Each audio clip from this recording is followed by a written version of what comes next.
Alright. Hey guys, how y'all doing, man? I'm back.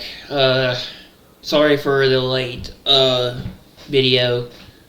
I was out doing a lot of stuff today and I was busy and I just got now around to doing this. Usually I tend to upload a lot earlier, but been kind of busy out doing stuff, shopping for Halloween stuff, trying to get things ready because it's like in 2 days and we've gotten kind of behind, so we were trying to get everything ready for Halloween, which is in 2 days, so and stuff like that. So we were out for a bit, and I hadn't had a chance to check about what's going on, but I did see that Donald Trump, he arrived in Korea, somewhere in Korea, to meet with the president of the Chinese president, or he arrived somewhere to meet with President Xi Jinping today, and I think they're talking trade and the tariffs. So I haven't really had a chance to check the news, but I did want to tell you guys. So I uploaded footage of me playing the rematch, playing the 2025 playoffs and the postseason and the World Series.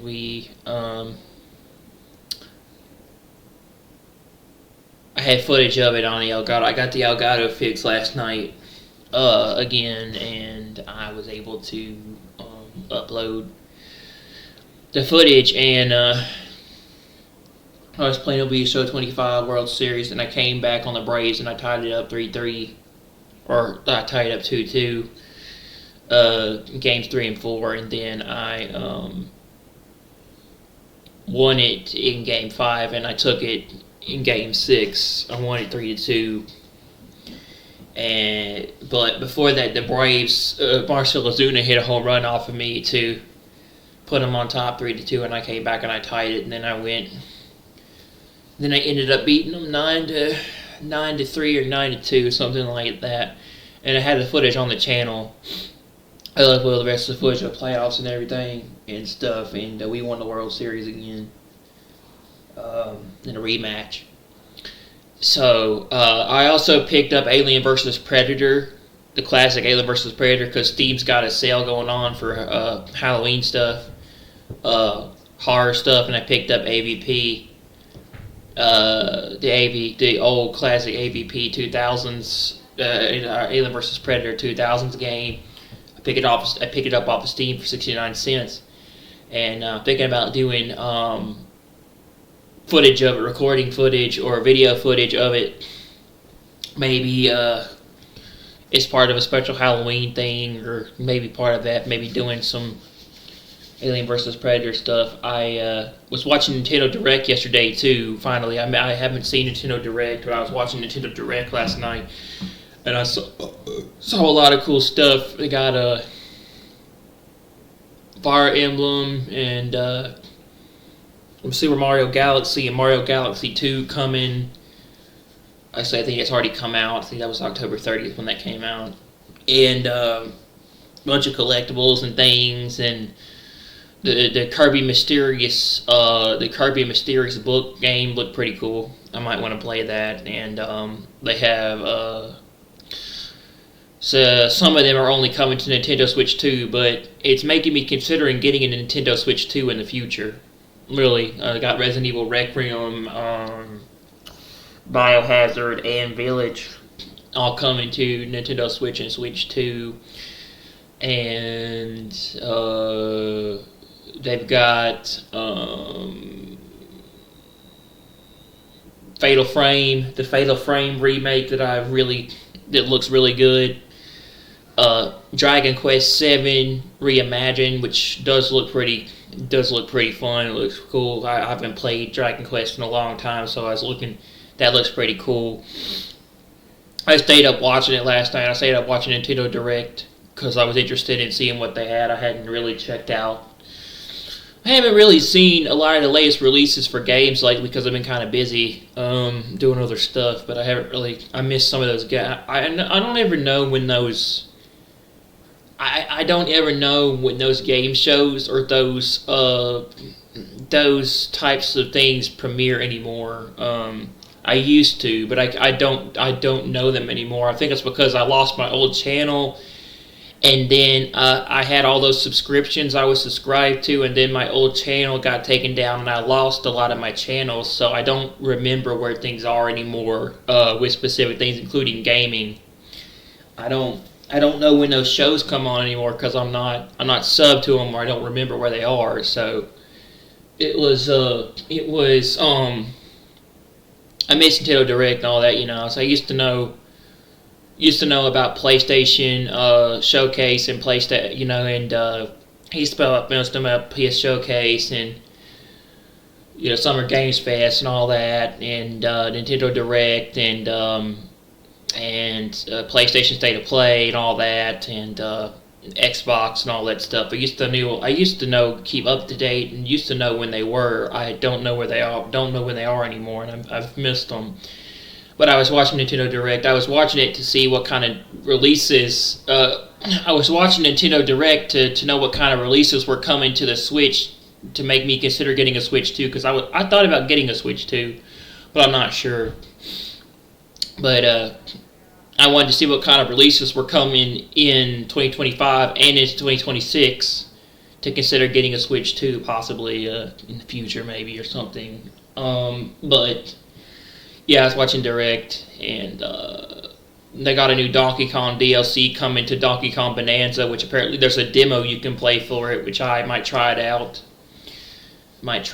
Possibly. And I think it's Yoshi and the Mysterious Book. I think that's what it's called. The new Yoshi game. It looks kind of fun.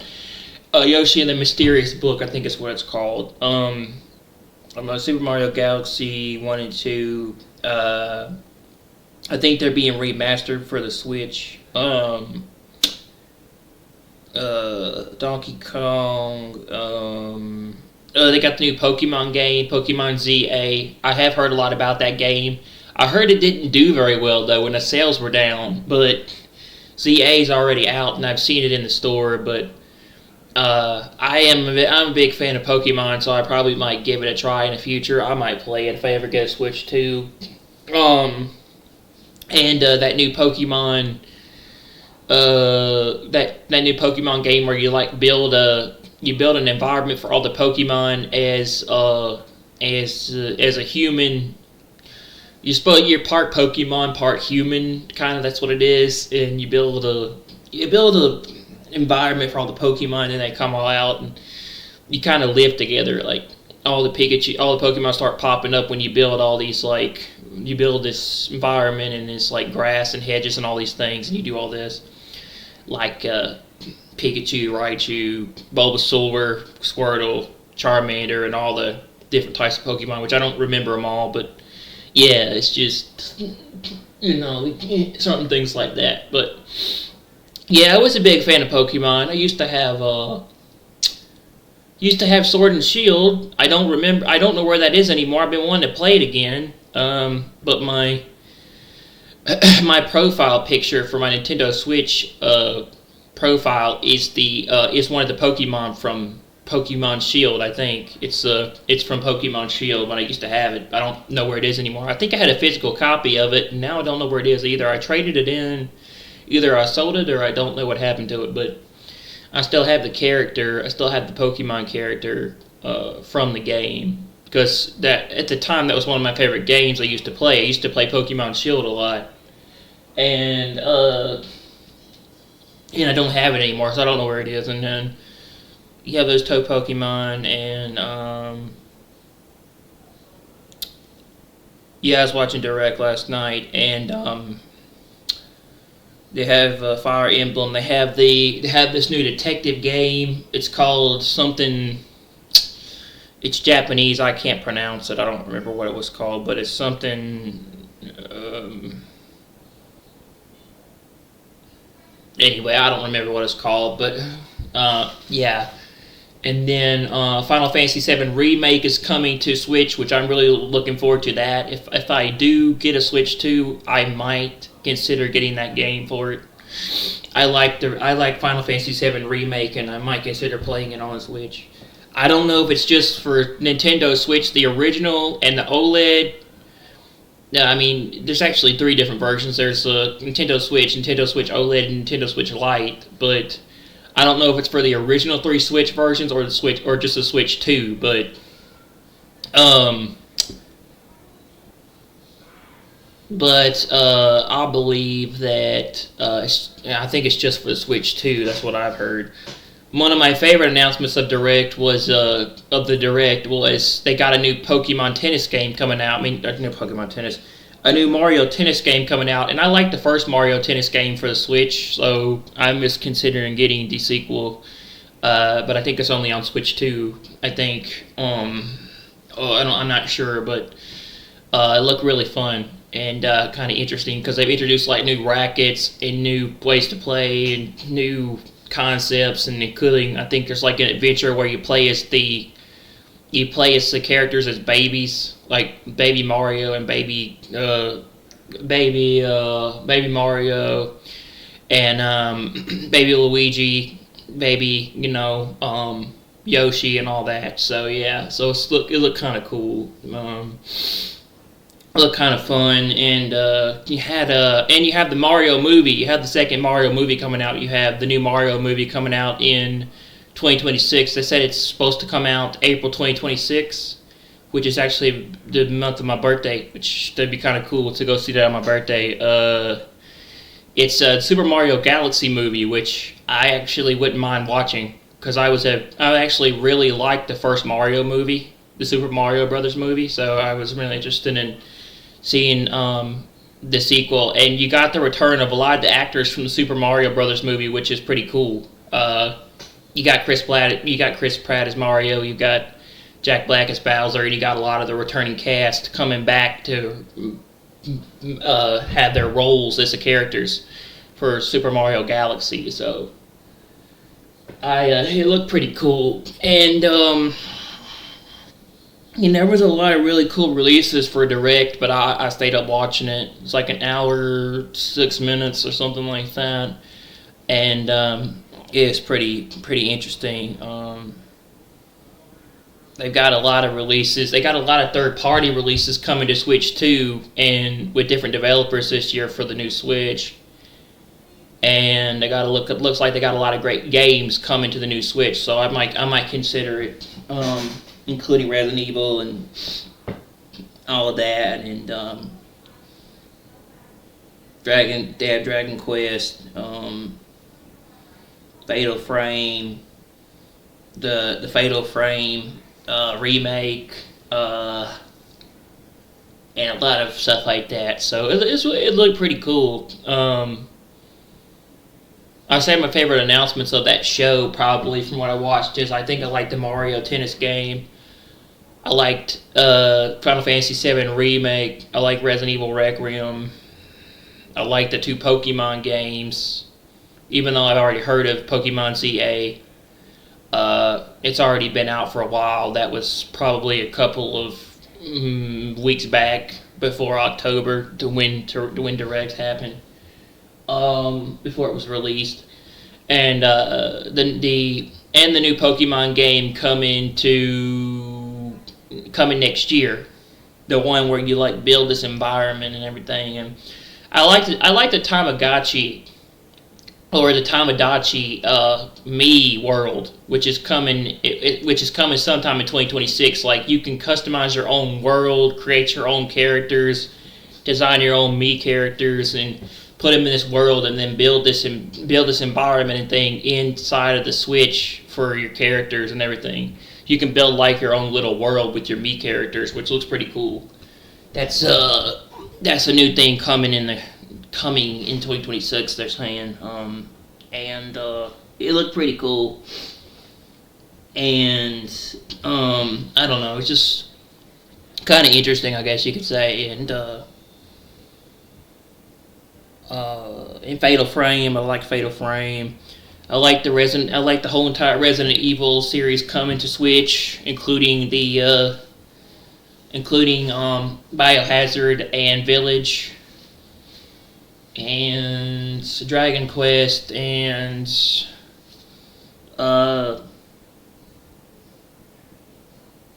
the other thing I was trying to think of. Fire Emblem. The new Fire Emblem game is coming out.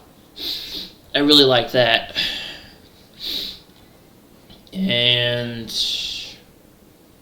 Virtual Fighter 5 is also coming to Switch. Which that was another one I liked. And there was a bunch of big announcements and stuff like this, but it was a really cool direct, and they've got a lot of really good games coming to the Switch and the Switch 2 next year and into December, and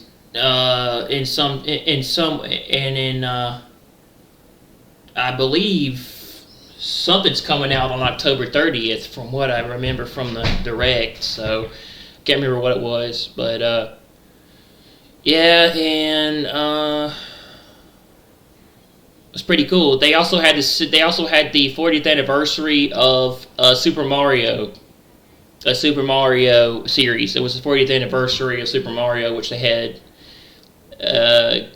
Super Mario Galaxy and Galaxy 2, plus together with the collection, they had the Yoshi thing, the Yoshi Island, the Mysterious Book, Yoshi the Mysterious Book thing, and they had Donkey Kong, Bonanza DLC and add-ons and stuff, which was kind of cool, and the Super Mario Galaxy movie. But they had games that were coming to Switch and Switch 2, but a lot of them were for the Switch 2, I think. And then you had Super Mario Brothers, Super Mario Brothers. They had the Mario Tennis game and stuff like that. And they just introduced Virtual Boy to the Switch. They introduced the Nintendo Switch Virtual Boy to, they introduced the Virtual Boy back to Nintendo for expansion pack and games for Nintendo Switch Online. So if you're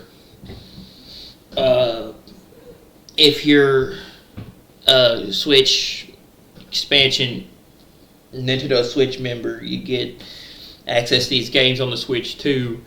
And the Virtual Boy, they're selling the Virtual Boy accessory along with it, so you can play the games. And it's kind of like VR. It's kind of like the beginning of VR, kind of. It's like a 3D VR type thing. But yeah, it was kind of interesting. But I don't know if I'm gonna be into that, like buying one of those just to play those games. I mean, I don't know. I'm not huge into VR. VR is just not my thing. I'm just not really big into VR. There are some games I want to play for VR, but I just don't know if I'm going to get a headset, a PlayStation, like a PSVR 2 or a PSVR, just to play. The only time I've really thought about getting into VR is for Half-Life Alyx, which is the new Steam Half-Life game, where you can get a Valve Index, but that thing is like, I think over $1,000. I think, if I remember straight, and to get it's included with the probably not $1,000 now. The price probably has dropped a little bit, but the when the index came out, it's like $1,000, but it's included. Half-Life Alyx is included with the VR, with the Valve Index. But I thought about getting a Valve Index to play Half-Life Alyx and then maybe some others, but that's the closest I really came to getting into VR. It's not really not huge into VR. Not really. There's a lot of people out there, I had a friend of mine I used to know. He had a Samsung headset. Let's say it could be I think it was it was a Samsung VR headset or something. I don't remember what it was called, but yeah. And you could play VR, like this VR game, VR controller, VR room or something. I don't remember.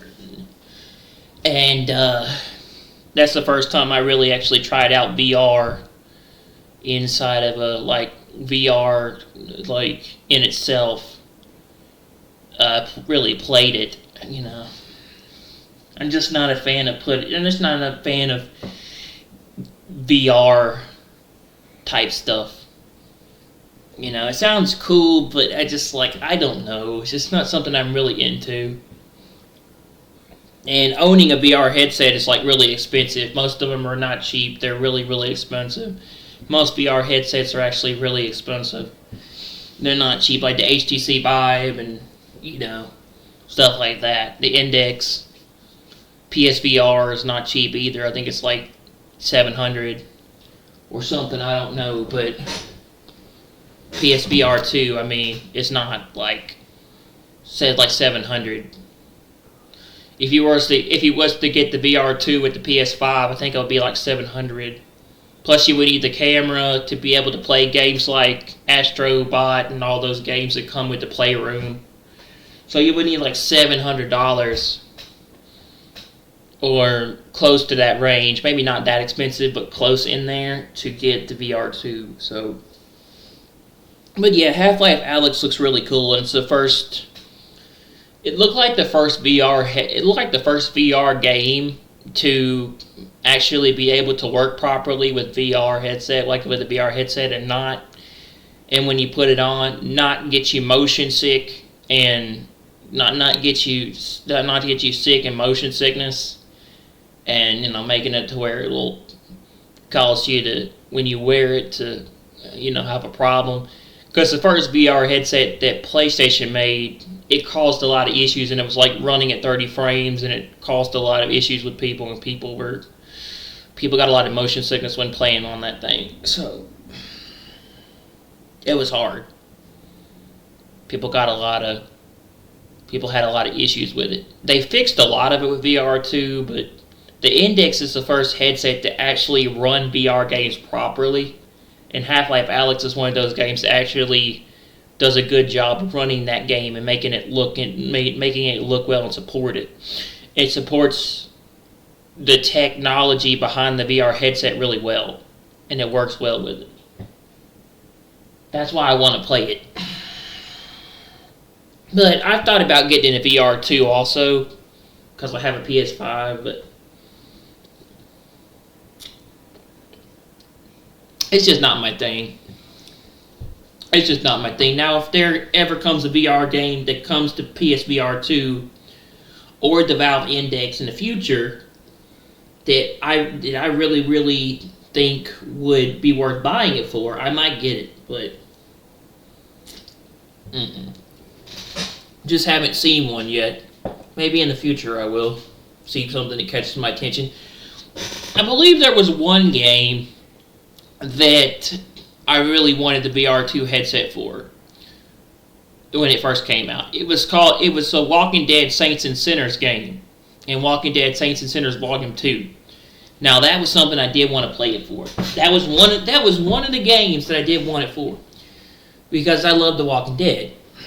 So I didn't mind getting a VR2 headset to play Walking Dead Saints and Sinners and Saints and Sinners Volume 2. Because it was really good. And then they made the Walking Dead video game, but I don't think that was a VR headset. But yeah, that was one of them. And I think Until Dawn, Rush of Blood was another one I wanted to play. But there were not a lot of games that came out for VR that caught my interest. Not like those, and there were some. There was maybe like 2 or 3 games I wanted it for, but not a lot. But yeah, Virtual Boy's kind of like the old VR introduction to the games, but it's like you put your eyes into this. I don't know if people are old enough to remember video games when they were at an older time, depending on my audience. I don't really know, but I grew up around the PS2, the Dreamcast, the Sega Genesis, the GameCube, Nintendo 64, and that era of games. So I remember a lot of the old consoles. But Virtual Boy is this thing where you put your eyes into this like viewfinder, or this kind of like a VR headset would be today, and you stare into it and you put the Switch in it. They're saying you put the Switch inside of it, and you can play the games while looking through this thing, and you can play it in 3D where things look red. It looks like you're looking through this thing and it's red, and there's like a black screen. It's black, and you can play these games through the Virtual Boy, but you stare through this thing while playing the game. And it just seems to me like it was a gimmick, and it never really did very well when it first came out, but like they're bringing it back. So I don't really know exactly what they're planning on doing with this, but to me, it looks 50-50 that people would really even consider this or trying to get back into this. It looks gimmicky, and it doesn't look like it's going to go well to me. That people would want to stand up and, look through this thing while playing Switch. It just seems to me like it would get you would get cramped. You would get cramped up after a while, and not only that, it would be uncomfortable standing, and it wouldn't be something I would want to do. Now, like if you could get a chair and you could like sit down on it and look through it and play it, that might be a different story. But I don't know if you have to stand up to do it, or you're going to be spending hours looking through this thing while somehow being able to use Switch controls, which I don't know how that's going to work, but to me, it looked very gimmicky. And it looked kind of hard to do, I don't know how the original Virtual Boy worked, but the modern version of the Virtual Boy, which they're trying to do again with bringing this back as a advertisement for Nintendo Direct, for future classic games with the Nintendo Switch online catalog with the expansion packs. I don't know how this is going to work, but they're bringing back a lot of the classic Virtual Boy games. It looked cool, but to me, it's looking like it's going to be kind of hard to do. And after a while, it's going to get old, and people aren't going to necessarily want to do that. I don't know if they're going to buy a Virtual Boy stand thing like that just to play those games when you have modern VR headsets and much better stuff. I don't see how people are really going to want to buy that thing just to play 3D. Now, as I said, I don't see it selling well, but it might do well. I don't know. It's supposed to the things are supposed to be coming. It's supposed to be coming to Switch next year, and they're going to be selling the Virtual Boy pretty soon again. And I don't know how that's going to work, but for me, I don't know. I was like 50-50 on it when I looked at it. It looked kind of gimmicky. I mean, you have much better technology, much better headsets, much better stuff with VR now. And not to mention, you can sit down and play without having to look through a... This thing is so old school and so old technology that makes sense. They're making it part of the classic catalog of Nintendo games that they're putting out there with their Nintendo Switch Online membership. But see, that's the thing. I'm like, I don't know. Just the other stuff is pretty good ideas. Like, you'd be able to play like GameCube, Nintendo 64, Sega Genesis, and Sega Dreamcast games like that. And Game Boy games, Game Boy Color. Those are good ideas. You can play some of the classic catalogs of old games if you have a Nintendo Switch Online membership with the expansion pack. It makes sense, but the Virtual Boy, the Virtual Boy seems like it's such outdated technology that it doesn't fit in an era. It doesn't fit in. The Virtual Boy does not fit into an era now where technology is so advanced and modern, including VR's now a pretty big thing, and technology is better to a point that really, if you want 3D gaming and you want that type of environment, just go get a VR headset. Just buy a VR headset. That way you can experience that in full. Why? It doesn't make a lot of sense why you would pay for a Virtual Boy just to play 3D games when you have a lot of VR options out there which you could use. So, it don't make sense to me that it's like, okay, people are going to buy this thing. I mean, there might be a select few people that might do it that are like big Nintendo fans, but your average gamer ain't going to want to, buy a Virtual Boy just to play some old games. So, I'm just saying. Especially when you can emulate this stuff on PC and on Steam. You can emulate these old games on PC. And on the Steam Deck, much less. But, yeah. So, I don't know. It's like 50-50 on the Virtual Boy, but they're bringing some of the old Virtual Boy classics to PC. I mean, to PC. They're bringing the Virtual Boy classics to Nintendo Switch Online, so I don't know. I mean, I feel like the Xbox... I've been hearing about the Xbox Magnus and how the Xbox Magnus, the next Xbox in 2027 is coming out. I've been hearing that it's going to be the ultimate gaming PC, pretty much. It's not even... Microsoft's not even going for console gaming anymore. They're going directly into the PC market. They're going to have a system that does Xbox Game Pass, Xbox games, full Steam library capability and compatibility with Steam OS, and no paid online multiplayer.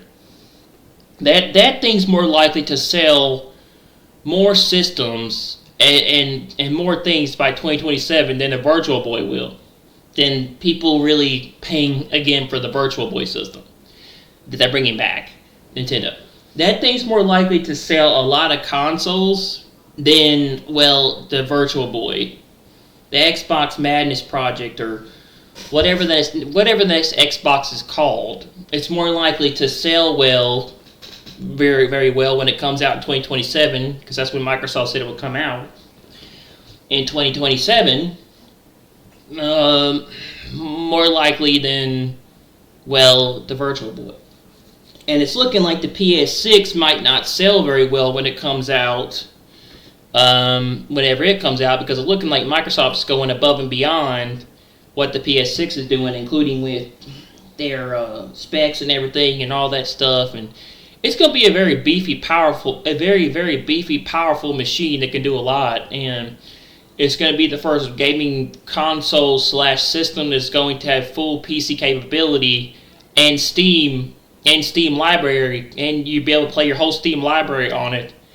And it has no paid multiplayer. You have to pay for multiplayer on PlayStation, and you have to pay for multiplayer on Switch. Microsoft is going to ditch the whole paid online multiplayer, and there's going to be no paywall for the next Xbox console. So that's going to be a huge thing. That's going to sell a lot of consoles when it comes out. But this thing is probably going to be, I would begin to estimate, over $700 to $800, including with the tariffs. So I'm not sure, but I'm telling you, since a lot of this stuff comes from China, and Sony is a Chinese company, or they're Japanese technically. They're one of the two. Microsoft's not Sony. My bad. Since Microsoft is having to probably going to get this stuff from somewhere else, and all these, and these chipsets and all these things. This thing's going to be more like the $700, $800. This system is more likely going to be $800 to $700. So $700 to $800 is what I'm expecting the Xbox, whatever the next Xbox to be called. It's called Project Magnus. That's what it's called right now. The next project for Microsoft for the next console, it's called Project Madness. It's supposed to be a very big, beefy machine, and more powerful than the PS6, but From what I've heard, yeah, that's what I've heard. Full Steam capability, full Steam library compatibility, backwards compatibility. Kind of like the Xbox Ally X, where you can play Steam games, Xbox Game Pass games, and Microsoft Xbox games through streaming, all on one system through Windows. Windows 11, it supports Windows 11, the Xbox Ally X, and the and the next Xbox is going to be able to support Steam and a lot of other functions with no paid multiplayer and full capability, full PC capability through backwards compatibility, and you'll be able to play your whole entire Steam library on this thing. It will support full Steam capability. It sounds like a pretty powerful machine, but I don't know how they're going to be able to do all that with the console, because the console is a closed platform after all, and you get more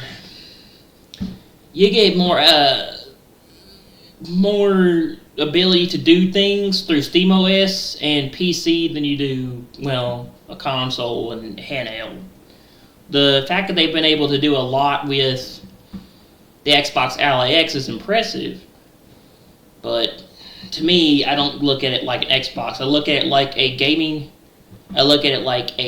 PC handheld or a Windows operating PC with built-in Steam capability and other stuff like the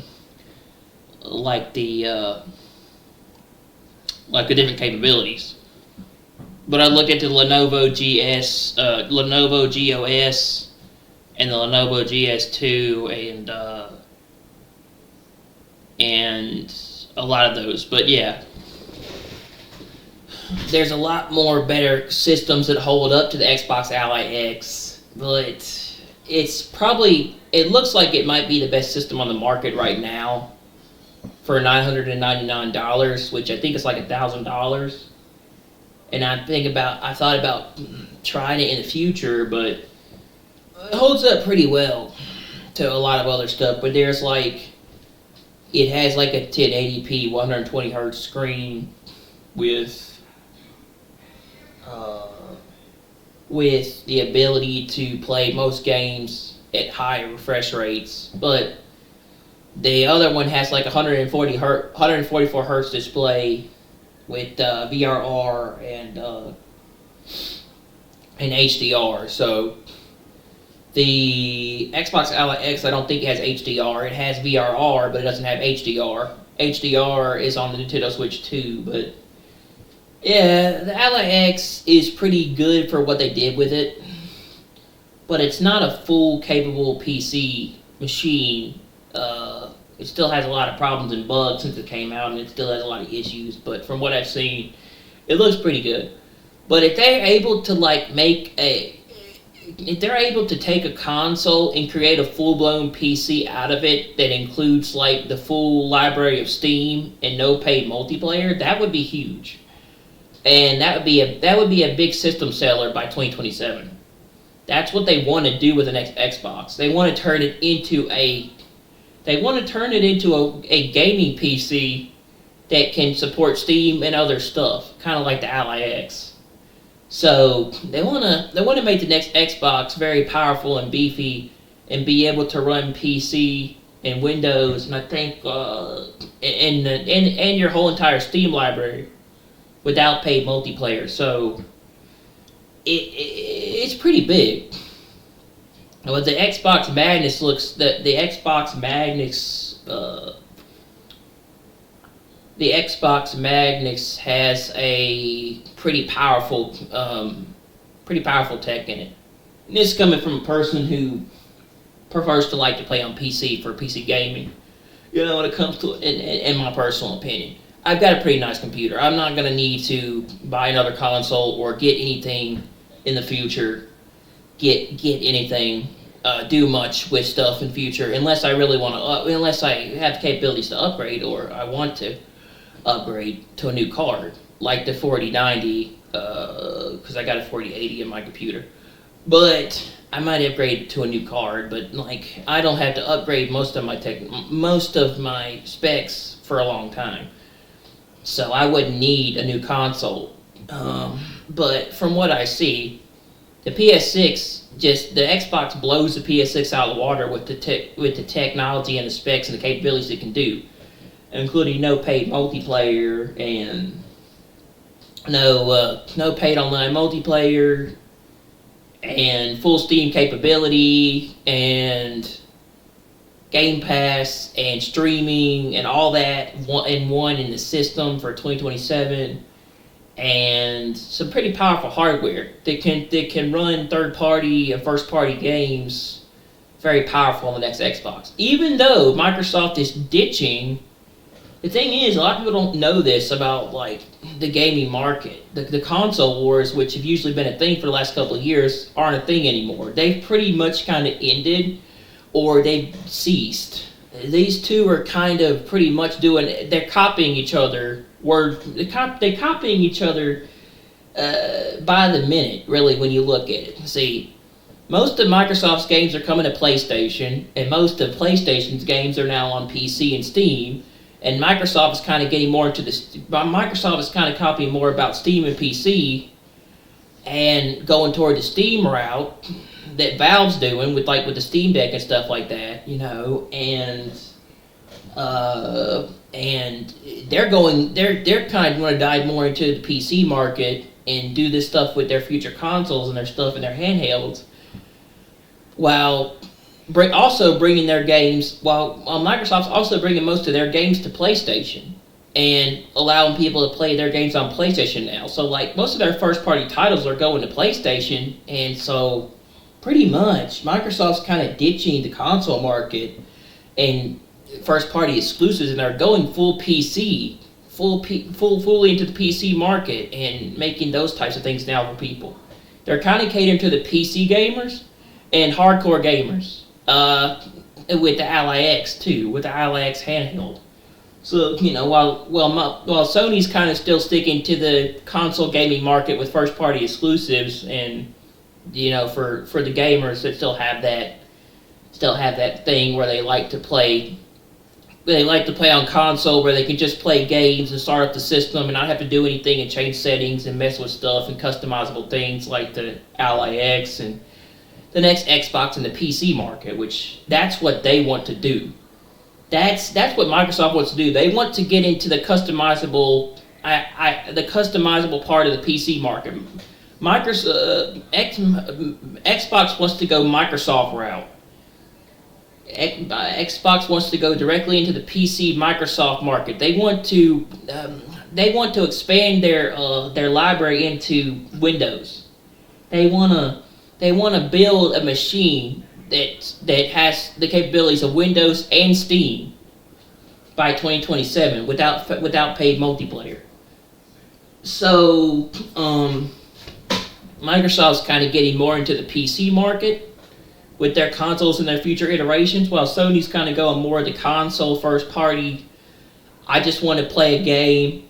I just want to pick up a game, put it in the system, play it, not have to worry about anything, and you can do whatever. I can just play my first party single player game, and I don't got to do anything. I don't got to mess with anything, customize anything, graphical settings, all that stuff. I don't get the option to customize my experience.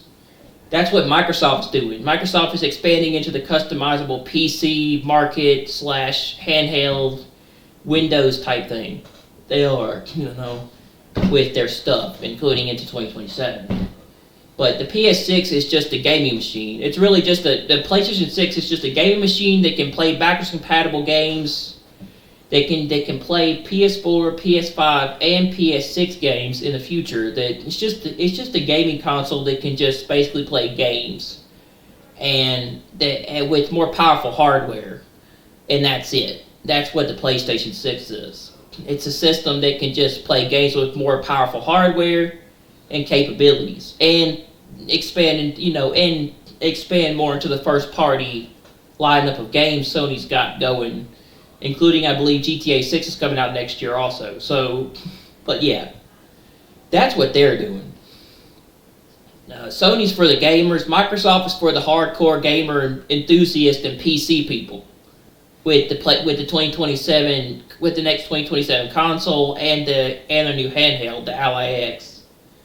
So it makes a lot of sense. But if you want a customizable experience like PC for the console market, you might want to go to Microsoft because like they're doing something over there where they're diving deep into the PC market and with their handhelds.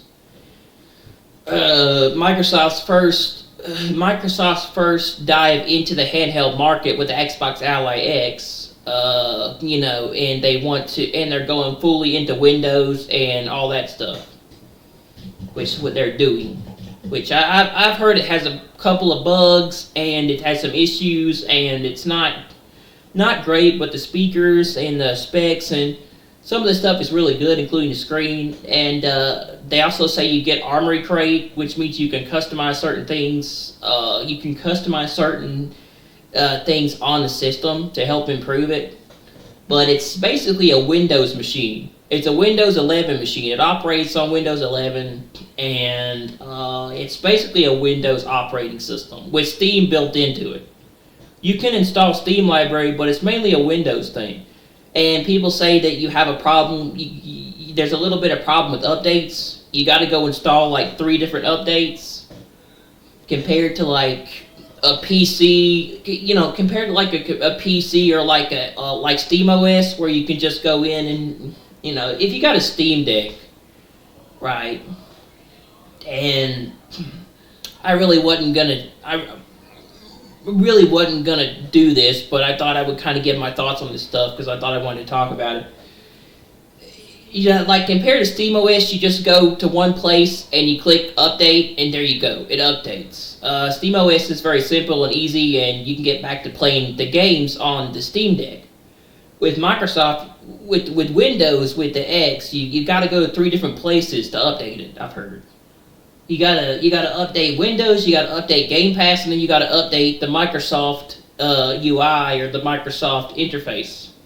Which is kind of annoying because people who buy the Ally X, the Xbox Ally X, and just want to play it for console and just because they're thinking they're getting themselves a handheld like Xbox, it's gonna be hard because it's like more. The system's more deeper into the PC Windows perspective than it is like an Xbox console or an Xbox handheld. It's more into the PC Windows customization and that part of it. It's Xbox Ally X is basically like a modern PC handheld in your hand, like the Steam Deck, but it's on Windows. So, but it has Steam capabilities built into it. You can download Steam on it, but yeah, it has stuff like that, and you have some issues because you got to download like 3 different updates and stuff like that. But I've heard it's fairly good since it came out. It has a couple of bugs and has some issues, but it's still worth the purchase. The Ally X is like $1,000 though. You have the Xbox Ally. Xbox Rogue Ally, and then you have the Xbox Ally X, which is the newest one and stuff. But Microsoft looks like they're diving deep into the PC market,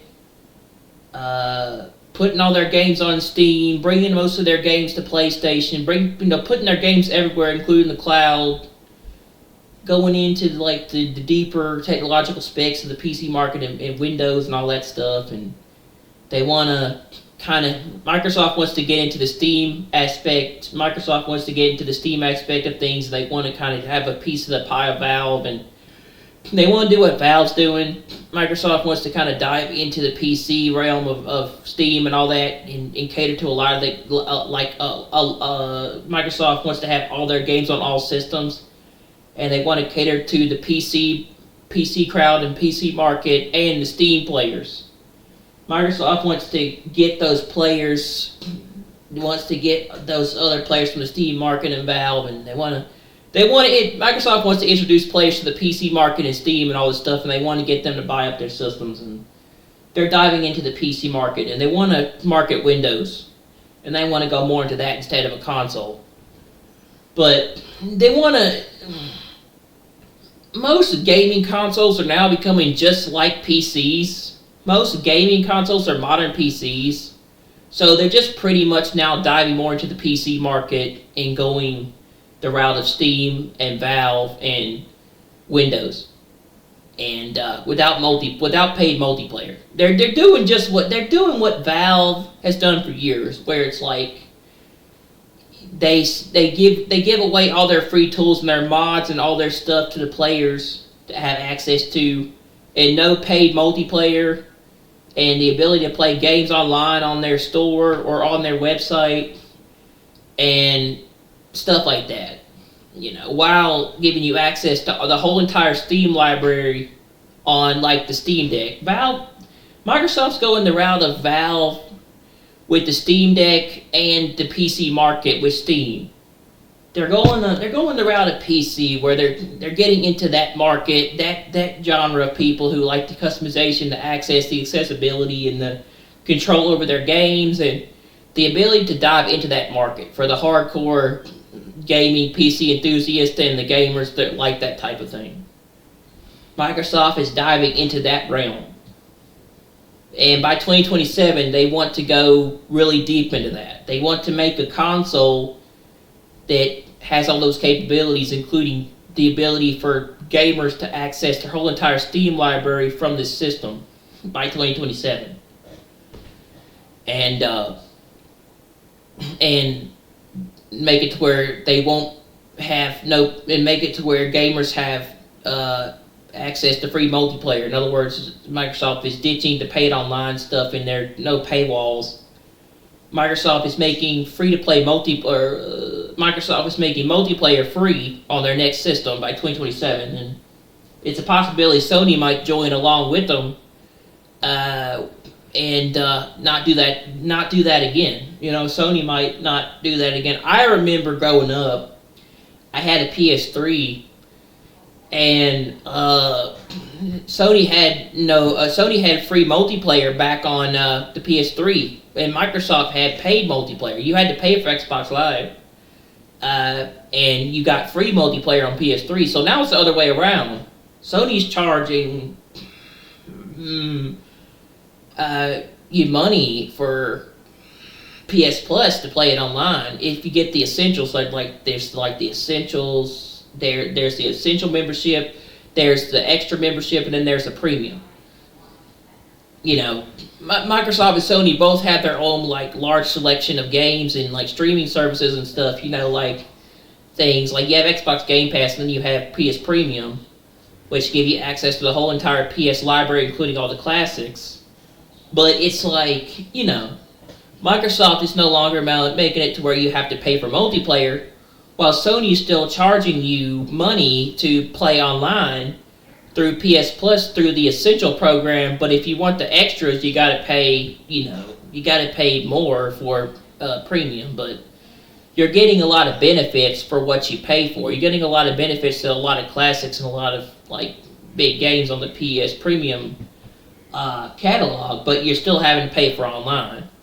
So it's a possibility that in the future, in 2027, Microsoft might make it to where you no longer have to pay for multiplayer, but still charge you money for Game Pass. That might be how they do it. I'm not sure, but that's what I'm thinking. The next Xbox is going to be free multiplayer, but Microsoft is going to make most of their money off of Game Pass in their services, like streaming and all that. That's what I'm thinking, but I'm not sure. So what you do on the next Xbox is not necessarily going to be 100% free, but the multiplayer will be. But they're going to make most of their money off of third-party titles. A lot of their games come into PlayStation and Xbox Game Pass, which Microsoft already makes a ton of money off of Xbox Game Pass, and they got their games on PC too through PC Game Pass. You can play Xbox games through PC Game Pass. So, that's how they make most of their money. They make most of their money through streaming, on the cloud, and through Game Pass. And and not only that, but you have the ability to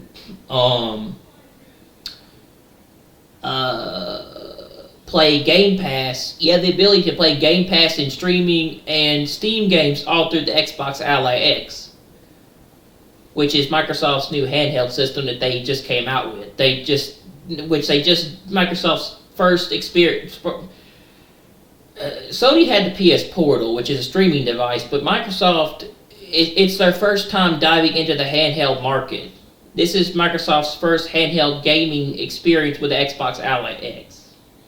So, you gotta look at it like that. And they're gonna make most of their money off of Xbox Game Pass and streaming services. That's where they're gonna make most of their money when they don't charge they don't charge for online multiplayer.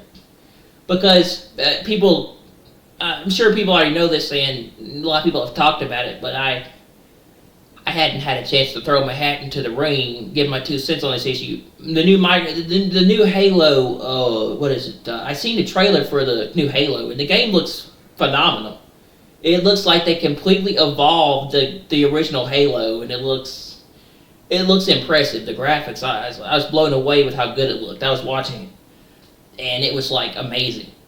The original Halo, the first Halo game, they're remaking it, and it is amazing. It is amazing at what they've done with it. But the new Halo game, Halo Campaign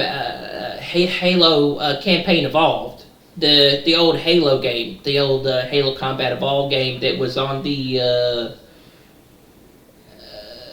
they actually remastered the old Halos. They made the Master Chief Collection and remastered all the old Halos, and you could play Halo 1 through 3 remastered in the collection.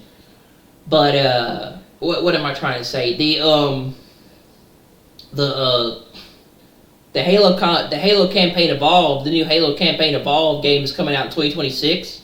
It's coming to PlayStation, and people are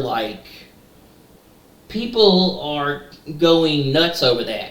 Because Halo's never been on PlayStation. It's always been an Xbox game. Or it's always been exclusive to Xbox. So, this is huge news that pretty much this makes it to where at this point, Microsoft and Sony are not competing anymore for exclusives. Because most of their games are either on PC or they're on PlayStation. So, they're bringing their games everywhere now. Even on handhelds. So and streaming devices.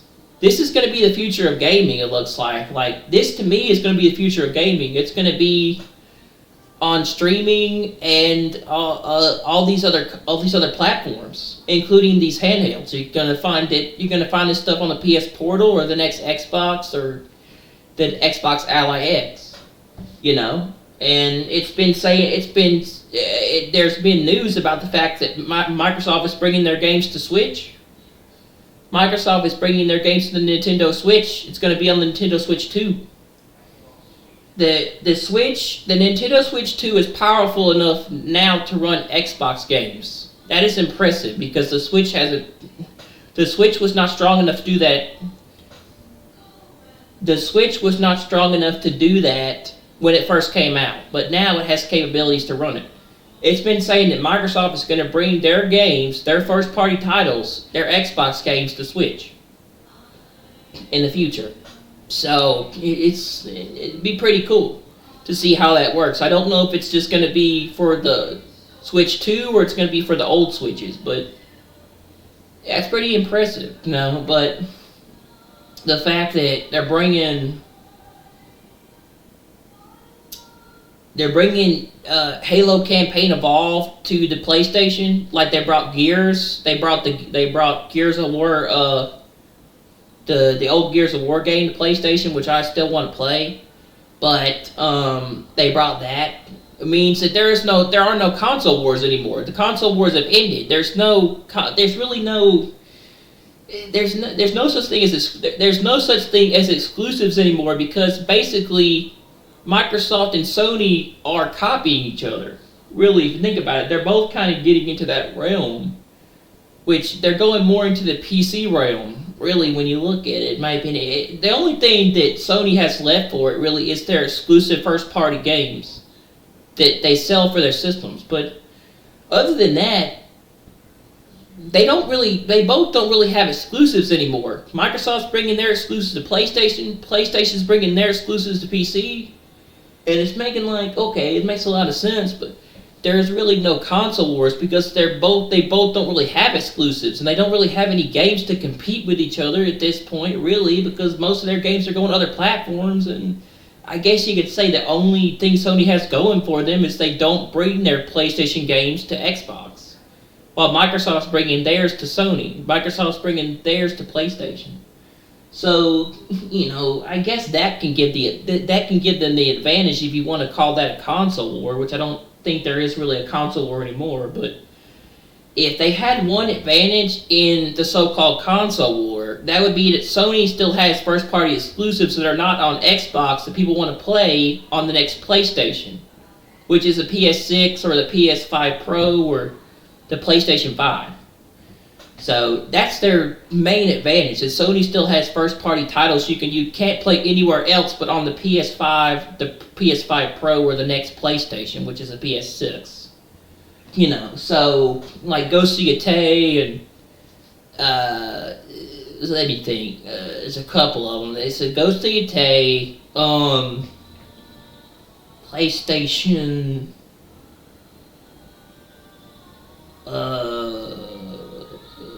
Let's see, Ghost of Yotei,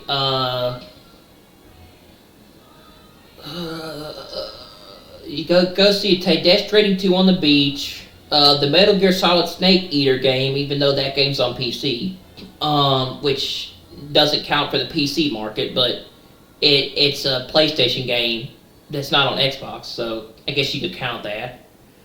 And a couple of others, but yeah. But most of Microsoft's games are coming to PlayStation. Gears is now on PlayStation. Halo's coming to PlayStation next year, and you have a lot of Microsoft's games coming to PlayStation. I think Sea of Thieves is on PlayStation. So yeah, it's a possibility that Microsoft might. It's a possibility that Sony or PlayStation might follow soon along with Microsoft to, make it to where there's no paid online multiplayer for their system either. And that would be nice. It would be nice to make it to where you no longer have to pay for multiplayer, because PC's been doing that for years. PC and Steam have been making it to where you don't have to pay for online multiplayer for years. So it would be nice. But it was nice that Microsoft's finally getting rid of paid multiplayer. Maybe Sony will do the same thing with the PlayStation 6 when they see what's going on with Microsoft's next system. Maybe. And we won't have to pay for online multiplayer depending on the future. And they'll do more, and hopefully they'll do more consumer friendly practices like the PC, and we'll get more of that in the console market. I hope so. If Microsoft's going to dive fully into the PC gaming market with their next system and their next handheld and whatever they have in the future. So, it's cool, but Sony needs to do something. PlayStation needs to do something about that too. And the only thing they have going for them is first-party exclusives. That's what separates them apart from Microsoft, but there are no exclusives because most of them are coming to PC. They're going to be coming to PC in a year or two, or 3 years, whatever. Most of their PS5 games are on PC now, or they're coming. They're coming in the future. Including Ghost of Yotei and Ghost of Tsushima and all that. So, yeah. And Microsoft's games are also on Steam, so you got to really look at it like that. You can play Gears on Steam. You can play Metal Gear Solid Snake Eater Remake on PC. You can play a lot of that on Steam. But you can even play them on the Steam Deck. You can even play most of Sony's games on the Steam Deck, and other handhelds now that are out there. including Microsoft's games, which are on like on streaming and the cloud and stuff like that. But yeah, Sony and Microsoft are expanding past the PlayStation and the Xbox into the PC market, the handheld market, and the mobile market at this point. If you really look at it, most of they want all their games to be on all platforms probably by I'd say in the next 3 or 4 years. Practically, they want Microsoft and Sony want their games to be on all platforms, including mobile, and probably Switch by the next 2 or 3 years. Really, when you look at it, but there are no exclusives anymore. But yeah, that's pretty cool. I'm probably gonna play Halo Combat Evolved on PC because, I'd rather play it on my hardware. But I'm not gonna play it on a console. I'm not gonna play it on PlayStation. But it's pretty cool that PlayStation people get to play Halo on PS5, like in 2026. That would be pretty awesome and pretty cool. But I heard it's a really big thing, and a lot of people are looking forward to playing it, but it's become a huge story. It's become a very big story across gaming that they're bringing Halo Campaign Evolved to PlayStation 5 in 2026. So it's going to be pretty big. But yeah, I thought I would kind of talk a little bit about that. But you got the Xbox Madness and you got the PS6. I think the PS6 comes out 2026, and the next Xbox comes out 2027. At least that's what I've heard of. So you have you have the Xbox Ally X releasing before the next Xbox, which is 2027. I'm sure the PS6 release maybe 2026, or maybe they both release Maybe they both release in 2027. I'm not sure, but we're either going to get the next generation of systems, which look more like modern gaming PCs to me than consoles. Probably in 2026, 2027, around that time. While Microsoft's diving more into the PC market, Sony's kind of sticking more to the average gamer who just like to play first-party titles and enjoy gaming. But we'll see if Sony's going to follow short. We'll see if Sony's going to follow short with the if they're going to get rid of paid multiplayer like Microsoft's doing. But they definitely want to bring all their exclusives to the next system. They're going to have full Steam capability, backwards compatibility, and no paid multiplayer for the next Xbox. So it looks pretty interesting for 2026 and 2027. But I didn't chase to talk about that. But I wanted to talk about it, and I was watching Nintendo Direct. So we have it really good right now for gaming heading into the future, so 2026 and 2027. So it will also that means for PC gamers too. It will expand the market and make things better for us too. So it will overall be good. It will improve the gaming market, and it will make things better going into the future. It will expand everything, including into the PC market. So that's really good, including Steam. It means it gives more players access to Steam and PC in 2027, which is pretty good.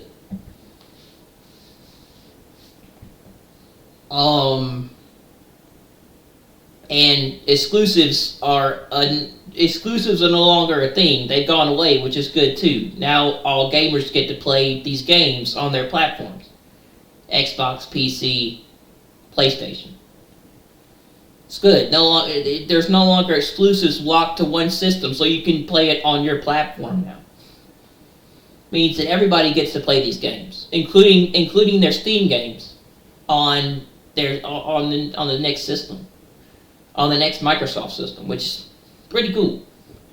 If I wasn't a PC gamer and I didn't have the hardware I have, I would probably more than likely buy the next Xbox if I was getting into gaming, because I would want to dive into that market because I like the PC.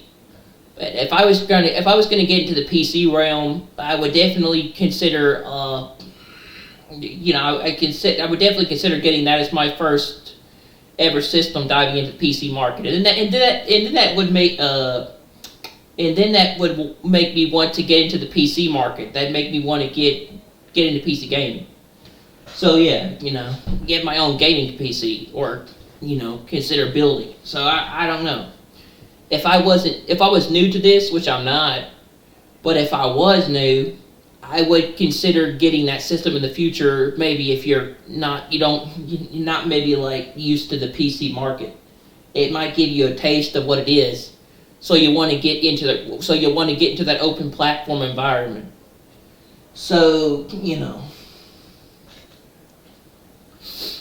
and Xbox Ally X is good for like casual gamers who just want to have a customizable experience for a handheld, but don't know much about PC gaming, which will get you used to the customization and accessibility of the PC if you get the Ally X and you never had one. But see, if I was to get one, I would know how to use one, but most people wouldn't know how to use it because it's a Windows machine that would take some getting used to. If you're not used to PC gaming and Windows, then yeah, Ally X will probably be kind of hard for you to use because you'll think it's an Xbox. You will think that the Ally X is an Xbox, and you'll go into it thinking it's like an Xbox console, which is not. It's a full-blown gaming PC that uses Windows. So you got to look at it like that. It's a full-on gaming PC that uses Windows that has a built-in Microsoft UI or interface in it, where you can access Game Pass and streaming and all the other stuff on the Ally X. So, but if you've been PC gaming for a lot of years, like I have, where I've had several experiences with PC gaming and computers recently, including I went to college. I went to college a couple of years ago and got my certificate in computers. You would know what you're doing. You would kind of have an idea about what it was like, and you would know how to run these modern PC handhelds, which that's what they are. They're modern PC handhelds, just like the Steam Deck.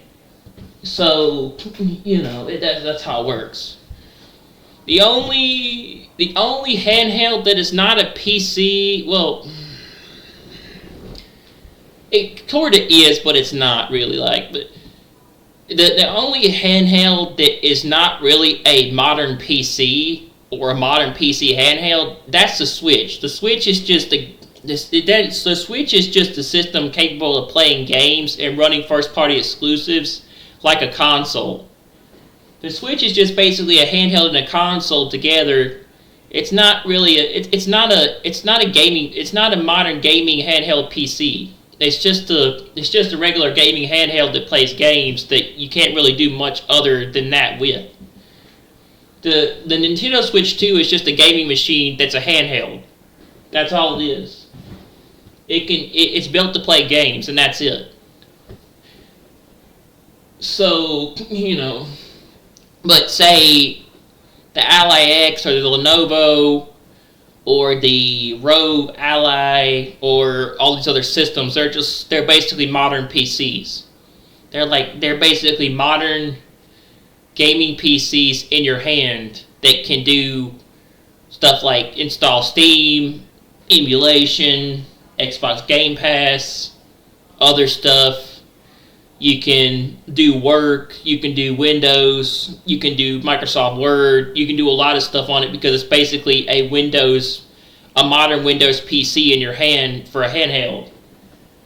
But yeah, you can do the capabilities of Windows on a small screen, but it's very hard to do.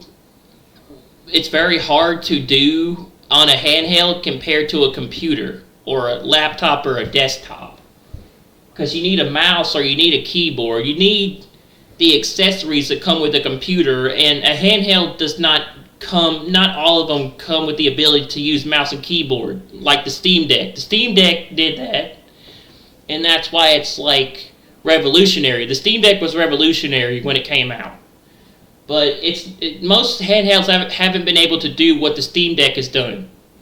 Actually, that's really good. And you can hook up a mouse. You can hook up a mouse and a keyboard to the Steam Deck and use it like a modern PC. Most handhelds don't do that. The Switch does. The Switch actually allows you to. I believe the Switch 2 allows you to use mouse controls in the new Joy-Cons, but yeah. But when you look at it, a lot of modern PC handhelds don't come with mouse and keyboard capability, I don't think. Some of them do. Some of them have like detachable like controls like Joy-Cons like the Switch, but very few do. I don't know, but like something like that. But yeah, I just thought I would talk about that.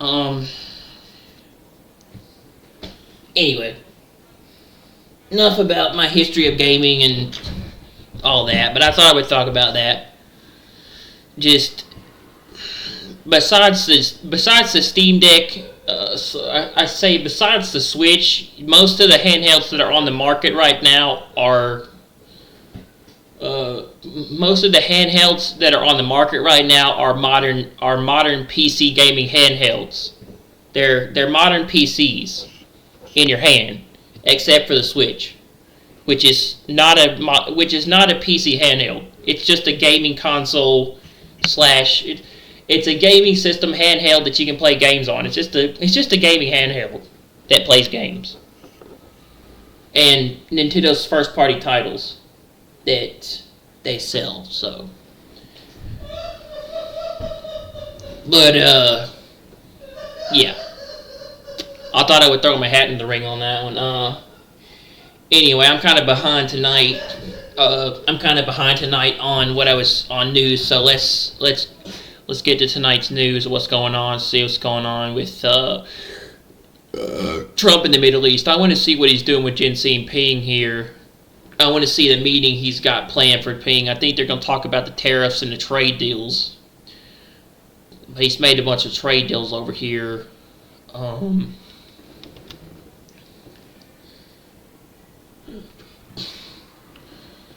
some stuff like that. So.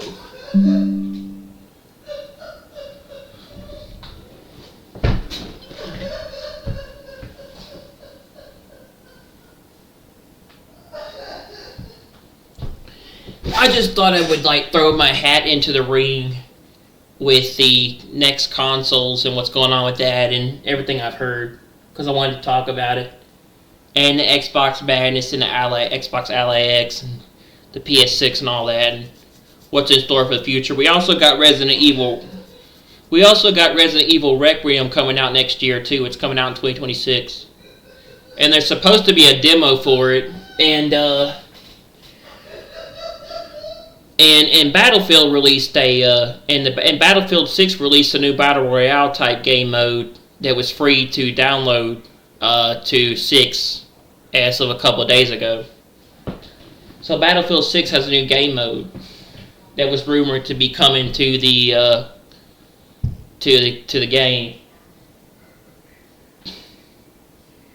And I heard Phasmophobia also got a board game, so it was some cool stuff I heard. But the Xbox Madness, or the Xbox Magnus, is the next name for the next Xbox for 2027. It's called the Xbox Magnus. And I don't know what they're going to call the next PlayStation. I assume it's the PS6 or something like that. But, yeah. You know, stuff like that. But Yeah, basically for Microsoft and basically for Xbox and PlayStation, you got the PS Portal, which is not really a handheld gaming device. It's more of a streaming. It's more of a streaming device that you use directly to your PS5 console, and you have to be near it to stream the games. And you have to have a good internet connection to do that. And the Xbox Ally X, which is Microsoft's version of their first handheld device that they've made with Windows. So, but anyway, let's see what's going on with Israel and Hamas. So, let me go to Telegram real quick.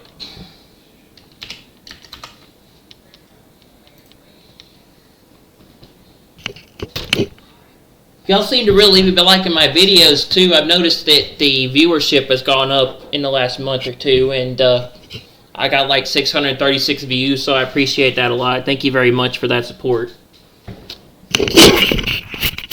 I forgot I took my camera down last night when I was recording, but yeah, I got 636 views, and I'm doing pretty well for the channel, so I appreciate the support, guys. Thank you. I work very hard on my videos.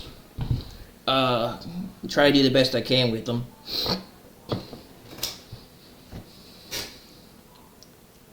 I know it's not the most professional type videos, but I try my best to make the best content I can. So I appreciate that a lot. But I try to bring y'all the best stuff I can with updates, and I try to keep up to date with what's going on. I try to make videos on some of the stuff that's going on with things.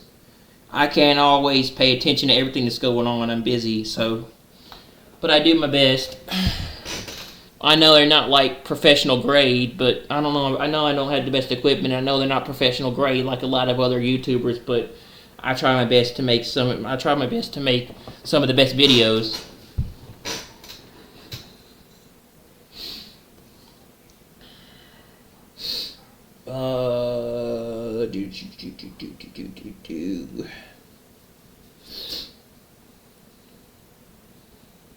I know there are a lot of channels out there that do better editing and better. There's a lot of channels out there that do better editing and do better professionalism than I do. I know there's a lot of channels out there that have a lot more professional ways they do their videos. But I don't have the money they have, so you know I don't have money.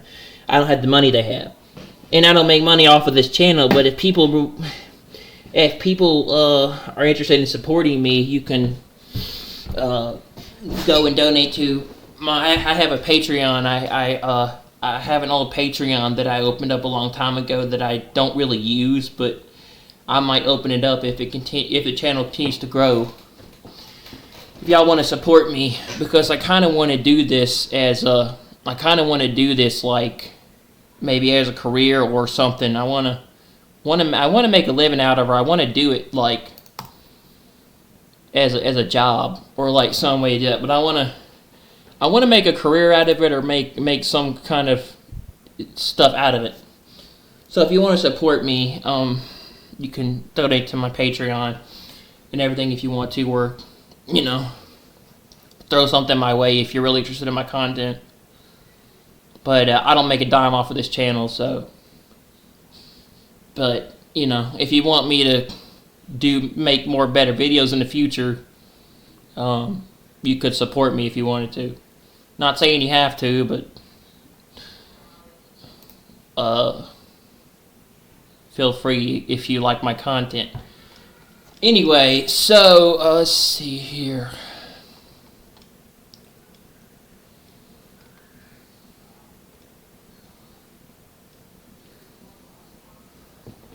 It says, illicit weapons, the dilemma of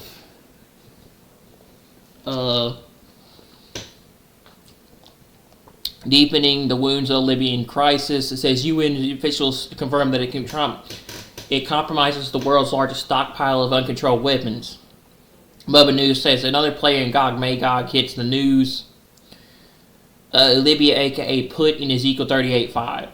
So all these nations are gearing up to come against Israel very soon. We could very well see something happening at the end of October, maybe early November, and then something could be gearing up with Iran by December. And we're getting close to Halloween because Halloween's in 2 days. Libya has been suffering from the insane spread of illegal weapons. Ever since President Muammar Gaddafi left office, the UN is watching too.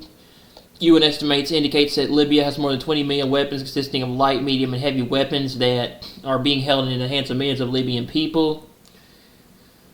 Illegal weapons are no longer held in military institutions. These have been distributed between militias and local forces, and even civilians all across Libya. Security official in eastern Libya says the bulk of weapons come from western Libya, coming across the border exceed the numbers that we currently know of. Arms smuggling and black markets have embraced the weapons coming in from Algeria. Ezekiel 38:5 put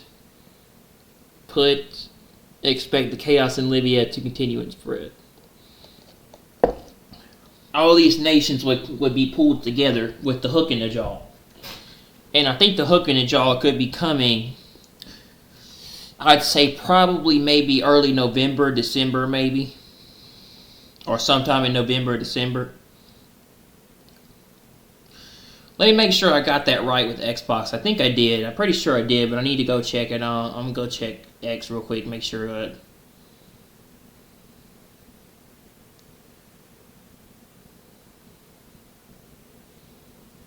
Oh yeah, I also have an X account. I have an X account that y'all can follow if you want to follow my stuff there.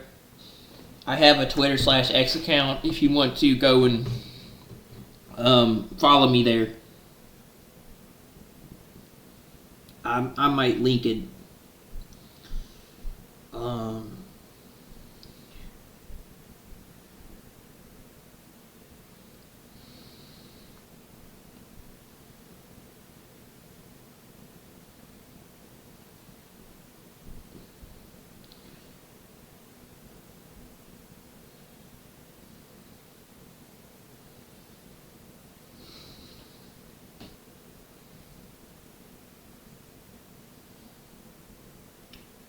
Alright, let's see. Make sure I got that right.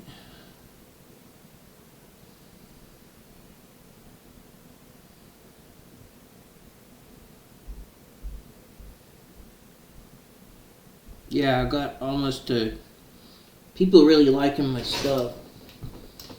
I got over 1.k followers now. 1.8k.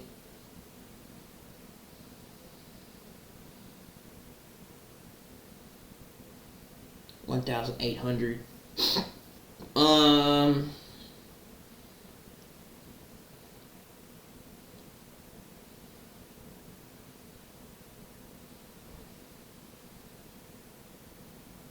Yeah, Windows Central reports that the next Xbox console will not have paid multiplayer.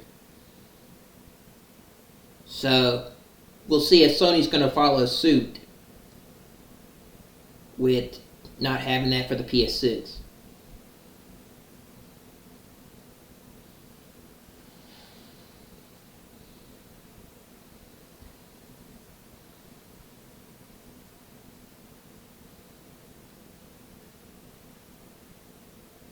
Yeah, so it says next Xbox will reportedly play PlayStation games because it can run Steam.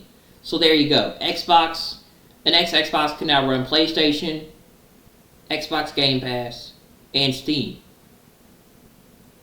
Along with PlayStation. It can run PlayStation games from Steam. It can run Xbox games. It can run Xbox Game Pass games. It can do streaming. And it has no paid multiplayer for 2027. So, Microsoft's going to get off to a big start come 2027. Because all Sony's got is first party exclusives, but they're on Steam. So, they're also on Steam. And Microsoft's games are coming directly to PlayStation. So, there you go. Both of these companies want their games to be on all platforms in the next 3 or 4 years. So it says that it's rumored that the next Xbox will be 1,000 to 1,500 coming in 2027. It says high-end and expensive. No paywall multiplayer. Will offer console UI, but is a full Windows device. In other words, it's going to be a Windows, a full Windows gaming PC system. Well, it's going to be a console that's running on Windows.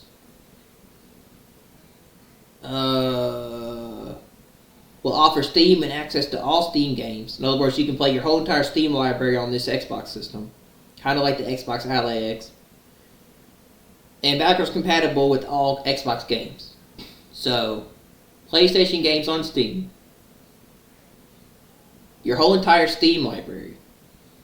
Backwards compatible Xbox games. So, the PS6 and the next Xbox will be running backwards compatibility along with Nintendo, because Nintendo runs backwards compatibility too. So all three systems run backwards compatibility. You can play all your Switch games on the Switch too, and along with now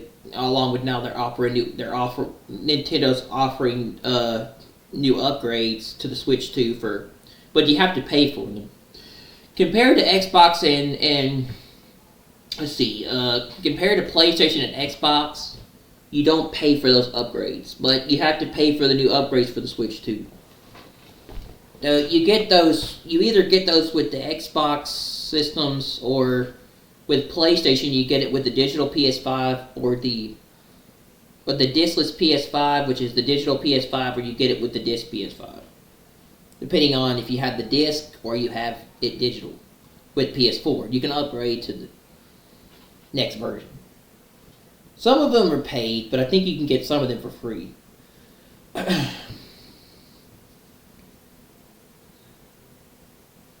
But plus backwards compatibility with all games. So this is what the next Xbox is going to offer. High-end and expensive hardware. No multiplayer. Full-on Windows console experience. A console. This is going to be pretty interesting. A console interface with Windows, and your full entire Steam library and access to all Steam games, including PlayStation games, and backwards compatibility with all Xbox games. So that's going to be pretty interesting how that works out. Plus free multiplayer. So yeah. It's going to be interesting to see how this Xbox works out in 2027.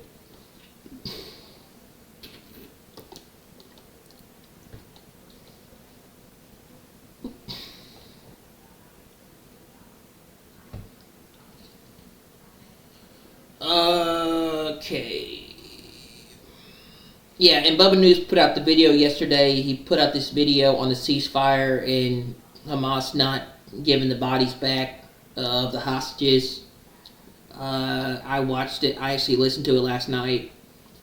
It's up on my channel if people want to go see it. Well, you can't see it, but you can listen to it. I got the whole entire video up on my channel of him talking about it. But it says Israel refuses to form multilateral team to enter Gaza to recover the bodies of hostages. Sources tell Aviv veto on the presence of Turkish Qatari forces in the Palestinian Strip, forced the mediators to send only an Egyptian team. Apparently they're still having problems recovering the bodies because Hamas had the Red Cross come there and monitor what they were doing. And they were mediating the hostages, and apparently it said that Hamas recovered one of the bodies and then reburied it. They had excavators and bulldozers and things and equipment to find the bodies, and it showed a video of them reburying the bodies, basically playing, messing with the Israelis, and the people in Gaza. They're basically, trying to play them for fools, or they're playing games with them, and they're getting tired of it. And Netanyahu's he's not messing around anymore. They're about to go back in there and do something because they literally launched airstrikes yesterday because some of the IDF soldiers were attacked and snipers and certain things happened and one of them was killed. So yeah, they went past the yellow line, which they're not supposed to do. And Hamas said Israel violated the ceasefire, but no, they did it first. They're always trying to make it look like Israel's the bad guy. But yeah. He said Israel rejected the initiative put forward by the countries that brokered the ceasefire in Gaza, which have led the formation of a multilateral team that was in the Phase 1 ceasefire agreement.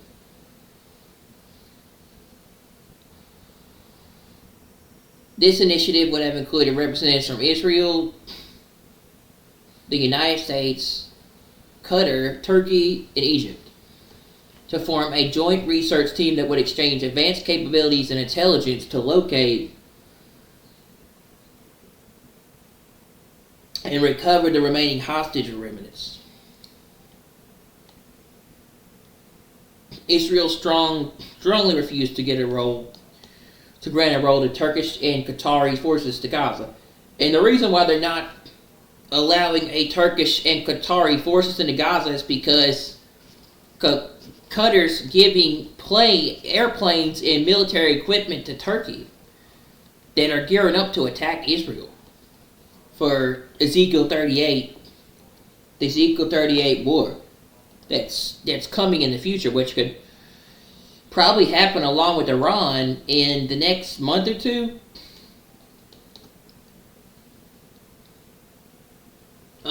Israel strongly refused to grant a role. So Israel will only allow an Egyptian research team to enter the Gaza Strip.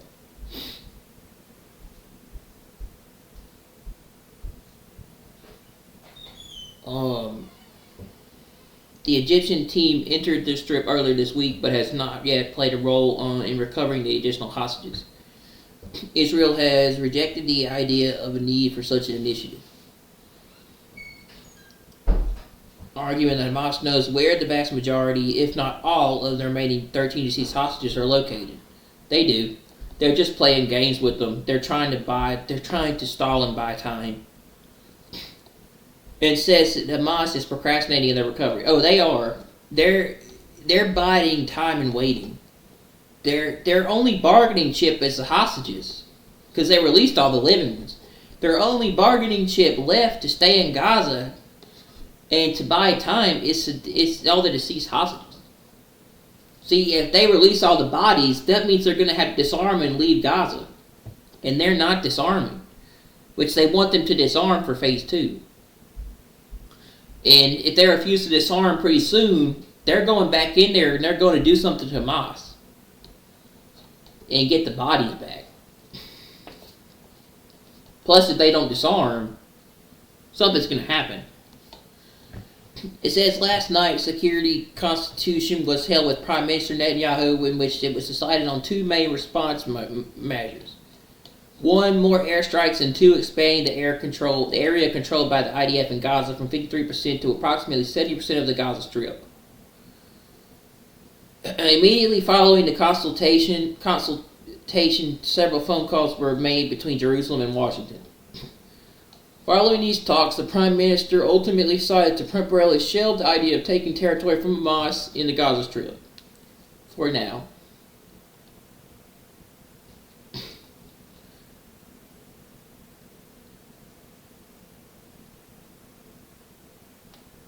But Nintendo Direct was really good. I watched all of it last night, and they ended it with the Resident Evil Requiem trailer, which I heard about Resident Evil Requiem, and I heard about the demo, but I've never seen the trailer, and I watched the trailer, and the trailer was pretty cool. So I might consider playing it next year. I like the Resident Evil games. I'm a fan of them. I've played all of them except for, I think, the older ones, the ones I haven't played. But I played the Resident Evil 1 remake, Resident Evil 2 remake, Resident Evil 3 remake. But I don't think I've played the original Resident Evil 2 or the original Resident Evil 3. I have played the original Resident Evil, I think. I played the HD remake too. Resident Evil 4, play Resident Evil 4 and Resident Evil 4 remake. Resident Evil 5, Resident Evil 6, Biohazard, which is Resident Evil 7, Resident Evil Village, and Resident Evil Revelations, Revelations 2, Resident Evil 0, HD remake, or HD remaster, and I think those are the only ones I've played. I don't think I played Code Veronica or those others, but yeah. It says Western intelligence says Iran is rebuilding its ballistic missile program despite renewed UN sanctions with help from China. European sources report multiple shipments of 2,000 tons of sodium perchlorate, a key missile propellant chemical, arriving at Iranian Bandar Abbas port from China for the past 30 plus days, ever since late September. Iran is quickly moving towards getting a nuclear weapon assembled along with their propellant to fire at Israel. In other words, we could be at war with Iran, or we could have something happen with Iran again in the next 2 months, or a month. In other words, we could have an all-out war. There could be an all-out war against Israel by November or December.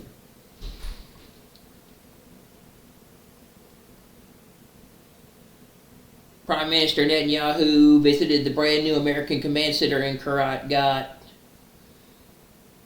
in Tel Aviv. This new U.S. Civilian Military Coordination Center, CMCC, in Kiryat Gat is tasked with monitoring the enforcement of U.S. President Donald Trump's Gaza deal.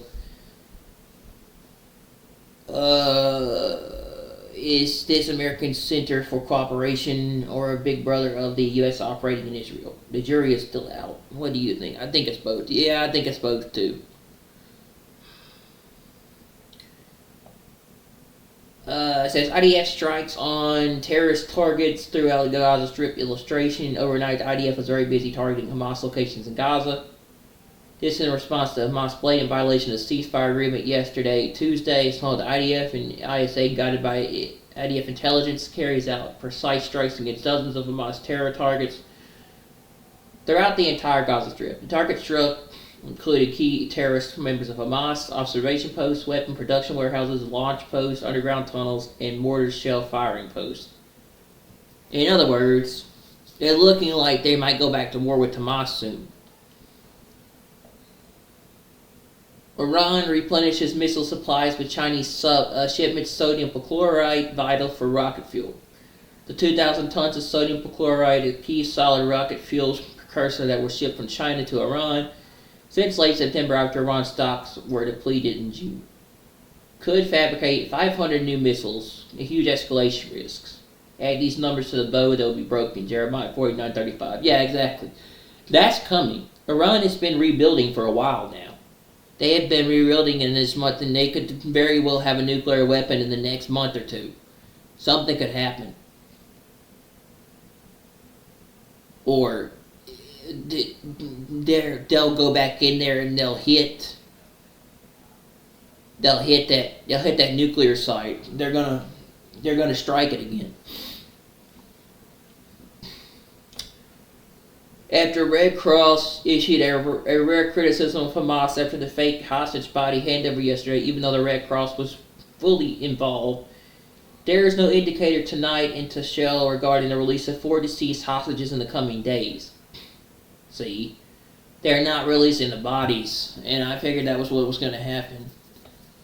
There are 2 that Hamas planned to release as early as yesterday, and 2 other deceased hostages. That would mean if they were to release those, that would put it down to 10, I think. If it's 13 in all, let's see, 13, 12, 11, 10, 9. No, 2 plus 2 is what? So that's 4. No, that's 9. That would be down to 9 hostages. Because they would deliver 2. They were going to deliver 2 yesterday, and then 2 others. So that would be down to 9. At this stage, it's not clear whether Hamas will release any deceased hostages as early as tonight, but Israel is prepared for this eventually. As of October 29th, 13 deceased Israeli hostages remain in Gaza, according to Israeli officials and recent reports. This figure accounts for the 28 bodies held by Hamas at the start of the October 2025 ceasefire, with 15 bodies given back amid the ongoing searches and tensions.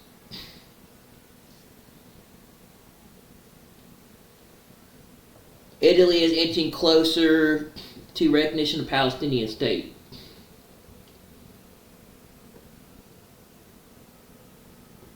Italy may be moving closer to recognize Palestinian statehood as its conditions appear close to being fulfilled.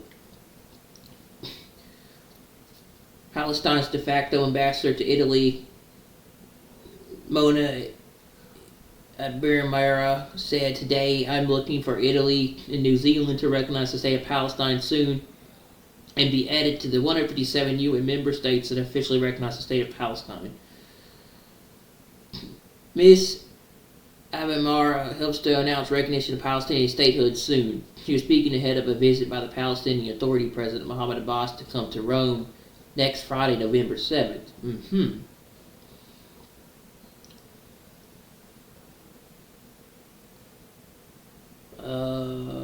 Italy's Prime Minister Giorgia Meloni's conditions for Palestine recognition must be met, including excluding Hamas from Gaza's governance and return to Israel of all hostages being held in Gaza. Ms. Abimara stated her job in Rome in July after serving 4 years as head of the Palestinian mission in Canada. She said that multiple factors are helping the Palestinian deployments to push it through. So, just another one of the countries joining in on this recognition of a Palestinian state. Means we're getting close to something happening in the next month or two. Here's diaper diplomacy again. Okay, I gotta watch this. Families and children are going to go hungry. Mike Johnson on SNAP, TSA, and the nuclear arsenal. House Speaker Member Johnson referenced to stewards of defense nuclear arsenal during remarks today, highlighting the impact of the ongoing government shutdown of critical national security functions. Mike's phrases refer to the federal employees and the contractors who manage and maintain the U.S. nuclear weapons stockpile, including scientists, engineers, and security personnel of facilities like Los Alamos and Sandia National Laboratories, as well as the Department of Defense, DoD, and Department of Energy, DOE sites. These workers ensure the safety, security, and operational readiness of the nation's nuclear arsenal. In short, the nuclear arsenal won't go unmanned in the coming days, but a prolonged shutdown could erode secondary support systems, raising long-term readiness if not addressed by December.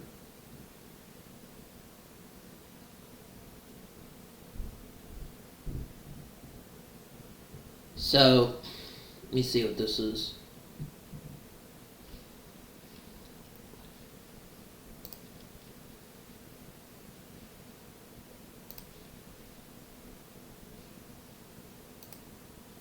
Stop doing that.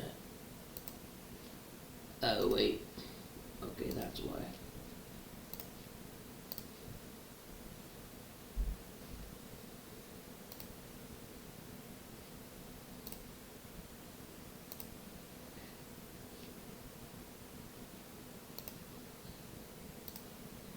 Here we are again. It's day 29 of the Democrat shutdown, and things are getting really tough for the American people. The Democrats are coming near now to a cliff that they will not be able to turn back from, and it's a great concern to everyone who's paying attention to all this.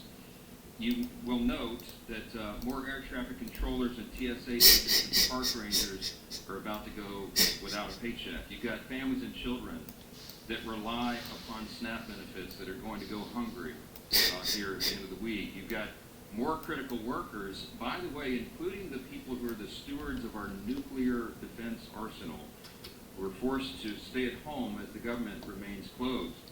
The Democrats own every one of these consequences. We want to point out a couple of important facts this morning for you. It's no coincidence that polling this week confirms that over 70% of the American people believe the Democratic Party is out of touch. And amazingly to us, still every day, they turn their backs on more and more hardworking American families to prolong their pain.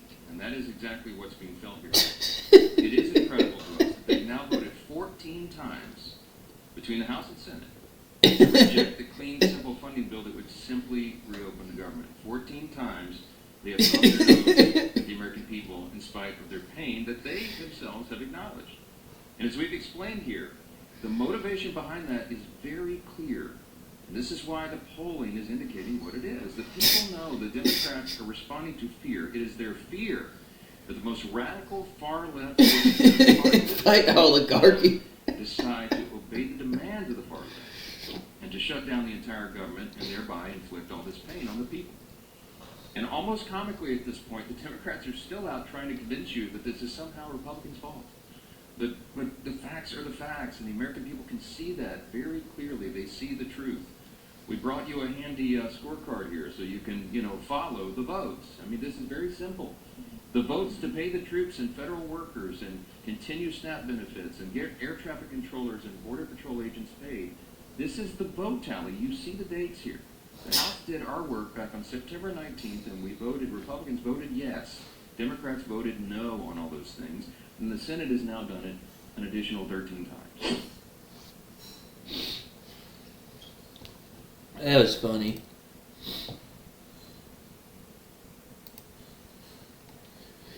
Alright, it says, watch TikTokers threaten to loot riot over food stamp pause. It's going to be bad enough. Starting this weekend with SNAP EBT benefits not going out to 42 million Americans who benefit on this to purchase food. This represents over 12.5% of Americans who rely on this program for food assistance.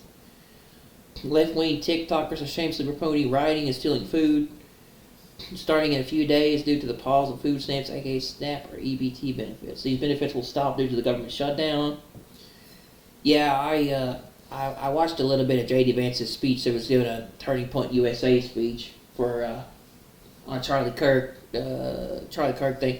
It's pretty interesting. It was a really, really good speech. Left-wing TikTokers are shamelessly promoting benefits not due to government shutdown. Says this is pre-planned for massive chaos to erupt in the USA during November and December. Oh, I'm sure. We'll need a police state to restore order soon.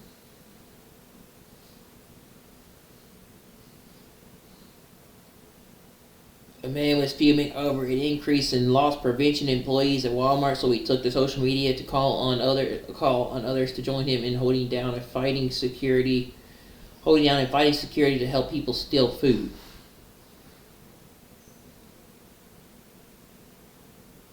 It just became Help People Steal November, the man ranted in a TikTok video. Countless videos promoting violence and civil unrest have been plaguing social media sites since the USDA warning of no EBT benefits.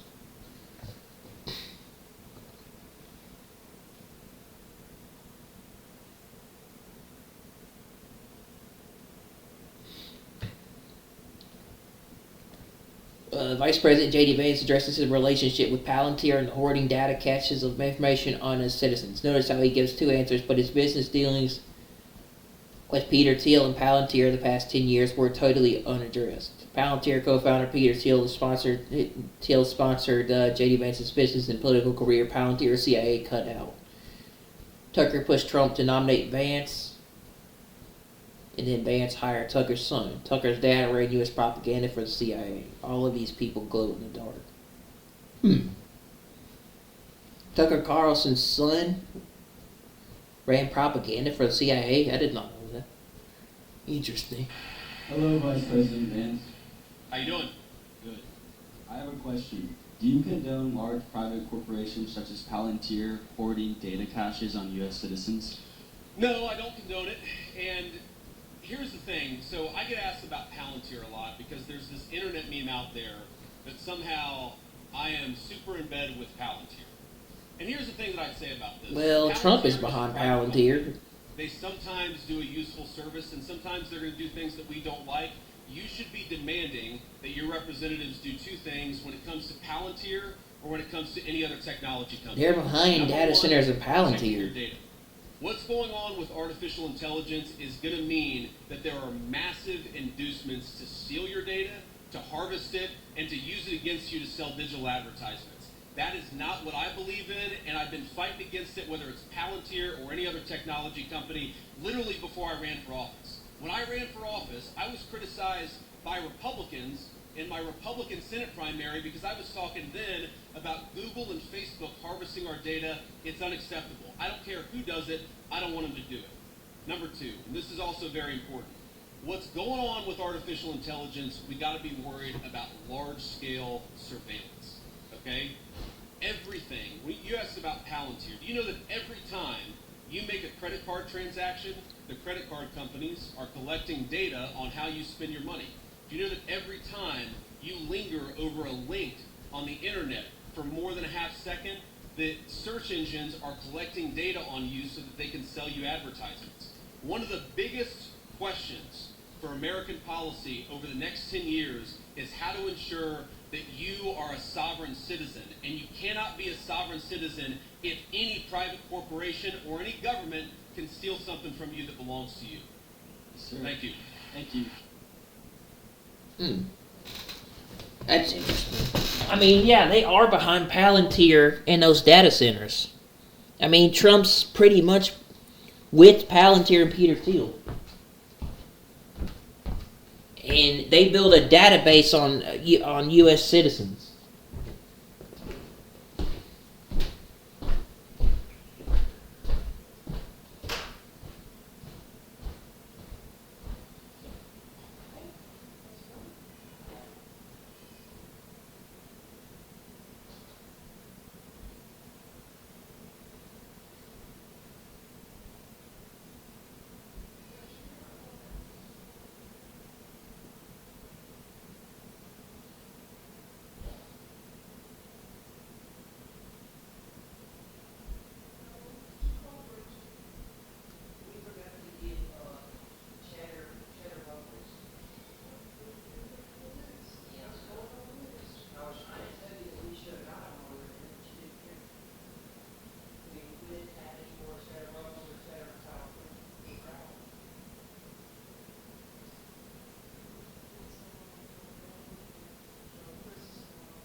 got stuff all over here.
Okay. Oh shit. Alright. Yeah, dude. Vance and Trump and some of his administration, they're behind Peter Thiel. They're like with Peter Thiel and Palantir, man. And they build a database on Americans, man. And they're talking about data centers and all that. I mean, that's the thing that, you know, Stargate and they're doing a lot of that, man. It says, well, Vance has no direct operational role officially in Palantir. His mentorship by Peter Thiel, the financial backing, and shared ideological leanings for a strong indirect connection, which has totally amplified Palantir's influence in government circles under the Trump administration in getting security and data collecting tactics. All a piece of the puzzle to the Antichrist beast. Critics need to raise concerns about Palantir's surveillance capabilities and their implications for privacy, given its work on projects like the Immigration OS that tracks. Surveillance and control concerns critics of Immigration OS practically with those with the populated leanings argue it could be a precursor to the beast stated due to its ability to track individuals comprehensively. Surveillance and control concerns critics of Immigration OS, particularly those with apocalyptic leanings, argue it could be a precursor to the beast system due to its ability to track individuals comprehensively. They see its data integration capabilities collecting information on immigration status, biometrics, and personal details as a step towards centralized surveillance systems that could be repurposed to control populations, aligning with Revelation's depiction of economic and social inclusion for those without the mark. For example, some sources suggest such systems could evolve into mechanisms requiring digital compliance for access to services, reminiscent of the mark narrative. They see its data collection integration capabilities collecting information on immigration status, biometrics, and personal details as a step towards a centralized surveillance system that could be repurposed to control populations, aligning with Revelation's depiction of economic social inclusion for those without the mark. For example, some sources suggest such systems could evolve into mechanisms requiring digital compliance for access to services, reminiscent of the mark that is coming down the road. My guess is that it becomes mandatory within the next 4 to 5 years globally. That would be by 2030, probably, maybe then. 1, 2, 3, 4. No, 2028 or 2029.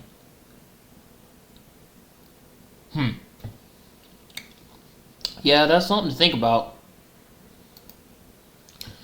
Says Trump asked Pentagon to immediately resume testing U.S. nuclear weapons. Yeah, I heard about this. This was huge.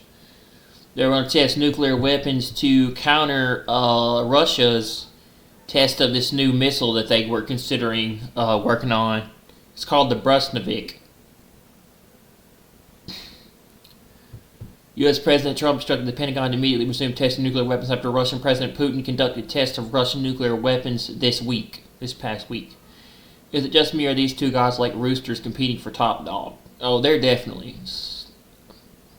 It's a measuring contest between both of them to see who's bigger. That's just what it is. They're competing against each other to see who has the bigger weapons, who has the bigger military, and who's just the biggest. It's just a measuring contest. That's what it is.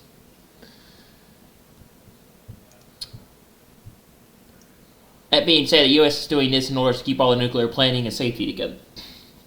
What better way to keep your unpaid workers continually required to go back to work without pay is to present the federal employees and contractors who manage and maintain the U.S. nuclear weapons stockpile, including scientists, engineers, and security personnel, busy.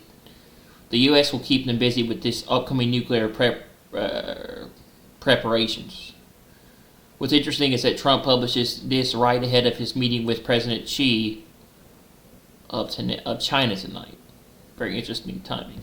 Yeah, I want to watch what he's doing with Xi to see what that's about.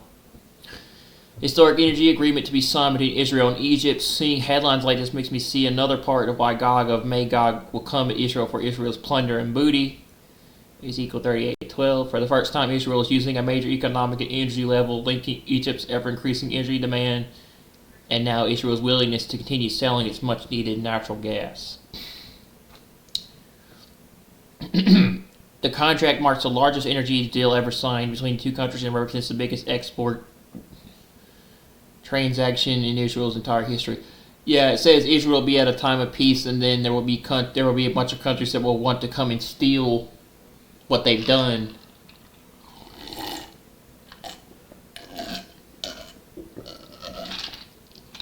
And try to take it from them.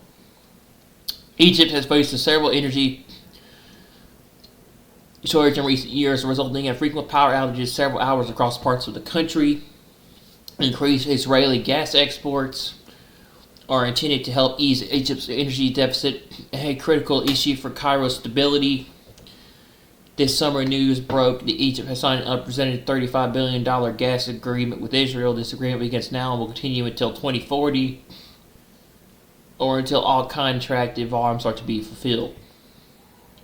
Russia is going to need this natural gas as well. It is so wild how Israel continues to be the place to watch in these final days.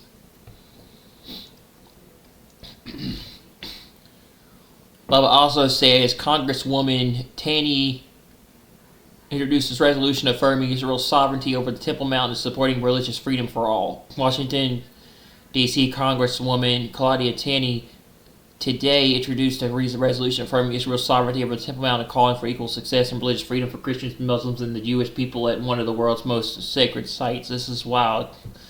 Claudia Taney introduced a government resolution affirming Israel's sovereignty over the Temple Mount.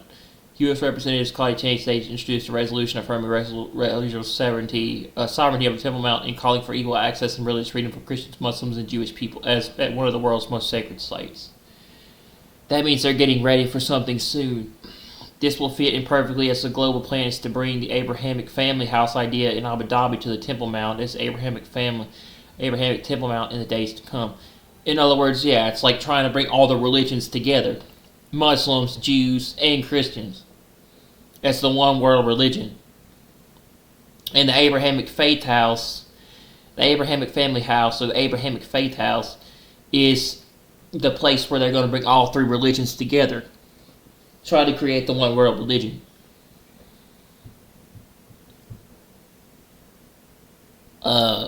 Muslims, Jews, and Christians. This will tie into the Abraham Accords to change into the Abraham Alliance, I believe, in December when Trump goes back to Israel. So he's going to sign that agreement when he goes back to Israel in December. Okay. So he's meeting with Ahmed Abbas in November, and then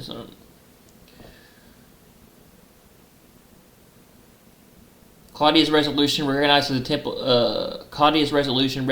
Temple Mount as the holiest site in Judaism Judaism, and a reverent place for all three Abrahamic faiths. It reaffirms that Jerusalem is the undivided capital of Israel and calls for the protection of the right of all people to worship freely and peacefully.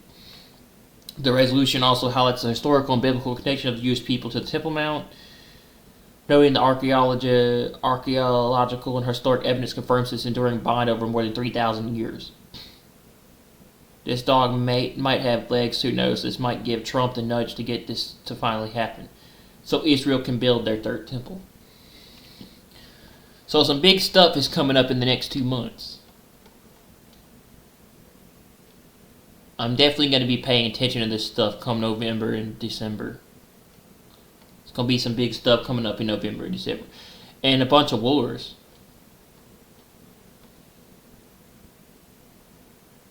Including with Venezuela and Puerto Rico. I heard that there were more military equipment moved to Venezuela and Puerto Rico today. I saw that. Let's see. Anything? If I missed anything here.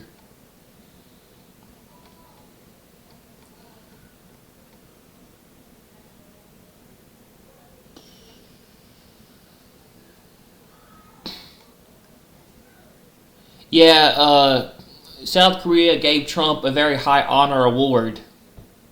They gave him the Golden Crown. Golden Crown in South Korea when he landed there. It's one of the most high, one of the biggest high honors of South Korea. Them giving him this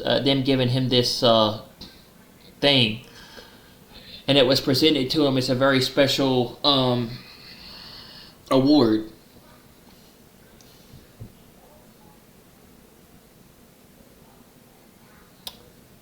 Says Trump has likened himself to a king. South Korea gave him a crown. President Trump received a replica of a golden crown excavated from an ancient royal tomb in Gyeongju. He called it very special.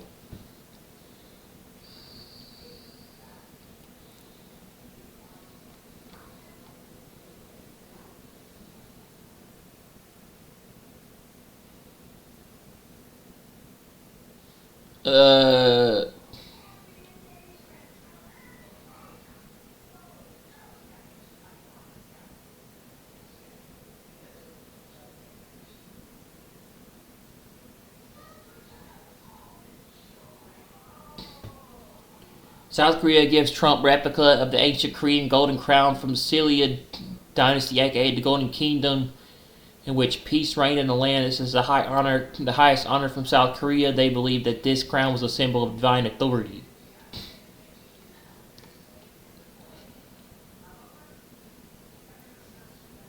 Federal Reserve cuts.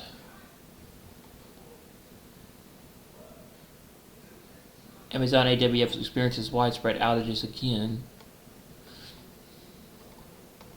300,000 liquidated from the crypto market in the past 15 minutes as Fed Chair Jerome Powell delivers FOMC speech. Federal Reserve cuts interest rates by 25 BPS. So Fed Chair Jerome Powell says the government shutdown will affect the economy. Fed Chair Jerome Powell says tariffs are pushing up prices of goods. FEMA SNAP recipients threaten to loot if food stamps are cut. November 1st, say the fuck out of my way. Benefits are starting to be cut off November 1st after Democrats voted for the third consecutive time to keep the federal government closed Tuesday. The Senate, which needs 60 votes for the government funding measures to pass, rejected the GOP-backed bill with 54-45 vote. An announcement went out via text message last week to SNAP beneficiaries, warning them of the imminent pause in the program, promoting a flood of videos angrily denouncing the move. I will tell y'all straight up like this. I just got that text and the link is definitely cut off for November. Y'all better stay out of my way in these stores because I'm walking out with carts. And I'm not paying for stuff. One angry SNAP recipient roomed on TikTok. Another added, you know what, since they want to take food stamps away, I'm going to go F King Walmart, grab anything I want, put that stuff right in the basket and walk right out, right up to that. So not paying for a damn thing, she said. Another. This is Trump's golden age, the purge, mass chaos, and unrest about to unfold across many cities across the country, and what's he busy doing? Getting a golden crown from South Korea. And I'll see him, the king of the world, ushering in peace.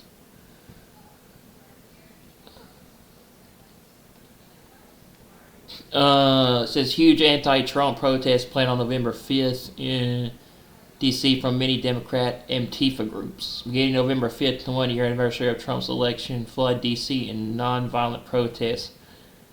Surround the White House, surround the Capitol, surround the illegitimate fascist-packed Supreme Court, come back again and again across the country, refuse to comply, or person of conscience. Millions of us together grind the machinery of the fascist regime to a halt.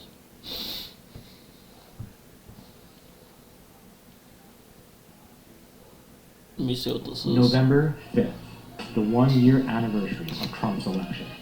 The fall of the Trump regime. November 5th. November 5th, the one-year anniversary of Trump's election. The fall of the Trump regime. November 5th, flood D.C. in non-violent protest. Surround the White House. Surround the Capitol. Surround the illegitimate, fascist-packed Supreme Court. Come back again and again.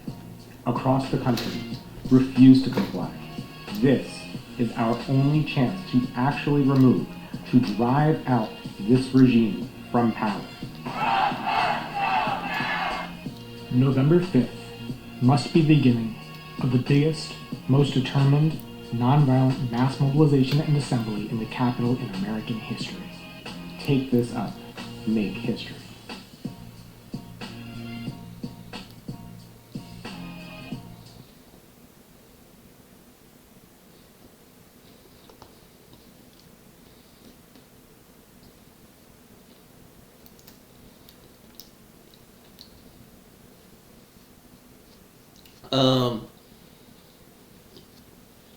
Remember the 5th of November, the gunpowder treason and plot. I know of no reason why the gunpowder treason should ever be forgot. Democrats are preparing to surround the White House with millions of protesters on November 5th, demanding Trump's removal from power.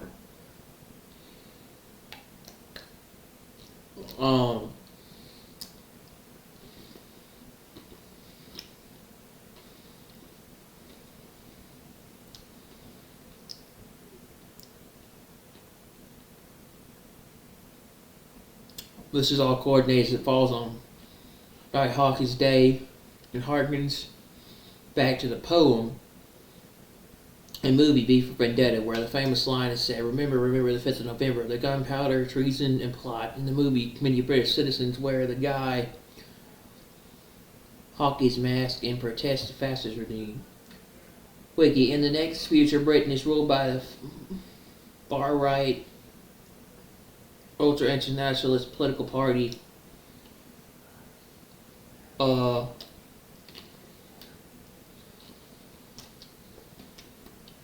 the near future, sorry.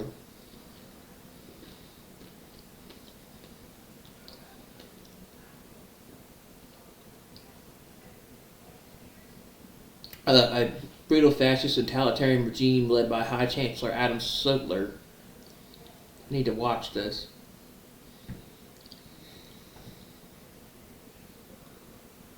Who controls the populace through propaganda and imprisons or executes those deemed undesirable, including immigrants, homosexuals, and people of alternative religions. Also worth noting, there is a deadly fake virus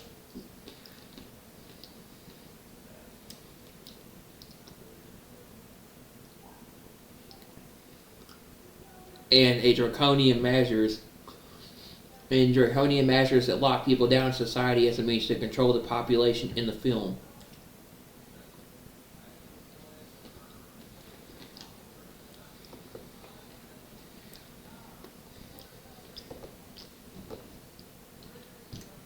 Trump officials in charge of food aid leaves their posts.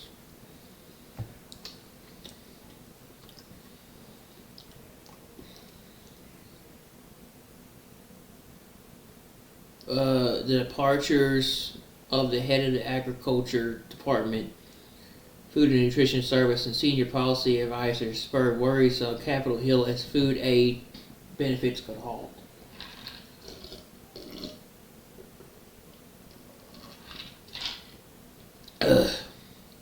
State of emergency declared across many states concerning food stamps, EBT benefits, as millions of Americans will be without food starting November 1st.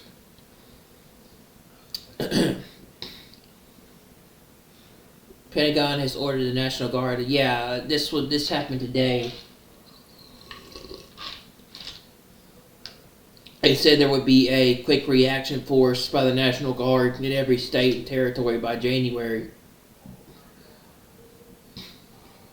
They are trained and equipped to respond to riots and civil unrest within the U.S.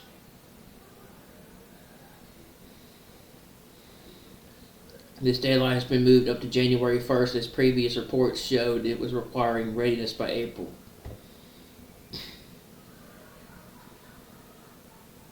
Pentagon memo details plans to train over 20,000 National Guard members across the U.S. to carry out Trump's order on subduing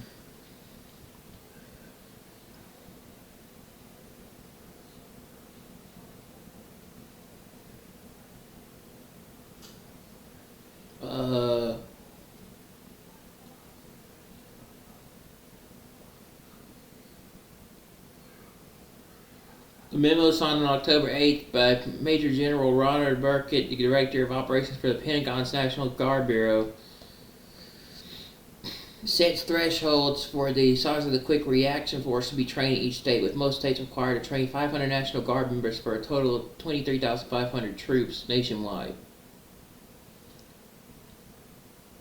The memo signed on 8th of October by Major General as authority, Burkett cited Trump's August executive order that deployed the Guard to fight crime in Washington, D.C. The same order required the Secretary of Defense to create a state National Guard quick reaction force available for rapid nationwide deployment and quelling civil disturbances. Janessa Goldbeck, a former U.S. Marine Corps captain and chief executive of the Vet Voice Foundation, a nonprofit advocacy group, said the order represented an attempt by the president to normalize a national militarized police force. She predicted the force would be used to send troops to states led by Democratic governors without their permission. It could be used to suppress turnout and disrupt the fair operations of elections. In a worst-case scenario, she said the president could declare a state of emergency and say that elections are rigged and use allegations of voter fraud to seize the ballots of secure voting centers. The Pentagon did not respond to repeated requests for comment. A spokesperson for the National Guard Bureau declined to comment on concerns that Trump is seeking to demoralize a national militarized police force or could potentially use the force to seize ballot boxes. Abigail Jackson, a White House spokesperson, said the president has lawfully deployed the National Guard to several cities, either in response to violent riots that local leaders have refused to quell, or by invitation to assist local law enforcement as appropriate. President Trump and the entire administration is working to make America safe again. She added the tremendous results from cities like Memphis and D.C., where crime has significantly dropped following National Guard deployments, debunk all the fear-mongering and lies from The Guardian. The 8th October memo says the Pentagon will deploy military trainers to every state, U.S. territories as far away as Guam, with the goal of making the quick reaction forces operational by the 1st of January 2026. Interesting.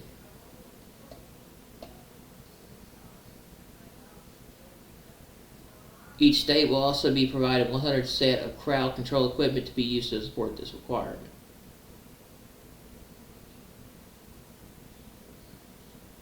Among other things, the troops are to be trained how to form squad-sized riot control formations, how to employ a riot baton as a member of a riot control formation, and how to supervise a riot crowd control operation. National Guard members are also to be trained in de-escalation of force techniques. Each state is set to report monthly on its progress. Another pending document reviewed by The Guardian dated September 24th September mandates the creation of a specialized military police battalion within the District of Columbia National Guard that is dedicated to ensuring safety and public order in the nation's capital as the circumstances may necessitate.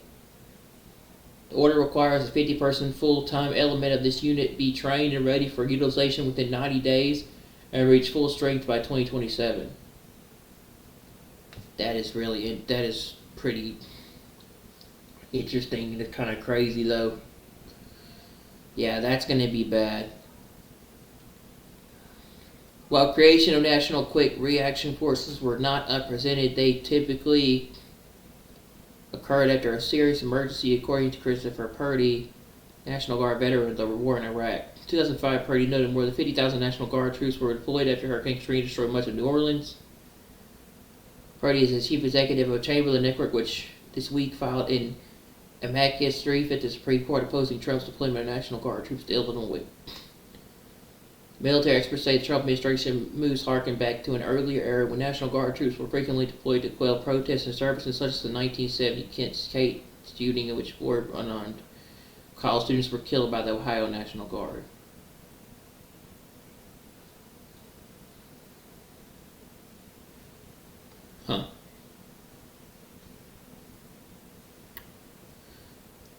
A full stabilization force.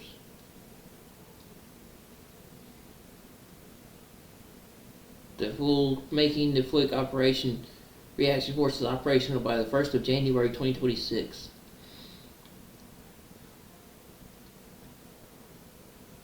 Full-time element of this unit to be trained and ready for utilization within 90 days to reach full strength by 2027. A full stabilization force by full strength by 2027.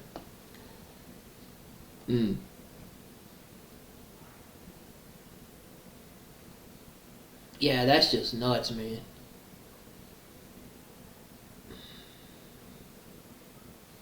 We could very well have a rapture this year.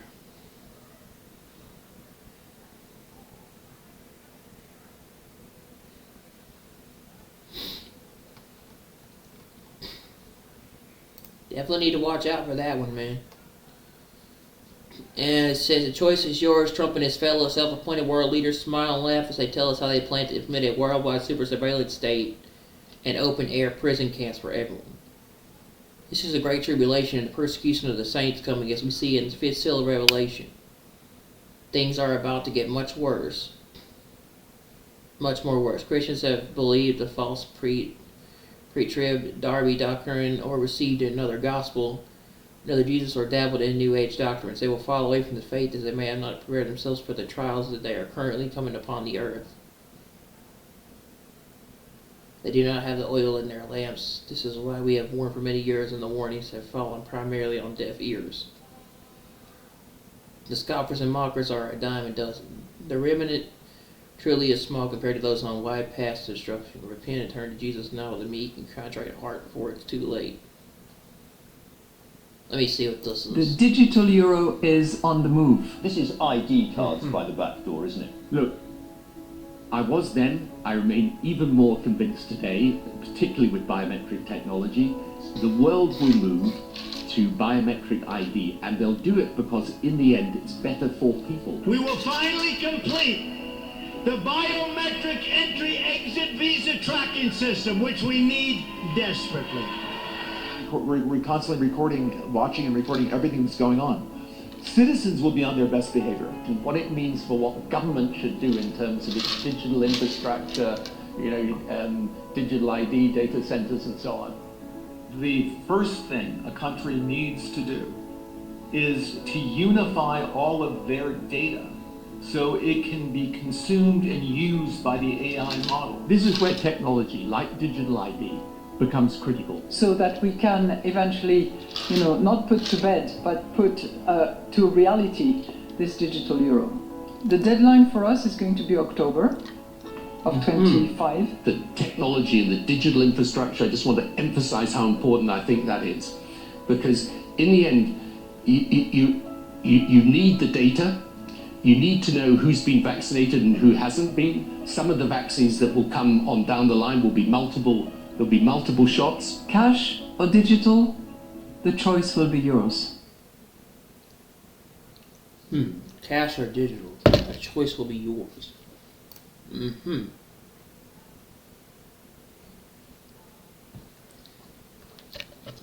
Trump orders the U.S. military to start testing nuclear weapons immediately for the first time since 1992.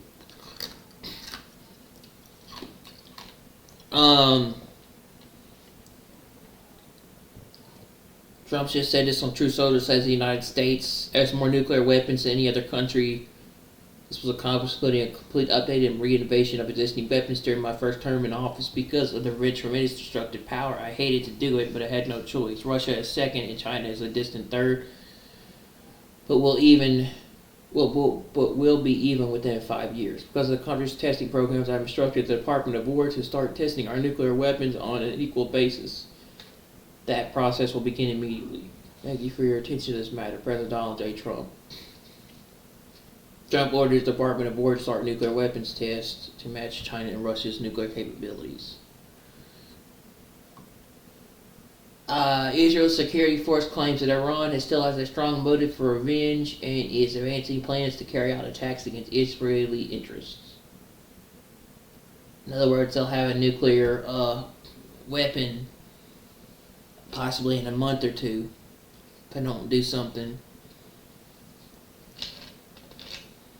Western intelligence sources reveal on CNN Iran is restoring its missile program with the help of China despite a renewal of UN sanctions to prevent this in the past month.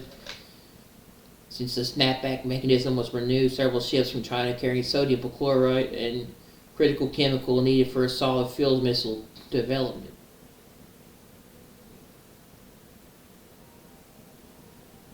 Have arrived at Bandar Abbas port in Iran. Iran-bound Chinese shipments of sodium perchlorate, a key ingredient in ballistic missile fuel, have ramped up in recent weeks. Iran's nuclear program is back online. Let's see. Iran officially declared it no longer bound by the 2015 Iran nuclear deal JCPOA, ending all restrictions on uranium enrichment stockpiles and weapons research. All provisions are considered terminated, announced Iran's foreign ministry. Iran now says it sees no reason to negotiate. The deal is dead. The centrifuges are spinning again. The Israeli army has advanced around 1 kilometer into the Lebanese town of Balida in the last few moments.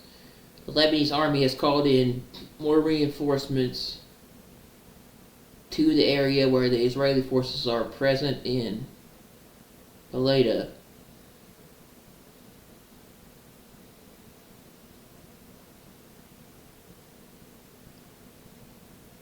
U.S. military ship spotted in Puerto Rico. Yeah, this was what was just said. I just saw this. And there's more military ships heading toward Puerto Rico.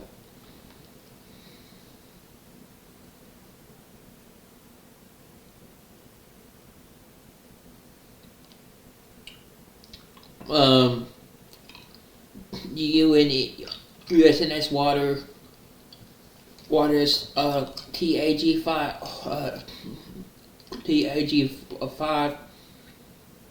45 used for submarine negotiation system testing and ballistic missile flight test support, and the MV Ocean Trader,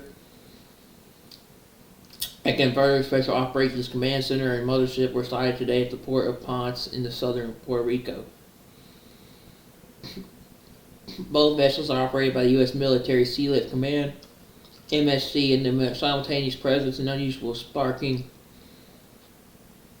speculation about a classified coordinated regional operation. Observers note the location's proximity to key Caribbean sea lanes and ongoing U.S. maritime security efforts in the region.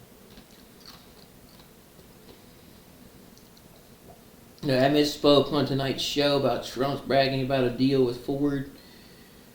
It didn't make. It was actually Toyota. Toyota says Trump is bragging about a deal it didn't make. Yeah, I heard about that too, about when he met with those leaders. Let's see. Toyota has denied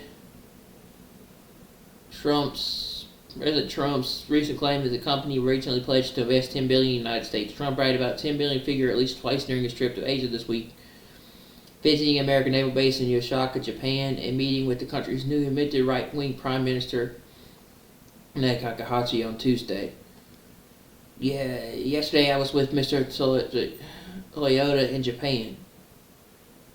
He just announced he's going to spend. They're going to spend $10 billion, and they're going to build new car plants. Trump said Tuesday, referring to the company CEO Toyota, and they're going to build in numerous states, about 6 or 7 different states. No such deal has been made as Toyota made sure to clarify on Wednesday. Company executive Hiroki Yuhita basically claimed that Trump was either making it up or mixing it up with the deal from his first term nearly 8 years ago.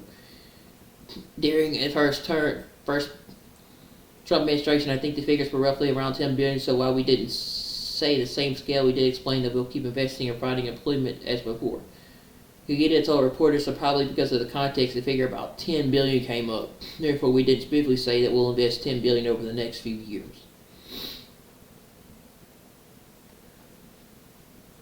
In the car plants are moving in. Yesterday I was with Mr. Toyota in Japan, and he's just announced he's going to spend. They are going to spend $10 billion, and they're going to build new car plants, and they're going to build them in numerous states, about 6 or 7 different states.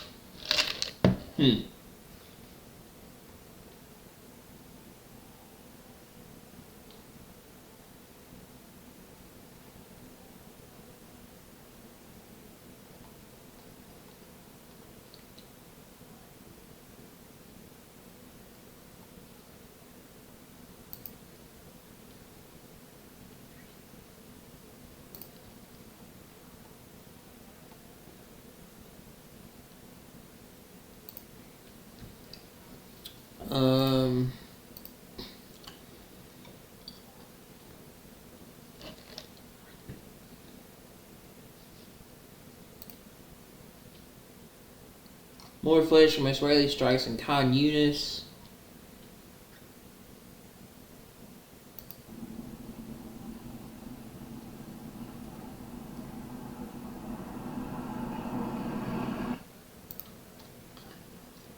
President Trump gets the President of the People's Republic of China. No, President Trump greets the President of the People's Republic of China. I'm sorry.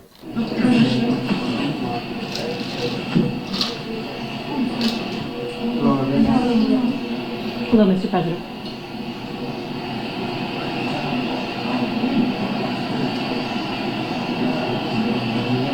Mr. President, the President of the People's Republic of China.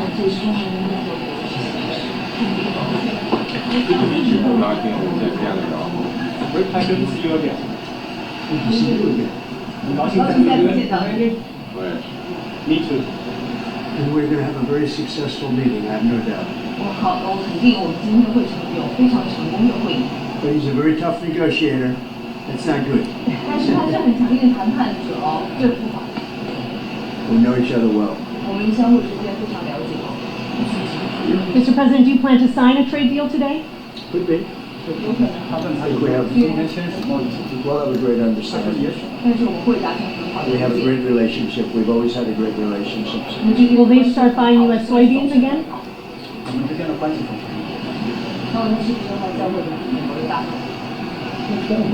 Will you discuss Taiwan, sir? Which way? Thank you very much.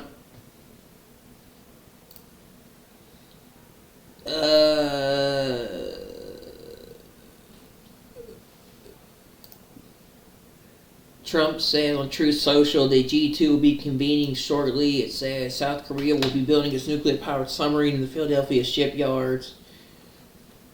Right here in the good old USA shipbuilding, and our country will soon be making a big comeback. Stay tuned. President Donald J. Trump. Very much looking forward to my meeting with President Xi of China. It will take place in a few hours. President Donald J. Trump. I want to see what that meeting was about. Arab reports from Gaza, the Israeli Air Force attacked Khan Yunis. So they're launching strikes on Hamas. Seems to me like this is gonna make the ceasefire a lot harder to keep very soon.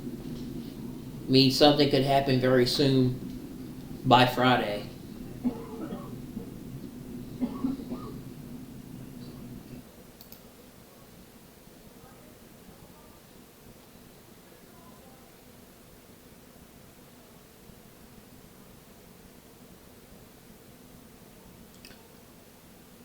It says, guys, where's the fudge? Where are the fudge rounds? Lol, I can't find it anywhere, and it's been a weird craving for me for weeks. Lol.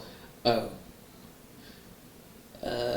Iran isn't actively enriching uranium, but movements detected near nuclear sites, UN official tells AP. Oh, they're definitely rebuilding. You can't believe anything the United Nations says. They're 100% against Israel.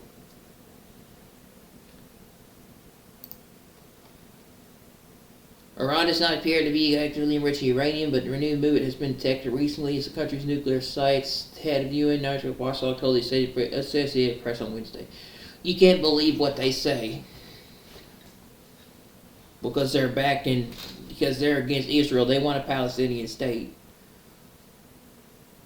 Rafael Marino Grossi, Director General of the International Atomic Energy Agency, said inspectors have not been able to fully access the sites, but have not seen any activity via satellite to indicate that the Islamic Republic has accelerated its production of uranium enriched beyond what is compiled before the 12-day war with Israel in June.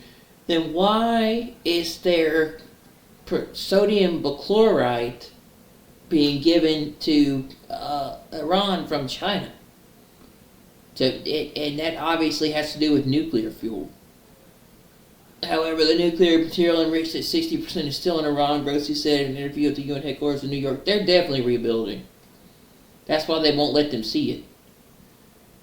And this is one of the points we are discussing because we need to go back there and confirm that the material is there. It's not being diverted to any other use yet. It's very, very important. Yeah, they're not going to let them in. Grossi said the inspectors have seen movement around the sites where the stockpiles are stored without additional access. The UN has to rely on satellite imagery, which can only show so much, he said. The stockpile could allow Iran to build as many as 10 nuclear bombs about it should it decide to weaponize its program. Grossi warned, yet that it doesn't mean that Iran is such a weapon. Iran long has insisted its program is peaceful.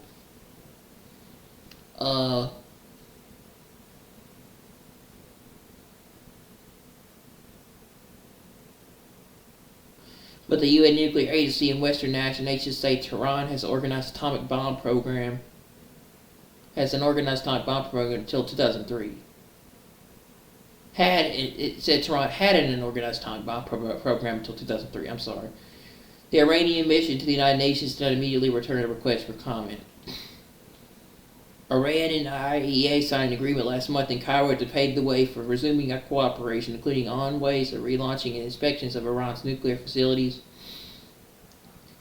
that has yet to be implemented. The agreement comes after Iranian officials suspended all cooperation with the IAEA after the war with Israel, in which the U.S.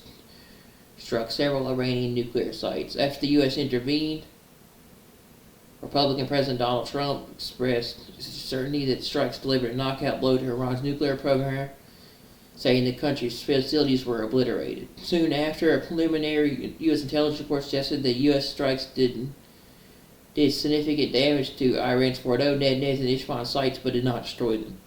CIA Director John Radcliffe told skeptical U.S. lawmakers that American military strikes destroyed Iran's lone metal conversion facility, a setback to the nuclear program that would take years to overcome, and the intelligence community assessed that the vast majority of Iran's amassed enriched uranium most likely remains buried under the rubble at Isfahan and Fordow. Israel's surprise attack on Tehran came after the IAEA's board of governors voted to censor Iran over its non-cooperation with the agency. The first time in 20 years, Iran accused the IAEA without providing evidence of aiding Israel and later the U.S. in their attacks. Top Iranian officials and Iranian media then called for Grossi to be arrested and put on trial if he returned to the country. As a result, Grossi had to start receiving protection by the Australian Police Cobra Unit.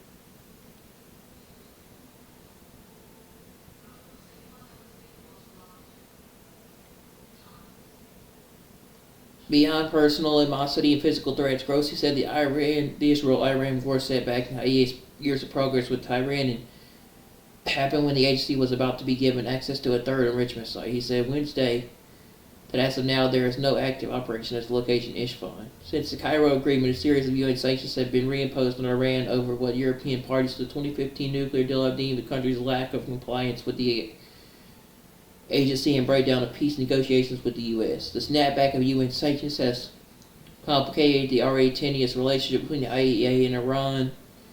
But Grossi says inspectors are inside the country as of Wednesday, and he remains in constant contact with Foreign Minister Abbas Araghchi.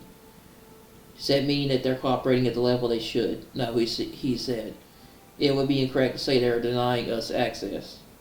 And it'll be equally wrong to assume that everything's fine. No, it's not. They're definitely rebuilding, and they're not allowing them to be in there because they don't want them to know that they're actually rebuilding their nuclear program.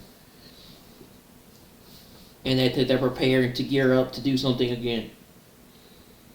Why would you want to tell someone you're going to do something if you don't want them to know? And if you're up to no good, why would you want someone to find out about it? Clearly, if you're doing something you know you're not supposed to do, you're not going to tell anyone, and that's usually what happens with a lot of things. So Iran, if they're indeed rebuilding, they're not going to want the IAEA or the people to know that they're rebuilding their nuclear program.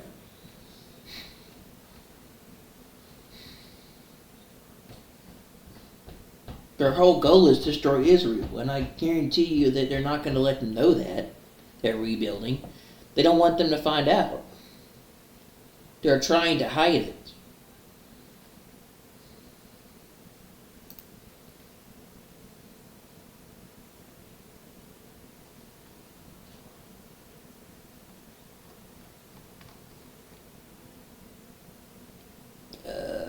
Council on Foreign Relations meeting with Prime Minister and Foreign Minister Sheikh Mohammed bin Abdurrahman Al Thani of Qatar.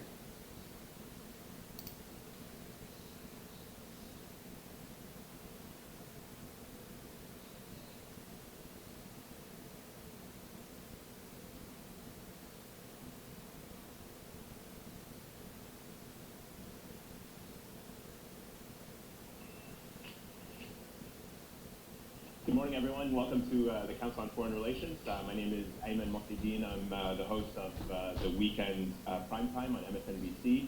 I have the distinct privilege and honor of moderating this conversation with His Excellency Sheikh Mohammed bin Abdurrahman Al Thani, someone I've gotten to know well over the last couple of years. We're very lucky and very fortunate to have managed to squeeze in hopefully an hour of his very busy schedule, one of the busiest people, I think, currently on the world stage. Your Excellency, it's great to have you here. We really appreciate it. This is an on-the-record conversation. I'm going to moderate the first part of it with a few questions, and then I'll open it up to the floor and some of our virtual members for questions in the second half. So really, really appreciate you making time for us. I wanted to start, and I know we're going to talk about Qatar's role regionally and the mediation efforts, but I thought maybe I can start with the past 24 hours. We're seeing what is being described as a tenuous ceasefire being challenged. And maybe if you can just give us a read of what has happened in 24 hours. Do you believe the ceasefire is still holding right now? What have you heard from your counterparts as to their commitments in making sure this ceasefire holds? Well, first of all, thank you everyone for having me, and I would like to thank the Council for having me and giving me this opportunity here today. In the past 24 hours, I believe that everyone was watching the challenges that we were facing in Gaza and the violations that happened to the ceasefire.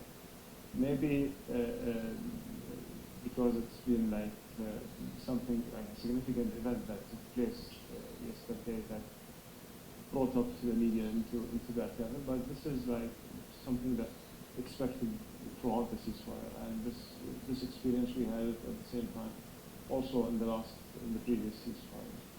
We've been engaging in a very intensive way with both parties in order to ensure that the ceasefire holds.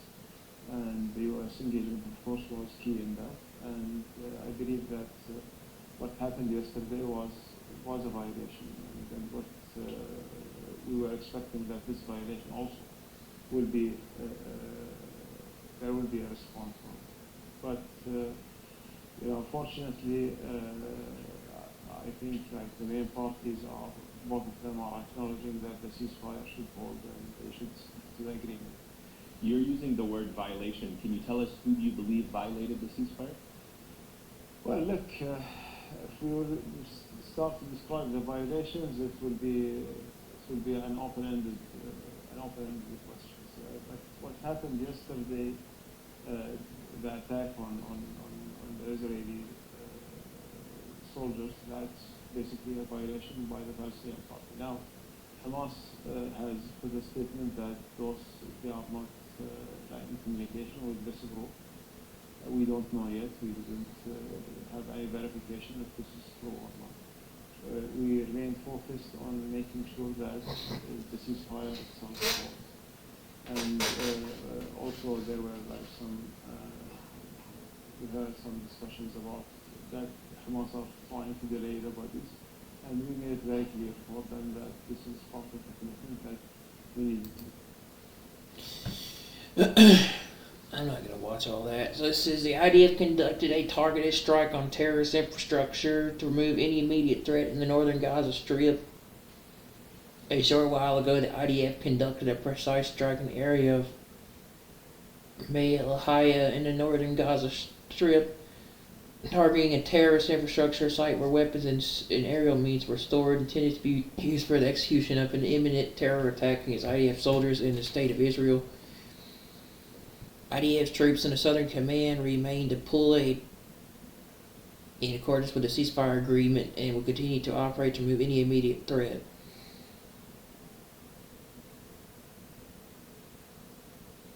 Attaches footage of the identification of the terrorists and aerial means. Let's see.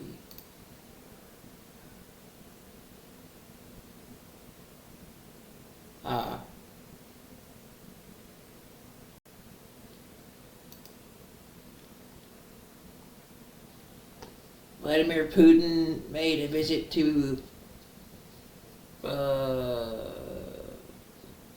Polyarmendareka Central Military Teaching Hospital. The president spoke with service personnel of the 127th Separate Reconnaissance Brigade of the Southern Military District, 18th Combined Arms Army.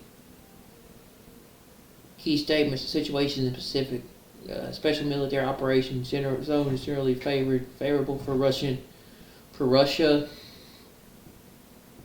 Russian troops are advancing on all fronts and have the initiative. Enemy forces are now surrounded in both Kubansk and Krasnodar. Some suggest a lot of media representatives, including foreign and Ukrainian journalists, in the encirclement zones, but the main concern is now to avoid any provocations by the Ukrainian side. The Brevovestnik unlimited range nuclear power missile, which has recently undergone new tests, possesses a number of clear advantages since its clear propulsion system takes mere minutes or even seconds to start up. It's a scientific breakthrough that will find use in the civilian economy, as well as Russia's lunar program and efforts to solve the energy deficiency in the Arctic.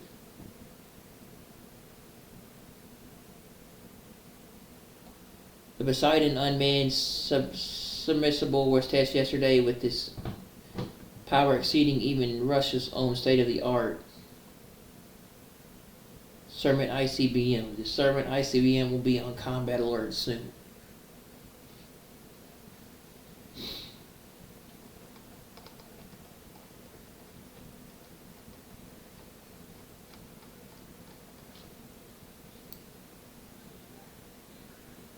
The reports in Gaza, the Israeli Air Force attacks in the northern Gaza Strip. Hamas leader Tahir al-Nouni, the American justification for the Israeli aggression on the Gaza Strip is complacency, but the crimes our Palestinian people are paying the price for the failure to reach national understandings. We have submitted a number of independent names to our brothers in Egypt to take over the management committee of the Gaza Strip.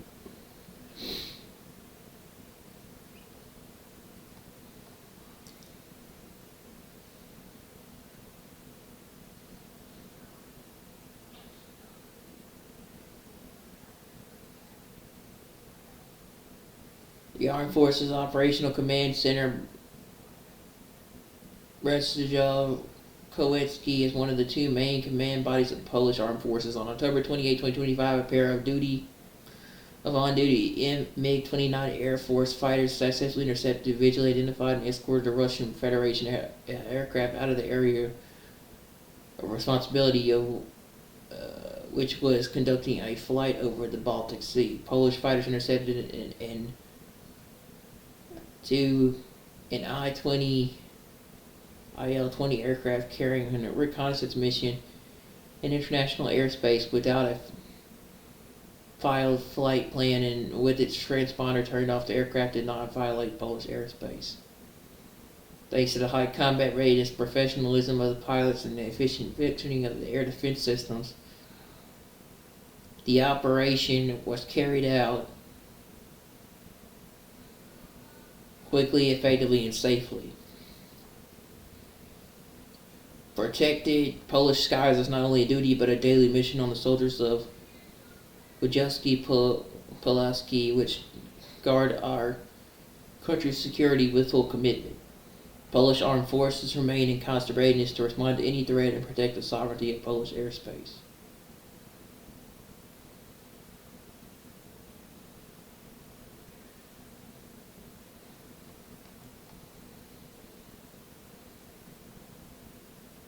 IDF assessment: Hamas will return 4 kidnapped fallen soldiers in the coming days, including 2 it planned to release yesterday.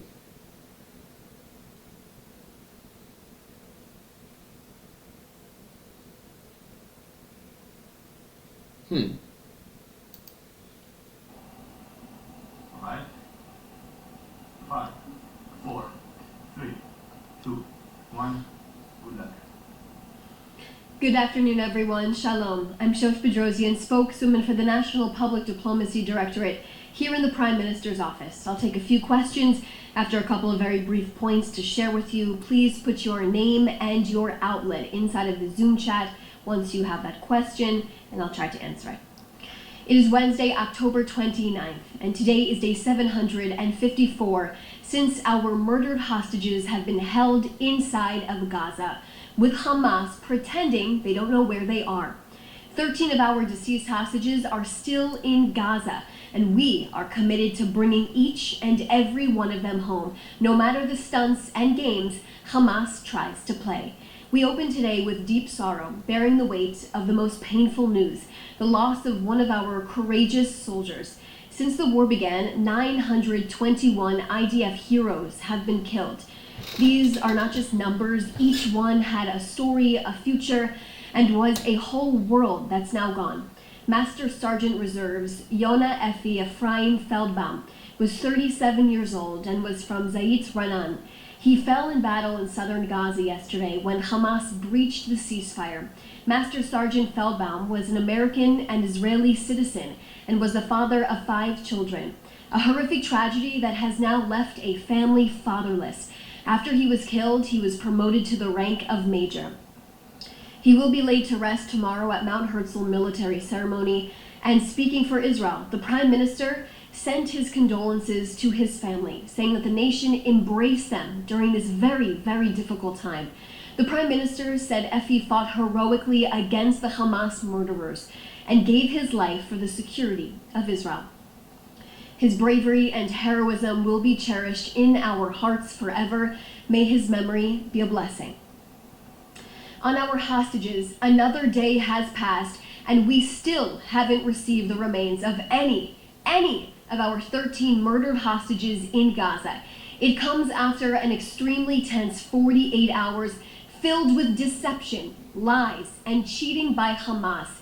Cheating Israel, cheating President Trump, cheating the Americans, and cheating the world. Israel has a contract and an agreement with the Americans under this deal, and Hamas has a contract under this agreement with the Americans. As we uphold our side, the Americans and President Trump continue to be cheated by Hamas. Prime Minister Netanyahu often quotes Winston Churchill, who once said, "A lie gets halfway around the world before the truth has a chance to get its pants on." Israel continues to work tirelessly to show journalists. What is that? Is that a breaker switch?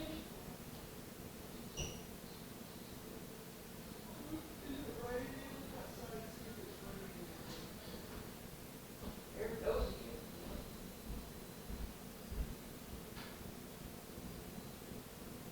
No, not raining. Maybe a breaker switch.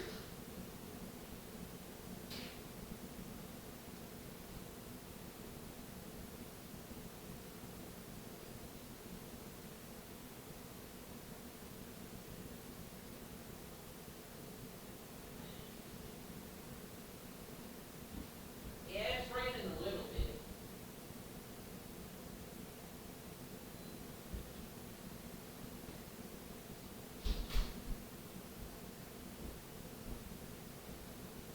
But enough to make the power blink like that?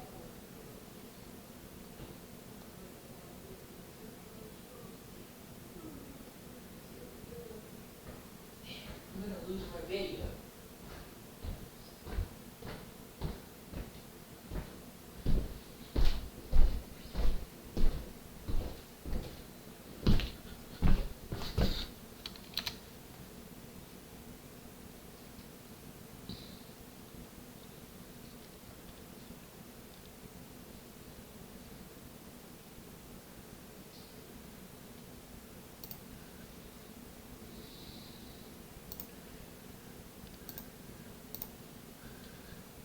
The truth about who Hamas really is, yet too many in the press have chosen the easier path, repeating Hamas's propaganda instead of challenging it. When you repeat their lies, you become part of the problem. Hamas can find our hostages' bodies, and we know this based on evidence and precise intelligence. It is evident, it is clear, and yesterday's drone video proves they are holding onto the remains of our hostages to pull stunts to prolong this. A true testament that the terror group doesn't want peace. Instead, they want to continue war.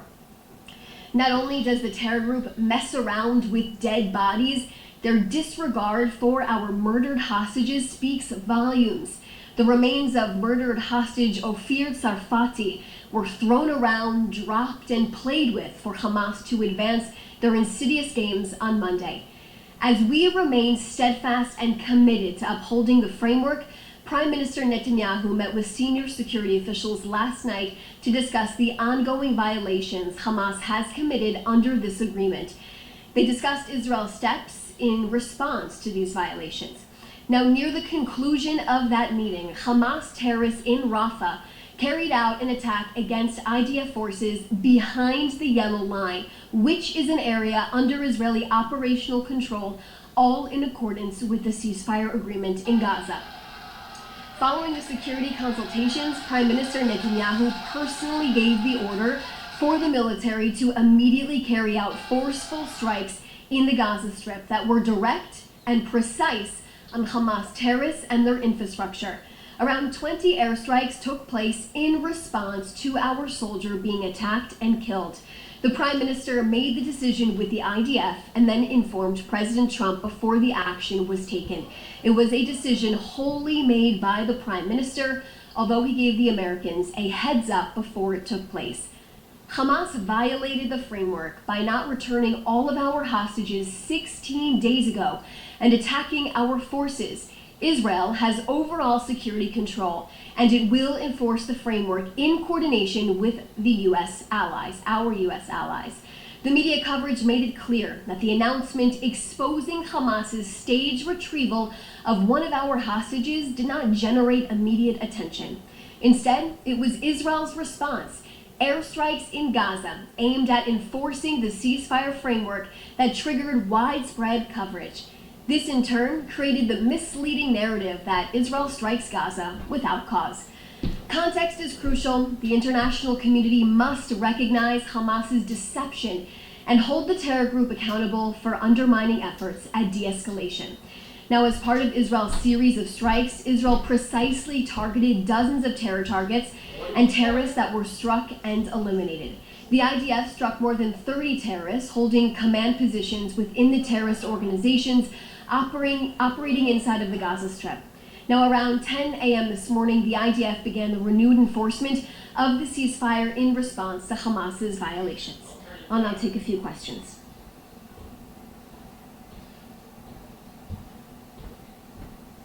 From Kano Wantabe,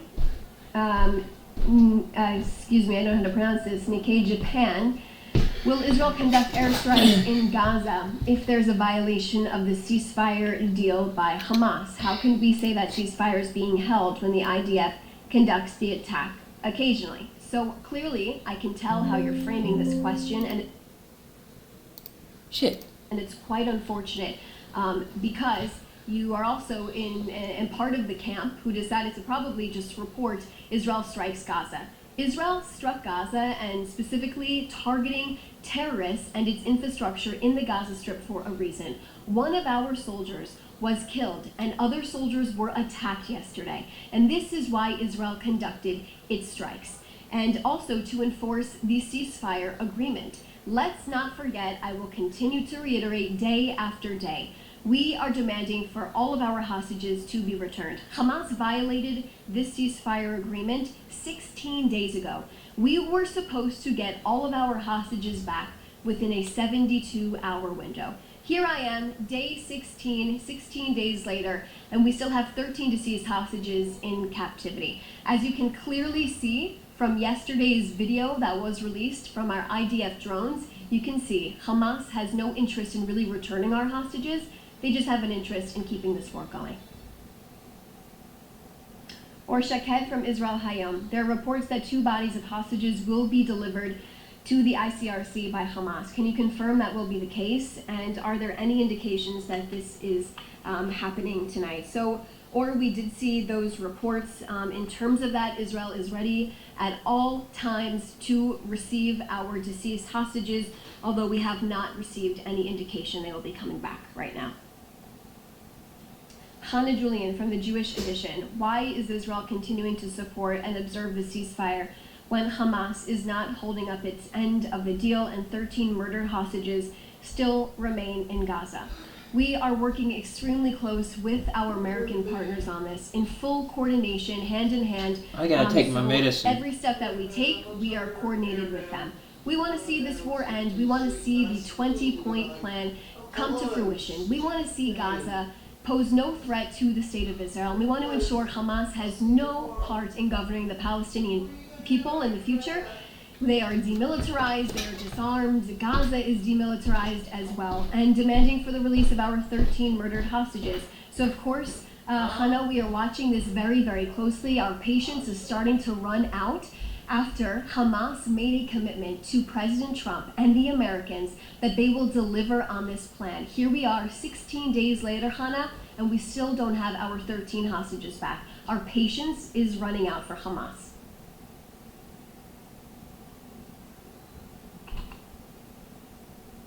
Waiting for a few more questions. Let's see.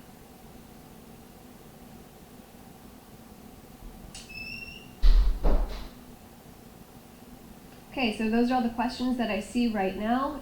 If anybody, of course, has any other questions, you can feel free to reach out to us here at the Prime Minister's office. Thanks so much for joining us.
All right.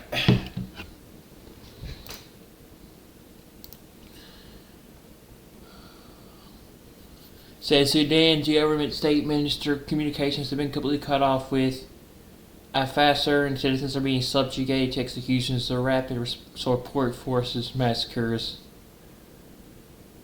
will not stop as long as they have military and financial support.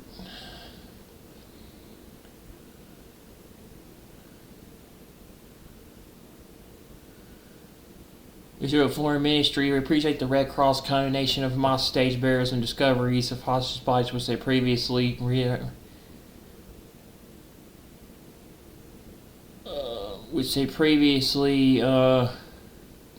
extracted from a mosque holding sites. There seems to be a gap between the Red Cross office knows and reality given footage of Red Cross staff at the deception. We trust ICRC will take action regarding lies their staff apparently report upwards.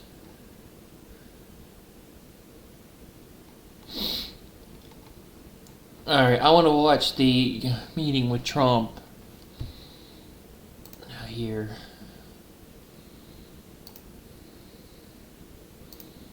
Meeting with Trump and Xi. So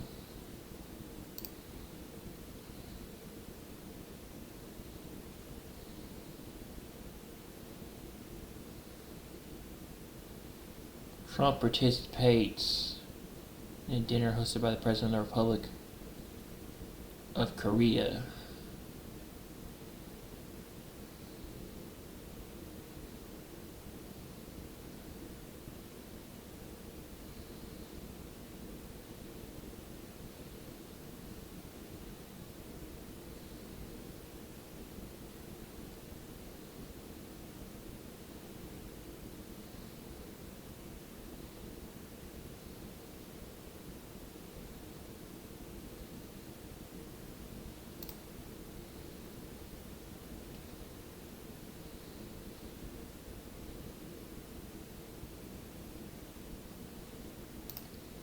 Well, thank you very much. It's a great honor to be with a friend of mine, really for a long time now, if you think about it. The very, very distinguished and respected President of China. And we will be having some discussions. I think we've already agreed to a lot of things, and we'll agree to some more right now. But President Xi is a great leader of a great country, and I think we're going to have a fantastic relationship for a long period of time. And it's an honor to have you with us. Thank you very much. Thank you.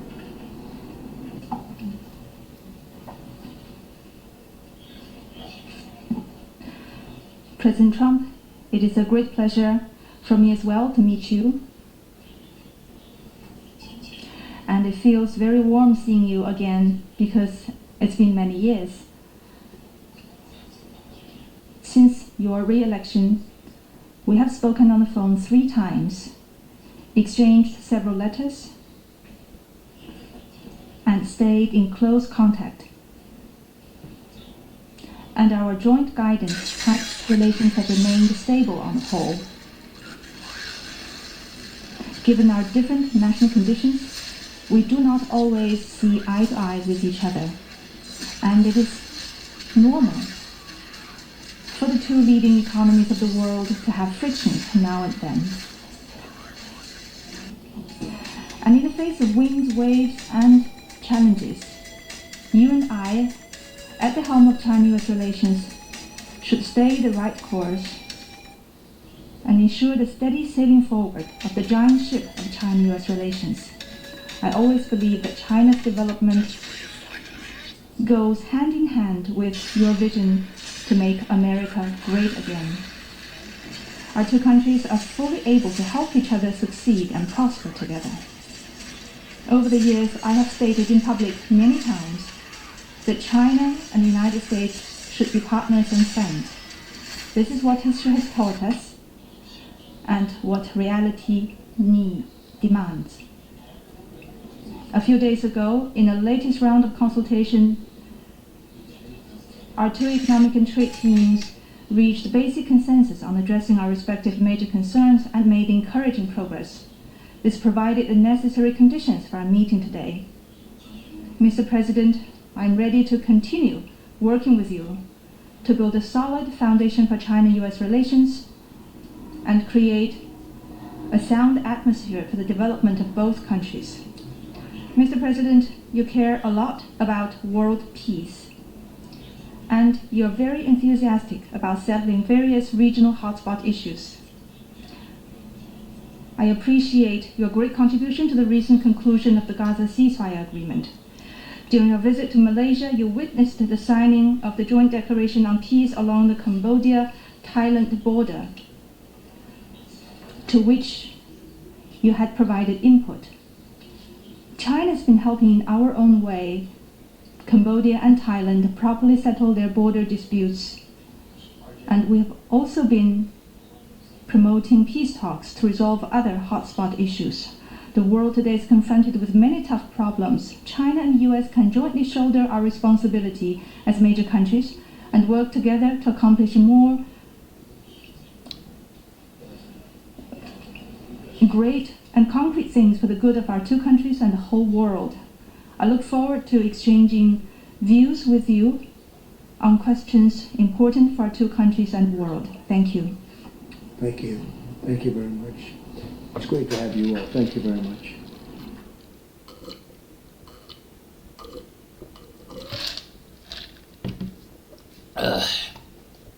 Well, that was short.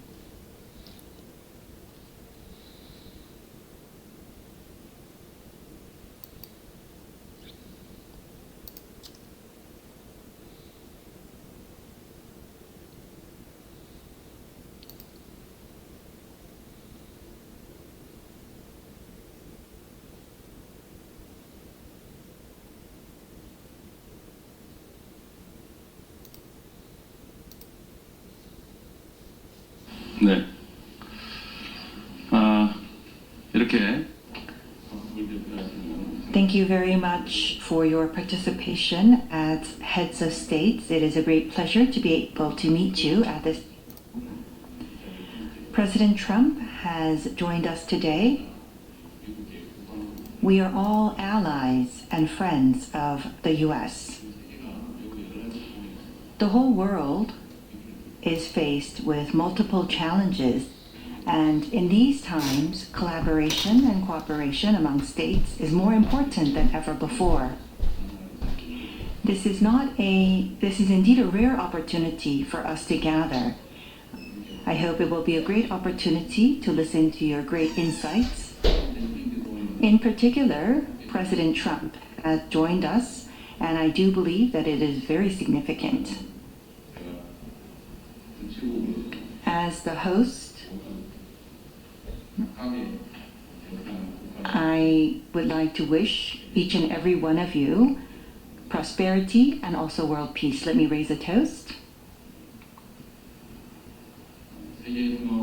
For world peace and collaboration between states.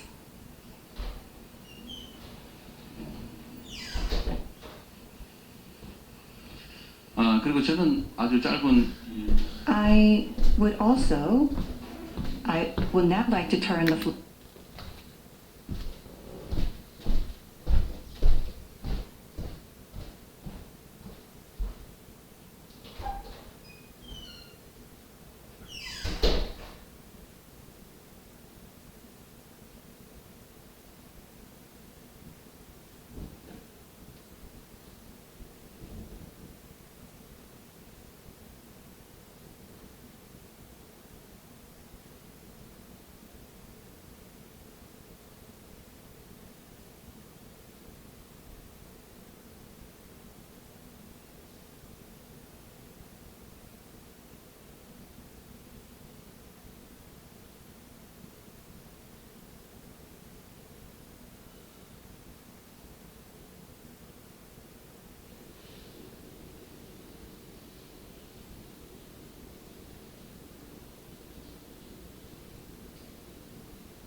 Floor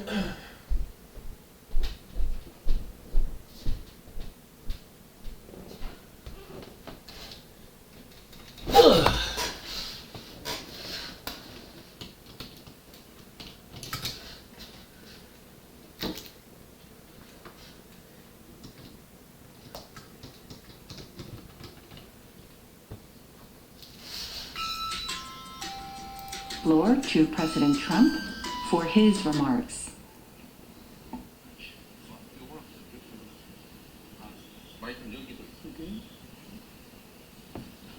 Hello. So I'd like to thank everybody. I know you all either reasonably well or very well. And we had a tremendous meeting today with South Korea. I think the meeting was determined, very much determined. And we made our deal, pretty much finalized a trade deal. And we discussed some other things having to do with national security, etc. And I think we came to a conclusion on a lot of very important items. We had a terrific meeting in Japan also, and we concluded a trade deal, a very big one, very big trade deal. And I always say good for both countries. I think it really is great for both countries. But I just wanted to thank you. You rolled out a red carpet that was a very good red carpet, a beautiful red carpet, and giving me the honor of that magnificent piece of art, because it really was a piece of art that you presented to me today, and to be the first president of the United States that got that was really something very special. So I appreciate it very much, and I won't forget the trip. And we'll be working together, and you have a little bit of a cloud over your country, and we're going to get that cloud solved. You have a neighbor that hasn't been as nice as they could be, and I think they will be. I know Kim Jong-un very well, and I think things will work out very well. Tomorrow I meet with President Xi of China, and I look forward to that. And we've been talking a lot over the last month, and I think we're going to have something that's going to be very, very satisfactory to China and to us. I think we're going to have I think it's going to be a very good meeting. I look forward to it. Tomorrow morning we meet, and then I go back to the United States, and then I go around the United States, and the same thing happens, but we're doing very well. Our country is doing phenomenally well, better than I think it's ever done. We hit new highs in the stock markets, all of them. Every market's hit new highs, and we have, Dragon I think, Quest 48 22 times HD since remake in was also 9 months. We've hit 48 times we've hit new highs, and many of was you also are added to the investors direct. I in forgot about that the one. United States from the standpoint of stocks. You put a lot of money in our stocks, so you're doing very well. I'd like to congratulate you. In some cases, you've doubled your money in about a year, and I'm very impressed with you. Your voters are very impressed with you. But we've done amazingly well. I don't think there's ever been anything like it, and we're over 17 trillion, probably up to $18 trillion of investment. In the last 4 years of the last administration, there were less than $1 trillion. And we're over 17 trillion. We're close to 18. I think we're going to be 21 or 22 trillion by the time I finish my first year. And there's never been anything like that for any country, not even close. And part of that is the national security, given to us by the tariffs, properly used tariffs, very properly used. And other countries, as you know, have used them against us, but we never chose to use them very much. And we should have. And it's made a big difference. Our country is thriving. I think we have the hottest country anywhere in the world. And a year ago, we were a very troubled nation, but we're not anymore. So I just think it's an honor to be with you. You've all done a fantastic job. You're fantastic leaders. We had a great meeting a week ago. You came all the way, and now you came here. But this isn't quite as far. This time I traveled far. But you've done a fantastic job, and we're working together on rare earths, but we're working on a lot of things together, and it's all working out very well. But I just want to thank you for your hospitality, Mr. President. It's been great, and it's an honor, and we'll be back, and we'll see you again. And thank you very much. Thank you very much.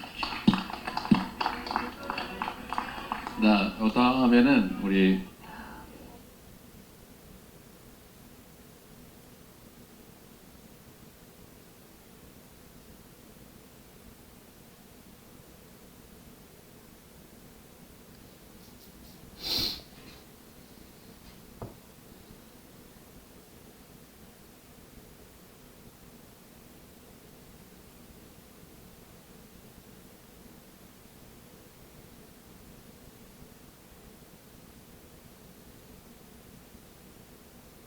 Okay, Trump has officially finalized a $350 billion trade deal with South Korea. Okay, that's what he signed.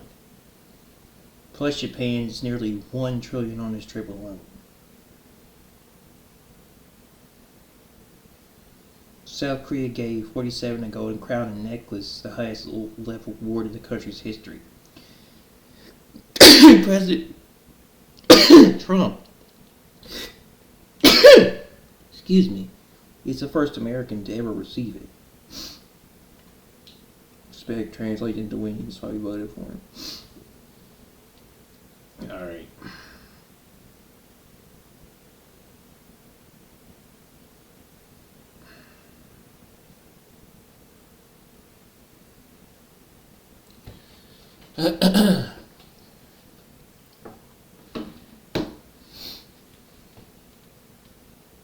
I'm gonna play some AVP for a bit.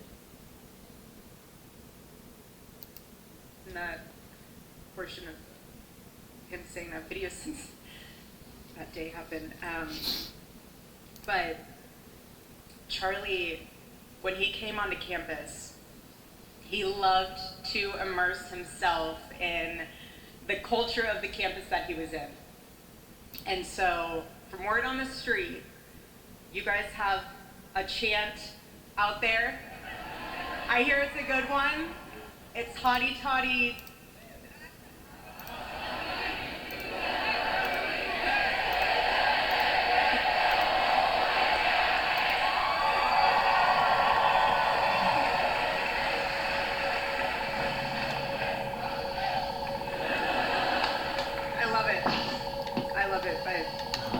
It's a tremendous honor and blessing to be on stage today, and this is what Turning Point USA is all about.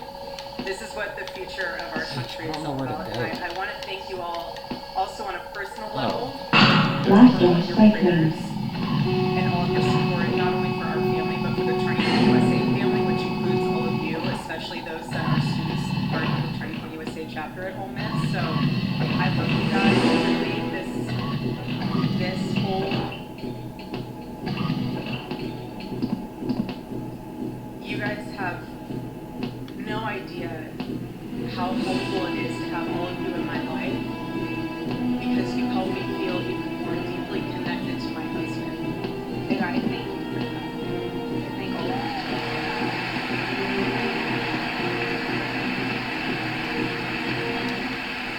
Warning, paradox activated.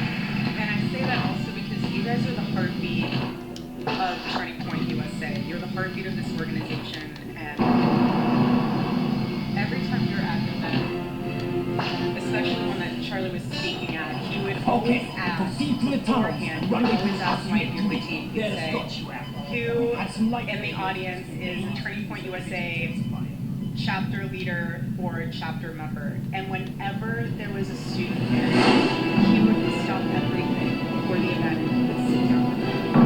He would ask them what their name is. Crap, What is is that? what is the issues that are going on campus? He would take the time to make sure that you guys knew who was invested.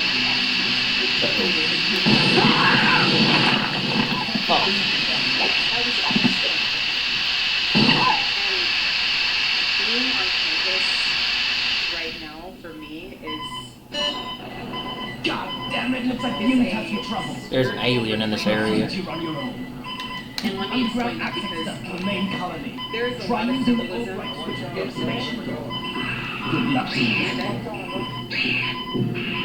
There it is. Shit. Coming to grips with the permanency Back of off. this nightmare.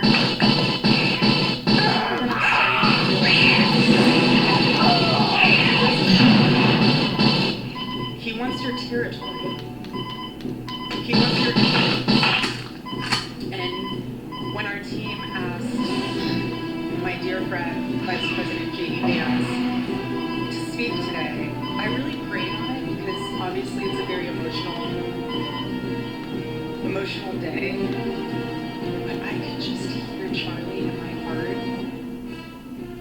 I could just hear him say, go reclaim that territory, babe. Go. The battle's already won. God's love conquers. And that's why I'm here today. I'm here because this moment, it can either be your breaking point or your gating point, essentially. Back off. And at this moment, every single one of us has a choice to make, whether we stand for freedom or we're just gonna fall for everything else. But I want to encourage you, especially the students here, find your voice. You are the courageous generation. That's what you are. I'll take off my armor. All of you. Gen Z, you are the courageous generation. Hear me when I say that. My husband believed that to his core. That's why he went on campuses. That's why he was trying to reach you. You are the courageous generation. Make him shit. Can't really shoot well. Oh shit. Back off. To advocate for something that you truly believe in and express it in the most articulate way of what exactly you're advocating for. You're advocating for America, you're advocating for freedom of speech. Because our chapters on high school campuses, I love it. Charlie was so excited when he named the programs for high schools. He said, we're going to name it Club America. Because he goes, who can hate that name? It's the perfect name, Club America, and he loved it. Who's against it? And I want you to know that if you are trying to start a chapter, I'm with you. Charlie's with you. You have an arsenal of Turning Point USA staff members that are with you. It's a long fall. I also, what I've been able to sit back and witness is the leaders that have stepped up to ensure that chapters can, for example, I don't know if you guys saw what happened earlier this week which is amazing. I want to give him a massive shout out because he said, I made it into the alien colony. USA, we want to make sure that all high schools in Florida, anybody in high into their school that tunnels. wants to start a Club America chapter, Come get me, motherfuckers! I dare you! Come on! no impediment. I'll kill all of you! And certainly no discrimination. Come get me!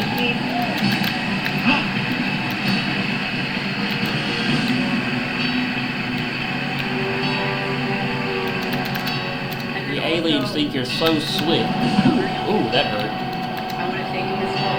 He donated generously to Turning Point USA. He supported the Turning Point USA chapters all over the Commonwealth of Virginia. How powerful is that?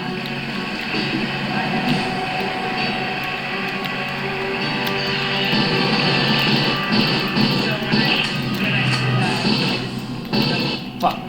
Alright. 2 down, 48 to go. I see you.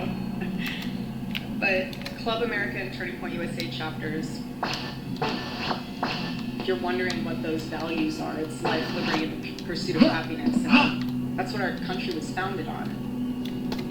And when you succeed in establishing that chapter, I want to commend you because that experience will leave a mark on you. Hey, shoot, didn't mean to use my grenade. For the rest of your life and generations to come. Come on, get me. Earn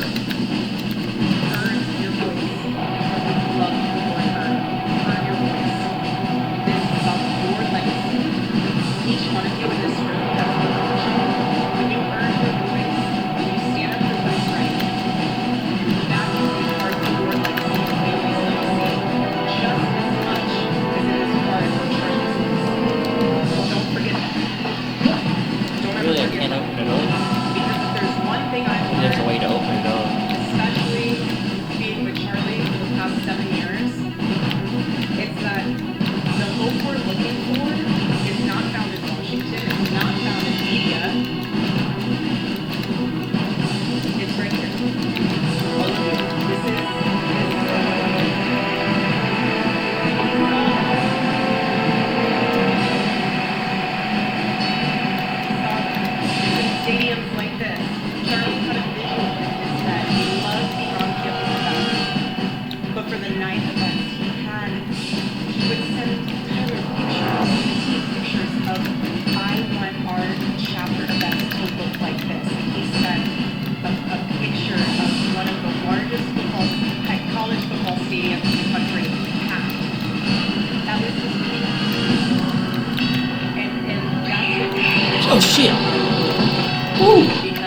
crap out of me.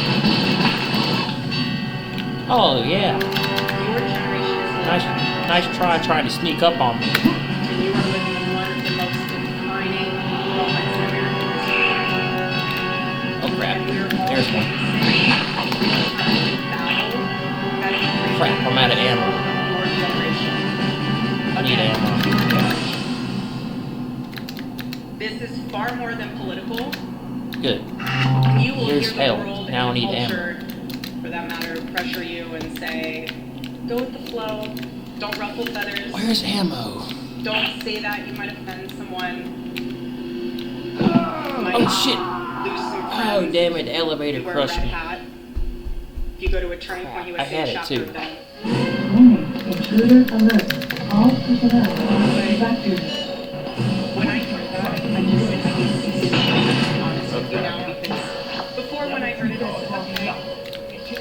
Now when I hear that, Alright. Access denied. Gotta remember how to get out of here. if you're worried about losing a Access friend, denied. There we go. I lost my friend. I lost my best friend. And if you're nervous about standing up for the truth, the assassination of my husband puts into perspective all those fears. It really does. Because my husband never went with the flow. Are you kidding me? He swam in the streams of significance.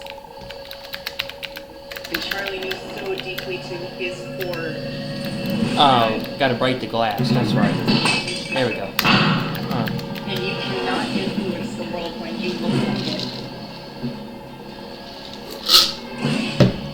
The enemy of truth doesn't need to destroy a nation overnight. He just needs to convince people that truth no longer matters. Oh crap. That hurt my health badly. Don't speak up. When citizens don't vote. When students don't think for themselves. Don't worry about it. Ephesians chapter 5 says, have nothing to do with fruitless deeds of darkness, but rather expose them. That's what he says. To bring flavor to a world gone bland and weary,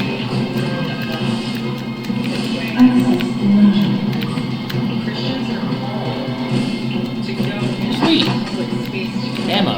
That'll work. and that's what my husband did. Warning, paradox activated. I got to watch this evolve over the years. At first, he would hold Come get me, you xenomorphs. I dare you. He would listen. Okay. He would put the microphone down. And he wasn't listening, he was hearing. He was absorbing what the students were saying and what they were asking. He was engaging.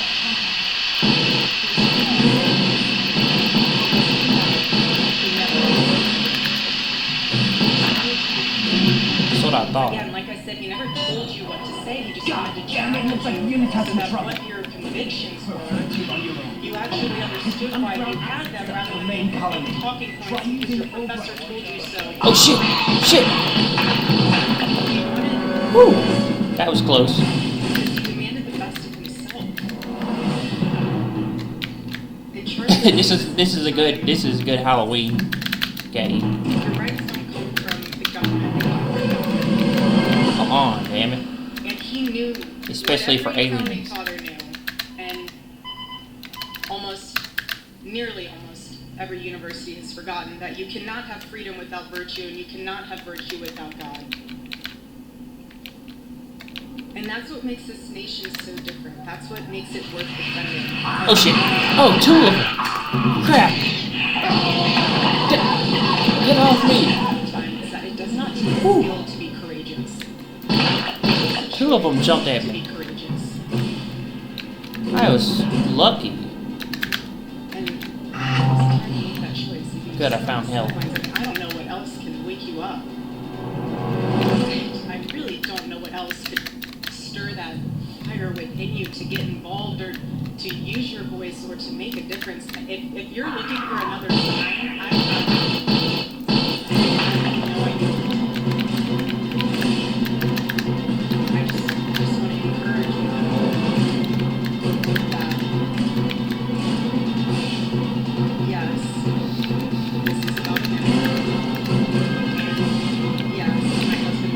love that it's got the music from the movie.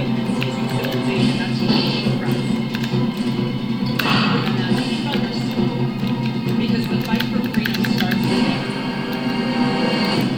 inside of each and every one of you. So again, please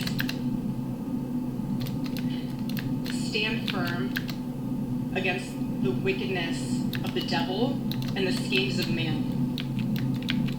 Be alert because his tactics are so clever. What he'll do is he will find one thing. He will find fear, he'll find disappointment, he will find one thing, and he will wedge it in between you and the Lord, and he will make it grow. He will make it grow so much that you lose sight. It becomes this, almost like an eclipse, where the truth is hidden behind it. And yes, the light's still there, but you can't see it. That's the enemy's tactic. And the bottom line is that the enemy doesn't need to change your theology. He just needs to change your vision. And if he can get in your head and blur your vision and distort your Where vision. are you? I know you're down here. I saw you last He'll do whatever he can. But what the probably in enemy this tunnel. forgets, though, is that the presence of a shadow is proof that there is light. Yeah, here he is. He forgets that. And Charlie's murder might seem like we're standing in a shadow, as if death was the victory meant for the enemy, but looking around in this arena, you are proof that this light of truth burns so bright. So bright.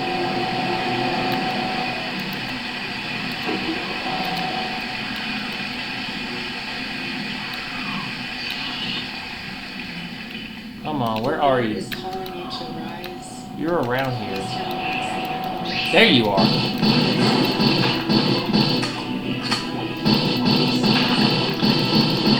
We are commanded to not be afraid. We need to take that stand. It will encourage and inspire someone else to do the same. Whether that is someone in your circle, whether that's a family member, whether that's someone you've never even met before because they saw you posting something on social media. You can't change people. I'm gonna Ripley your ass. If you're still chained to comfort and you can't stand for truth if you first do not kneel before the Lord. I'm gonna Ripley you.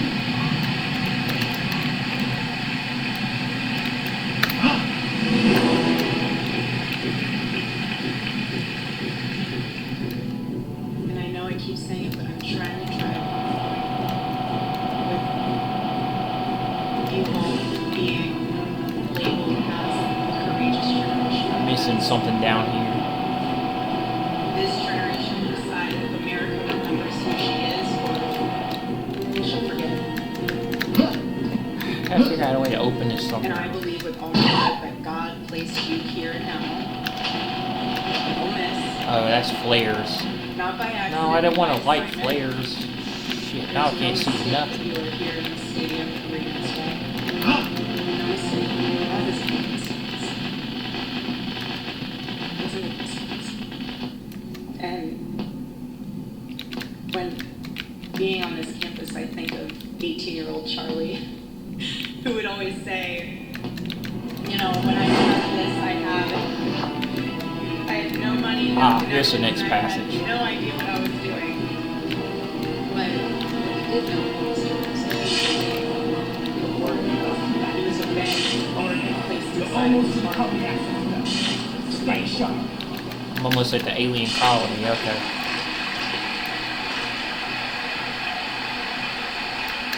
It's coming around. And he persevered. Where are you? He persevered and look what he left us. I know you're down here somewhere. He left us. Come on. He didn't leave us empty-handed. He built a machine. Oh, I made And it. all of you Nice. are part of that. Again, the heartbeat of Turning Point USA That's what happens when you obey the Lord. A movement like this, it becomes unstoppable. It becomes the revival that it is. And I just want this to be the generation that says, we will not apologize for loving our country first. We will not be silent about faith. We will not back down when the world tells us to pull out. Because we ABC government day for the power shutdown.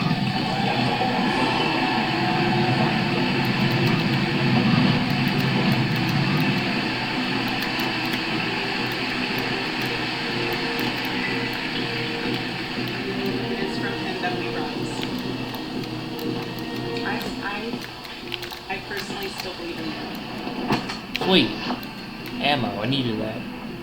I still believe in her founding. I still believe in her future. I don't care if people think it sounds crazy, but I still believe that our nation can do. But we can't save a country that we're too afraid to defend. We can't.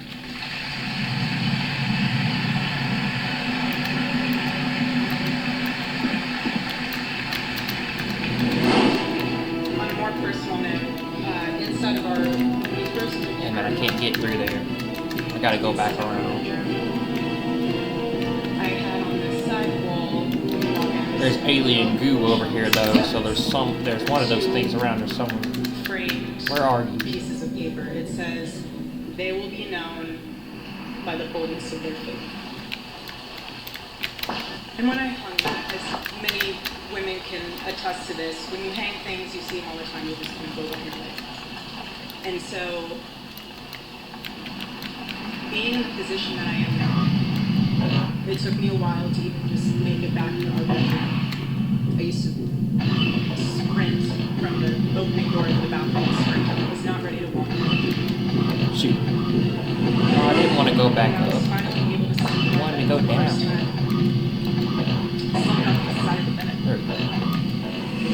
I noticed because he had to sleep a certain way on his side, facing Okay, you know, this is where I the came outside from. of the bed. Never mind. He had a bad back. I'm sure he's moved.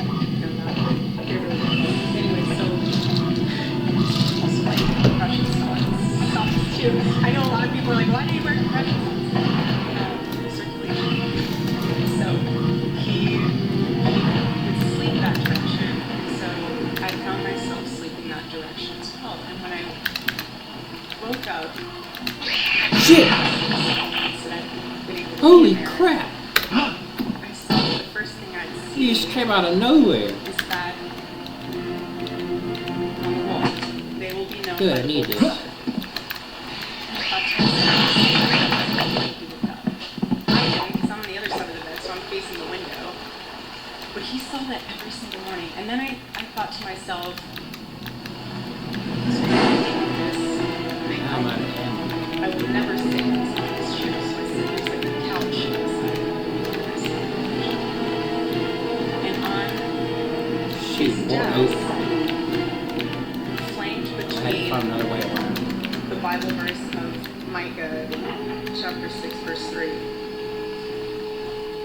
It all kind of came together for me. So he sees us on the wall, and then he sees on his desk these 3 questions that he would ask himself every single day. And it would be, what is something I can do for someone today? The second one was, what is something I can do to add value to the world today? And the third was, how can I honor God today? Those were the 3 questions combined with the words he saw every single morning. So to me, seeing on his desk, that was him suited up with the armor of the Lord every day. That was his combination. And what I'm realizing with that is, those were the actions of how to have courage. Because you can ask me,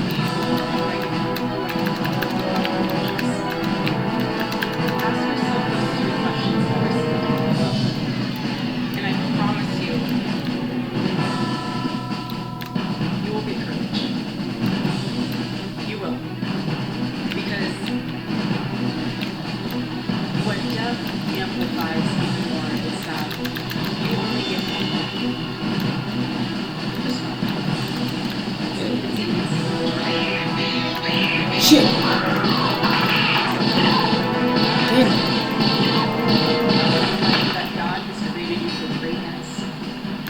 nowhere again. Not for Oh. Fuck. No, you ain't touching it. Back up. what are you gonna do with your life in the time that the Lord has blessed you? What are you gonna do with that? That's the question. Shit. I never got pulled out of this door. And when you get to the end of your life, will the Lord be proud of you stood for? Will you say that you ran a race, you fought the good fight? Oh, they're coming out of that door. Okay, I see.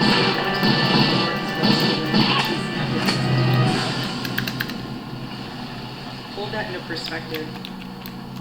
Well, if they're coming out of that door, Remember, then why can't I open it? being the courageous generation that you are, stand up for the truth, defend life, 8 armor, yeah, that'll work. love family fearlessly. Shit.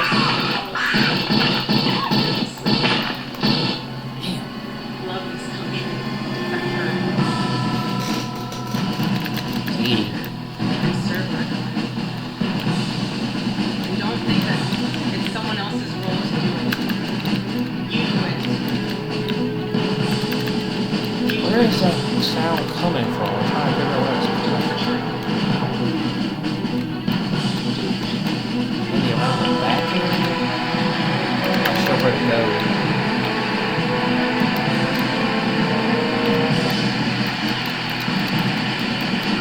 Maybe the back area.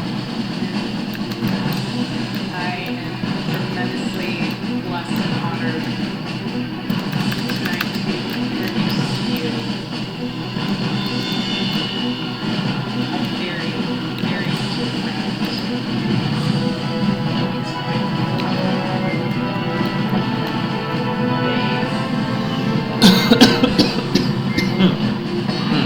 And I see no one will ever replace me.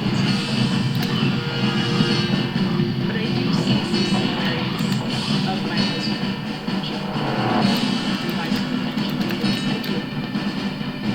And that's why I'm so blessed to be able to introduce him tonight. Shoot! Yeah, the elevator killed He me. understands Gotta stop doing that. the fight that we're up against. And he can articulate that in a way. Welcome to the main colony, Marine. Looks like the couch is full now.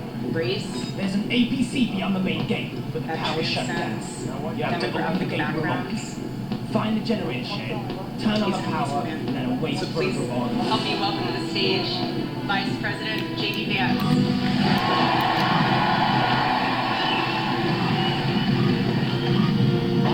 Introduce me a friend of mine, somebody that I have just been so thrilled to see ascend American power. His story is unique in America. Growing up in poverty, difficult circumstances, serving his country honorably and heroically in the United States Marine Corps, being an America First champion in Congress, and somebody who I know will bring this vision to make America great again. Join me in welcoming J.D. Vance, everybody.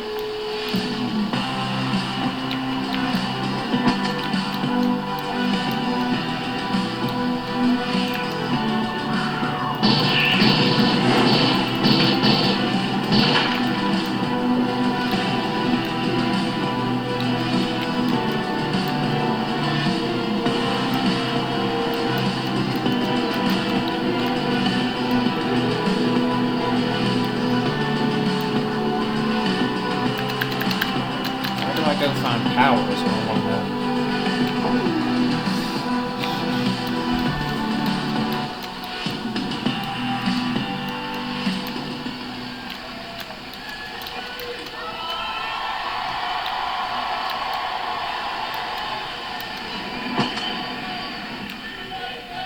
Okay, this leads to the generator chute.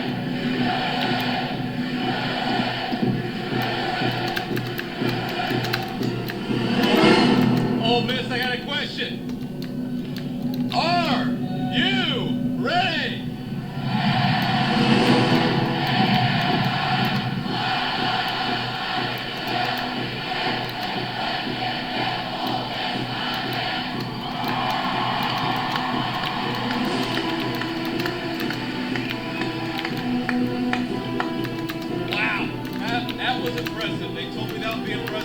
exactly right.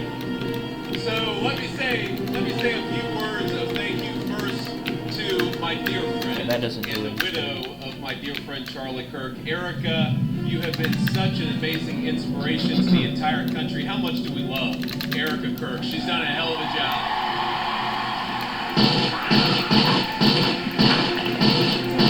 I want to thank, we have a couple of Mississippi senators here. We have both Senator Roger Wicker and Senator Cindy Hyde-Smith. Thank you guys for being here.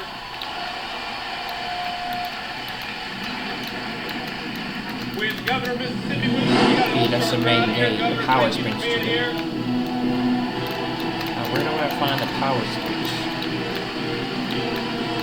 And most importantly, we have got over 10,000 students from across Mississippi. We are proud to have you, and we know that you are the future of Charlie Kirk's legacy. So thank you for being here.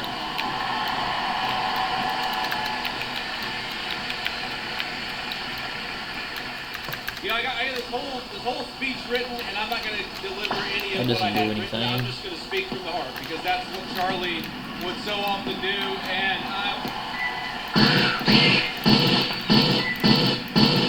you know, when I think about what we lost 6 weeks ago, feels like forever ago, when I was in a meeting in the West Wing, and one of my staff members came in and said that Charlie had been shot, and then I looked at my phone and I saw all the text messages and realized that my dear friend had been very seriously injured. Now, in the West Wing at that time, we actually thought that Charlie had a chance. We didn't know that he was eventually going to pass away. There were additional reports from the medical team that maybe things were going okay. And of course, eventually Charlie took his last breath and went home to be with his Lord and Savior. I remember thinking at that moment, first and foremost, about Erica and the children. They've got their oldest, their daughter, very similar in age to our youngest child. And I remember thinking, what a terrible tragedy for that family. And the second thing that I thought was, what a terrible tragedy for the United States of America. Because Charlie wasn't just a political figure. He wasn't just a guy who went around campus and said very interesting things and hosted all of these debates. He was a person, particularly for young people in this country, to all of you, he had the very best advice. And I think that's the most important way for me to honor Charlie, which is just that advice, something I found true in my own life. Charlie wanted all of you, whatever life path you chose, whatever career you chose, whatever you ultimately did for a living, Charlie wanted you more than anything to invest in the things that were worth having, to build a life that was worth building. And that started, the most important advice he ever gave you was fall in love, get married, and start a family. And I can't honor Charlie without repeating that most important advice.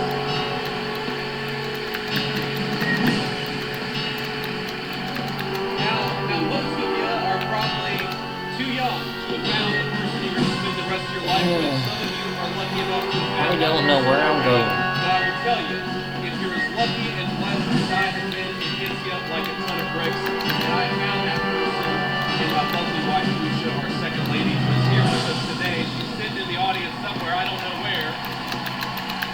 But I love you, honey. And have children. That's something Charlie also always told. I grew up in a generation. I'm 41 years old. I'm a millennial. Shit. Get off me. I really hate being called a geriatric millennial. Here I am at 41 talking to all of you like I've got great wisdom. Here's the thing. The one regret, the only regret that I really have in my entire life, I've made plenty of mistakes, but the one regret that I have is because when you're a young father, you realize what's incredible blessed of it, and also very exhausting. Yeah, I don't know where I'm going. We like to party.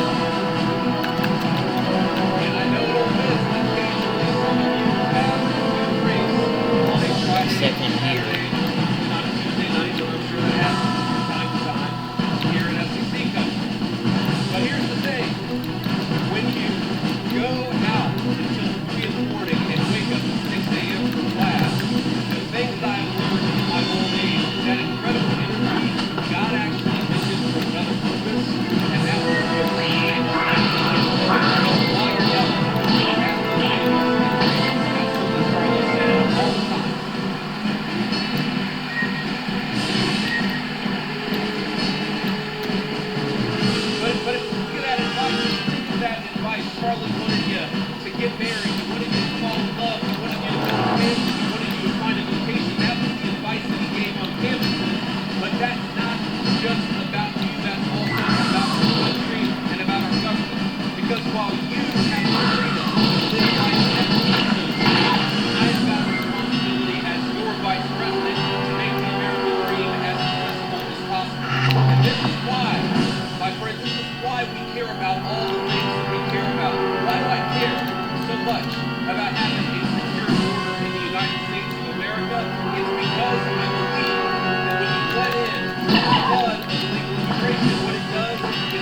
hating immigration, hating immigrants. We don't hate anybody. We love our fellow citizens, and because we want them to have the American dream, we shut that border down the very first day that Donald J. Trump was the President of the United States.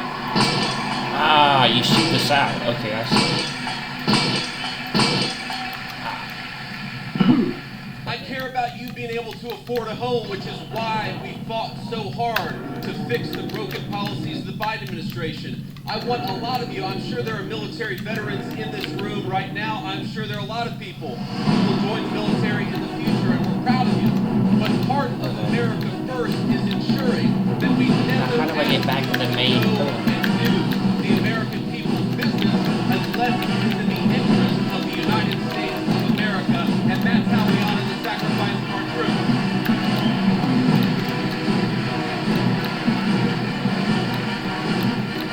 And that's why, my friends, that's why we care so much about free speech. As Charlie lived and died for the basic principle that we ought to be able to talk about our differences, we ought to be able to debate them, and we ought to have faith that the best way to make sure that the best idea wins is to actually just have a discussion.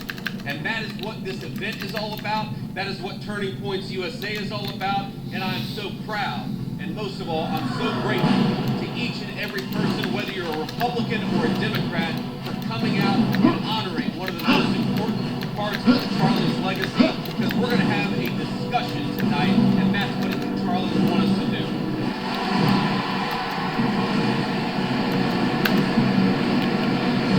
Okay, there we go.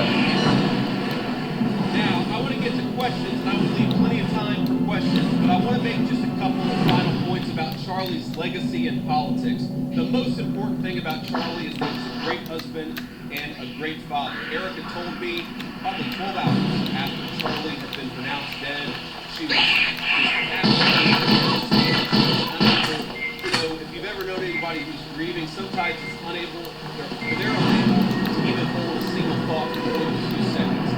What Erica told me, and I'm going to get a little emotional, is that she said that Charlie never yelled at her, he never cussed at her, and that to me is a great legacy to me as a husband and a father, for your wife to be able to say that my husband was always good to me, and Charlie was a good man.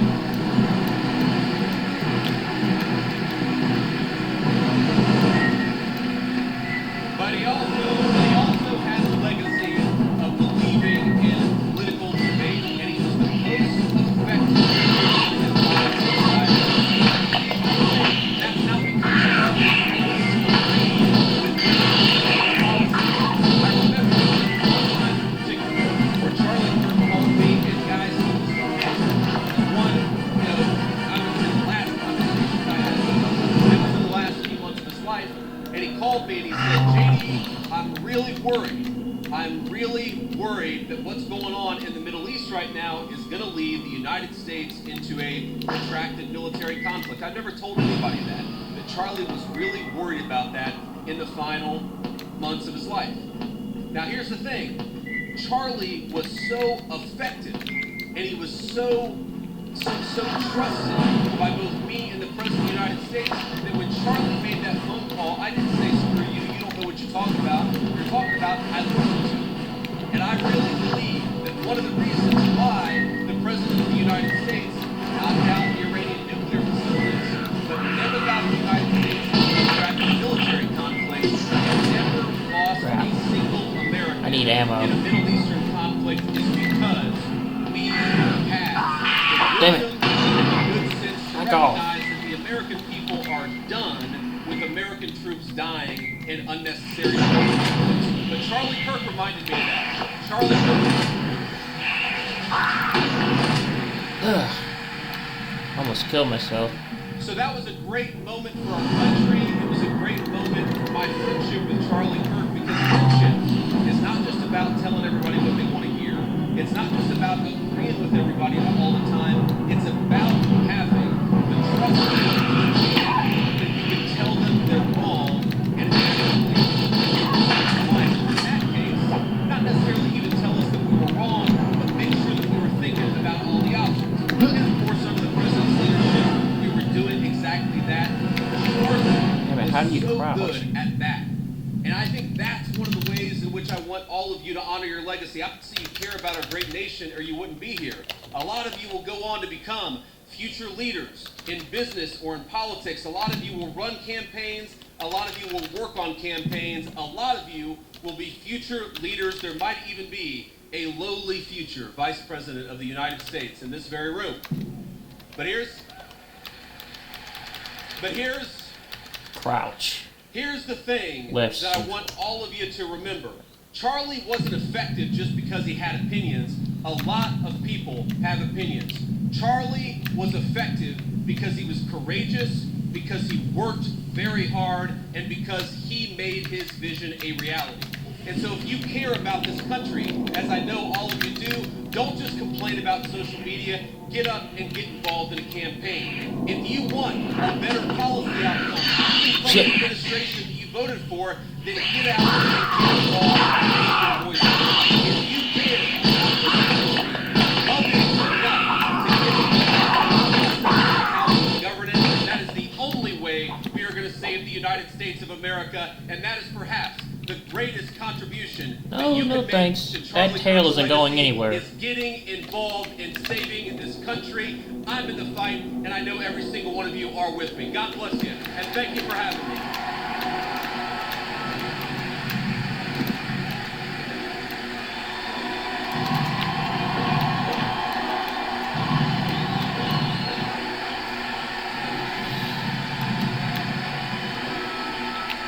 Thank you.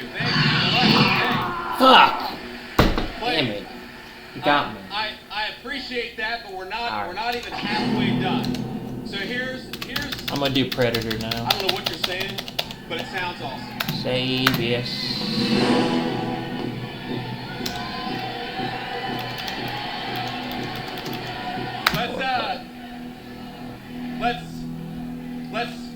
Let's not get ahead of ourselves, ladies and gentlemen.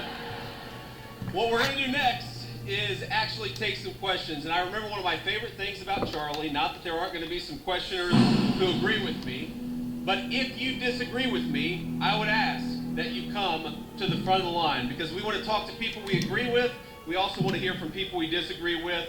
It is hard for me to see because the spotlights are very bright, but whoever's in line, go ahead and ask your question. Oh, there we go. Okay, now I can see it. How you doing? Hi, Mr. Vice President. Thank you so much for being here. My name's Lucy. And I'm Ellie, and we're with the Turning Point chapter for this question. Thank you, guys. Yes. Oh, this is going to be fun. How your faith helps you in your role as Vice President? Well, I appreciate that. That is a very good question. And this is another way to my life. I would say that I grew up in a generation where even if people had very deep personal faith, they didn't talk about their faith a whole lot. And I grew up in a country where you just didn't hear political leaders talk about their faith, but the reason why I try to be the best husband Now I get to be... the reason why I care so much about all the issues we're going to talk about. Now I get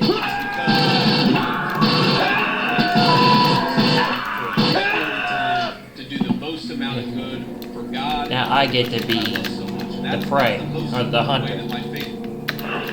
I was a hunted, now I get to be the hunter. And if you believe as we believe, you believe that God, you believe that Jesus Christ has a Warning, intruder alert. By the way,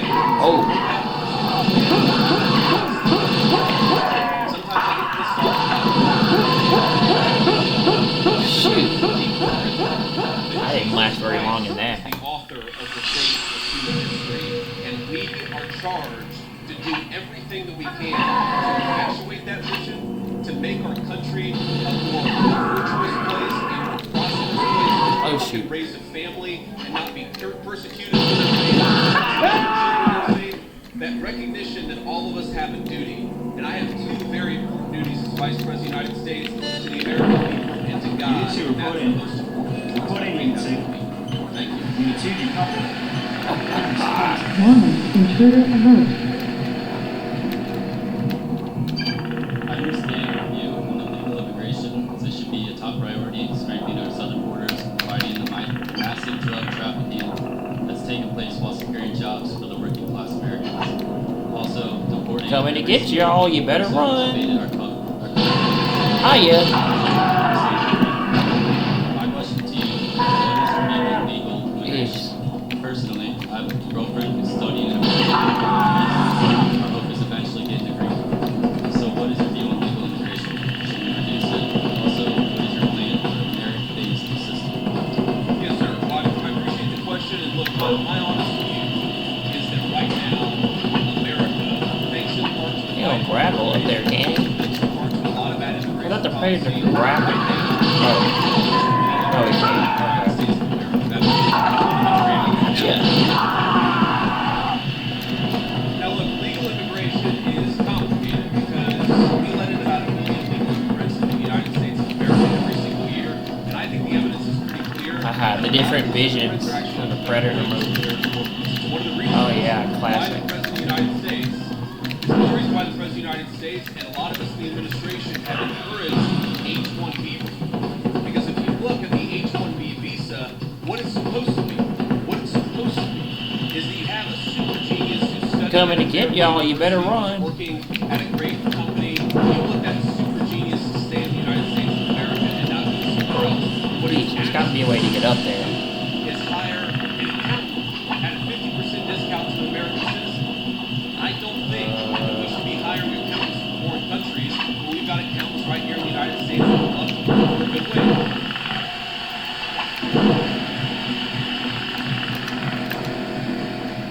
Now, you asked about, I think, your girlfriend, you said, and I obviously don't know the full details about your situation. My view is, look, there are people who want to come to the United States of America, and some of them, I'm sure, can enrich the United States of America by coming here. We have got to get our overall numbers way, way down. Too many people have come into the United States of America. I am married to the daughter of immigrants who came to the United States in the 1980s. I do believe that some immigrants, I'd be able to grapple do in fact enrich the United States of America, but here's the problem. We have got how many illegal aliens we have. We don't even know. Primary. Best guess is probably 25, secondary. I've heard estimates as high as 50 million. When something like that happens, you've got to allow your own society to cohere a little, to build a sense of common identity for all the newcomers to assimilate, the ones who are going to stay, to assimilate. Yeah, grappling hook. There we go. Until you do that, you've got to be careful about Apostrophe. any additional immigration, in my view. Thank you.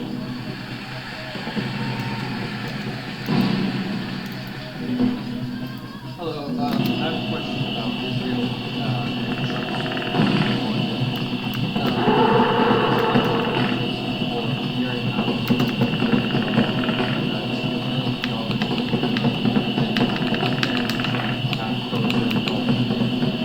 Well, if you're asking if I think the President of the United States has a conflict of interest, no, I don't. Because I know how the President of the United States makes his decisions and I see it behind the scenes. Now, as the President himself has said, Mary Nailson, by the way, I know, and I have a very good relationship with her, she is very clear about the fact, she doesn't hide the fact that she really loves Israel, and that is part of what motivates her politically. That is a reality. At the same time, the President of the United States is America first. Let me give you just a couple of examples. Number one, we have heard some pro-Israel voices really love the state of Israel, that they have relationships with certain Middle Eastern nations. The President is attitude is he's building relationships with any country that we have shared interests, and he's going to do it to the American people, and he's done exactly that. Number two, there were people, and I remember this criticism of the President of the United States, I just raised it in the context of a conversation I had with Trump. I remember when people said that the President of the United States was going to get us into a multi-100,000 troop regime change war for Israel. This was 4 months ago, this was 6 months ago. Now, the people who accused the President of the United States of wanting to get us into a regime change war for Israel, I wonder if they stepped back and said, you know what, we were wrong about that. Because the President of the United States did not want to get us into a regime change war for any other country. He wanted to knock out a nuclear facility and get everybody back home, and that's exactly what he did. So I understand there's some frustrations out there, but I think the President of the United States, more than any president of my lifetime, is willing to stand up to anybody if he thinks it puts the interests of the American people first. Thank you. Hello, Vice President Nancy. How you doing?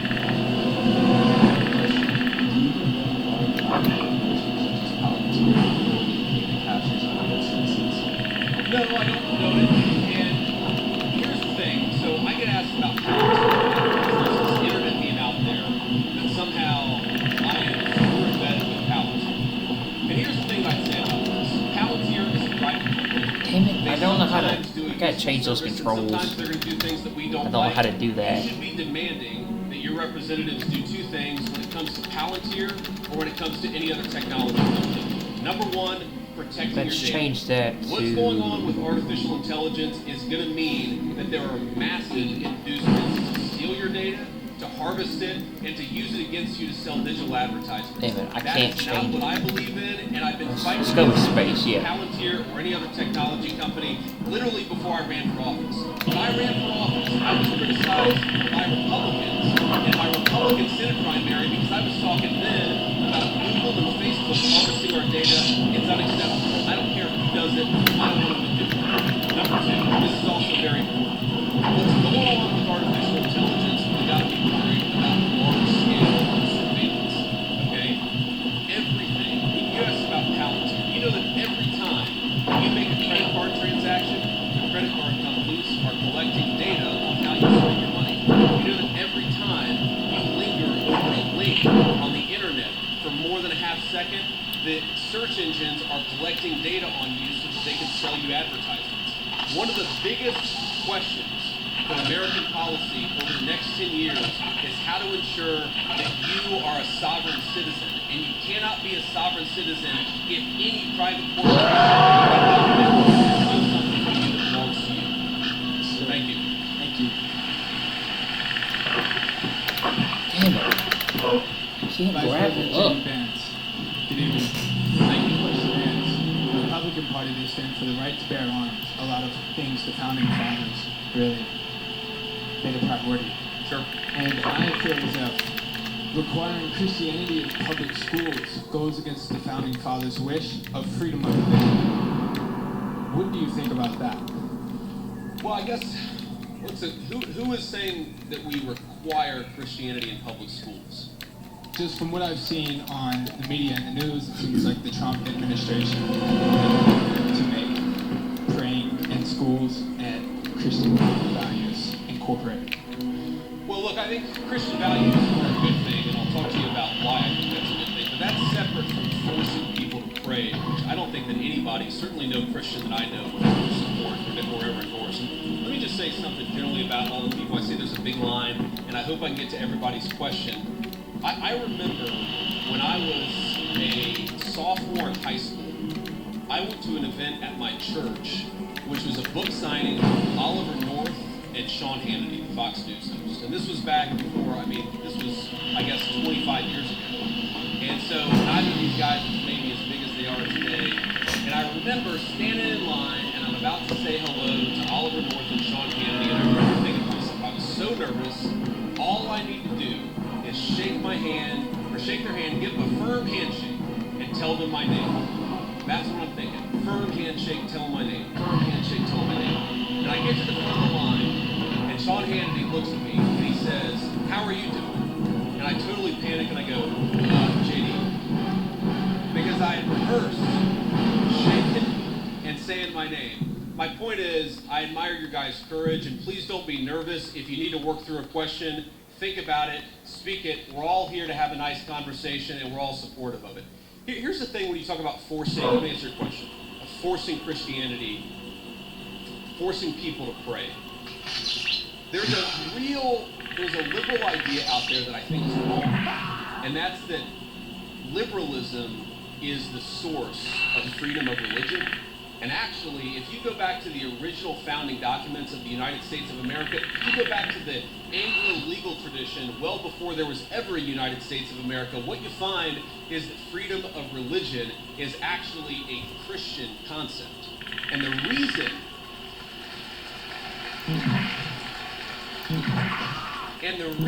it's a Christian concept is very simple. Because Christianity, Imago Dei, the idea that we are all made in the image of our Creator, means that we must respect the free will of every single person. Now, part of that is you have a conversation with people. Having free will doesn't mean that you're not allowed to encourage somebody, that you're not allowed to talk to somebody about your faith, that you're not allowed to talk about certain values in school. When our founders talked about freedom of religion, they didn't mean you weren't allowed to say a Christian prayer in a public school, or that you weren't allowed to talk about Jesus Christ in a public forum. They just meant that nobody could force you to profess the Christian faith. That had to come from your own free will. And I believe that, and I think every Christian who I've ever spoken to believes that the source is the Christian, the source of your faith, the Christian understanding must be your own free will. But here's the thing about Christian values. There are a lot of Christian values out there that I think that we've just sort of assumed and we've in fact taken for granted. Christian values are the idea that you should respect every single person as an individual, whatever the color of their skin, and created in the image of God. That's a Christian concept. And in fact, it was a Christian empire, Great Britain, that abolished slavery to begin with. The idea that we should eliminate child sacrifice. What did the Christian settlers find when they came to the New World? They found a lot of civilizations that were murdering babies and weird religious rituals. It was Christianity that said, we don't kill children just because they're somehow inconvenient to people. A lot of the things, human rights, the very idea that human beings have rights, are a Christian concept. And so I'd ask you, my assumption based on the question is that you're skeptical of Christianity, or at least of certain public professions of Christianity. One of my favorite Bible verses is, by your fruits ye shall know them. And I think that the fruits of the Christian faith are the most moral, the most just, and the most prosperous civilization in history. I make no apologies for believing that Christianity is the pathway to God. I make no apologies for thinking that Christian values are an important foundation of this country, but I'm not going to force you to believe in anything, because that's not what God wants, and that's not what I want. So, Go ahead. the school system, do you agree that there should be Christian implementation, or do you think that school system should be neutral and be focused on science, literature, right? Well, I reject the idea that anything is purely neutral. Okay, there are, for example, let's take basic scientific fact, and this is a little spicy. I'm not trying to make this too controversial. Take the basic scientific fact of, can you take a pill to change your biological date? Okay, now that's something that 15 years ago, quite literally every single I don't know how to get up there. said absolutely not, that's crazy, and now we will. I think the premise of your question, I don't totally share it, because I don't think perfect neutrality is possible. What is it? You talk about history. Was Christopher Columbus a great explorer, or was he a guy who committed genocide against the native population? These debates, I'm happy to have them, but I reject the idea that there are truly neutral debates.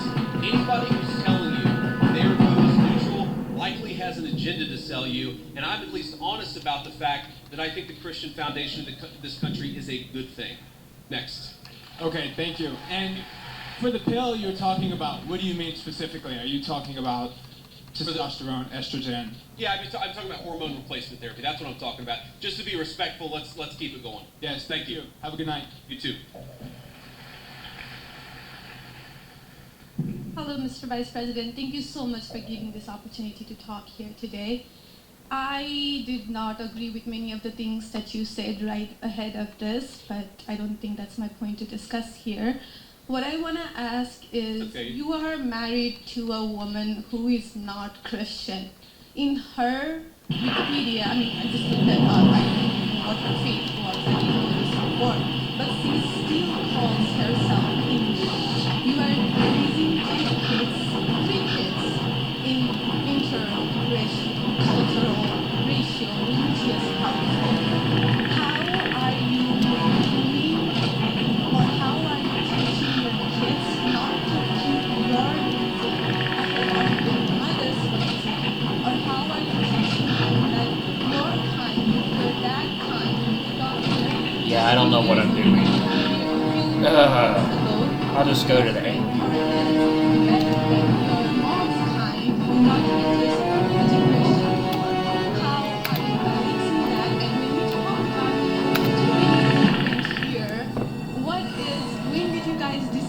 That number?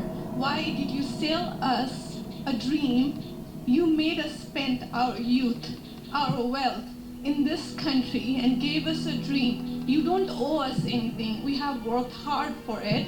then how can you as a vice Jeez, president why is the resolution stand so there low? and say that we have too many of them now and we are going to take them out to people who are here rightfully so by paying the money that you guys asked us?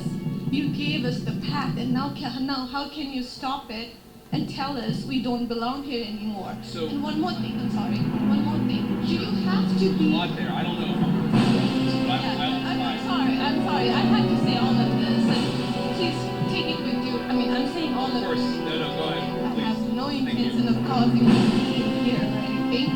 But we're not close to causing. But we talked about Christianity all of this. I'm not even Christian, and I'm here standing to show support. Why are we making Christianity one of the major thing that you have to have in common to be one of you guys, to show that I love America just as you do? It's kind of loud. Okay. So there was a lot there, and I'm going to try to respond to as much of it as I can. So on the question of immigration. So first of all, I can believe that we should have lower immigration levels. But if the United States passed a law and made a promise to somebody, the United States, of course, has to honor that promise. Nobody's talking about that's that. how you I'm do talking that. about people who came in There's the in tail. violation of the laws of the United States of America. And I'm talking about in the future reducing the number of people. Sorry, what? Can I continue on that? Because when you just said you are not stopping with the people who came here legally, right? But you are pushing out policies that hurt us. And these policies are not even solving the problems. These policies are just creating chaos. Ma'am. Okay, so again, I'm gonna finish answering the question, and then if I've answered all 9 of your questions in less than 15 minutes, then we can keep on going. We gotta have a little fun, right? So here's the thing. I can believe that the United States should lower its levels of immigration in the future, while also respecting that there are people who've come here through lawful immigration pathways that have contributed to the country.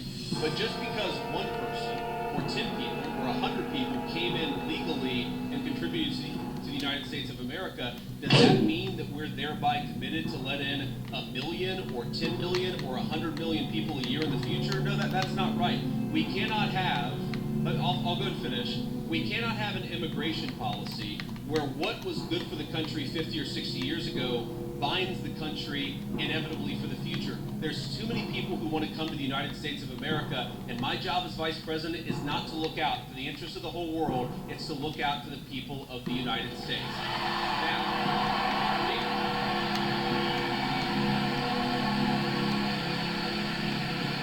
Now, you asked a personal question about our interfaith household. And yes, my wife did not grow up Christian. I think it's fair to say that she grew up in a Hindu family, but not in a particularly religious family in either direction. In fact, when I met my wife, we were both, I would consider myself an agnostic or atheist, and that's what I think she would consider herself as well. You know, everybody has to come to their own arrangement here. The way that we've come to our arrangement is, she's my best friend, we talk to each other about this stuff. So we decided to raise our kids Christian. Our 2 oldest kids who go to school, they go to a Christian school. Our 8-year-old did his first communion about a year ago. That's the way that we have come to our arrangement.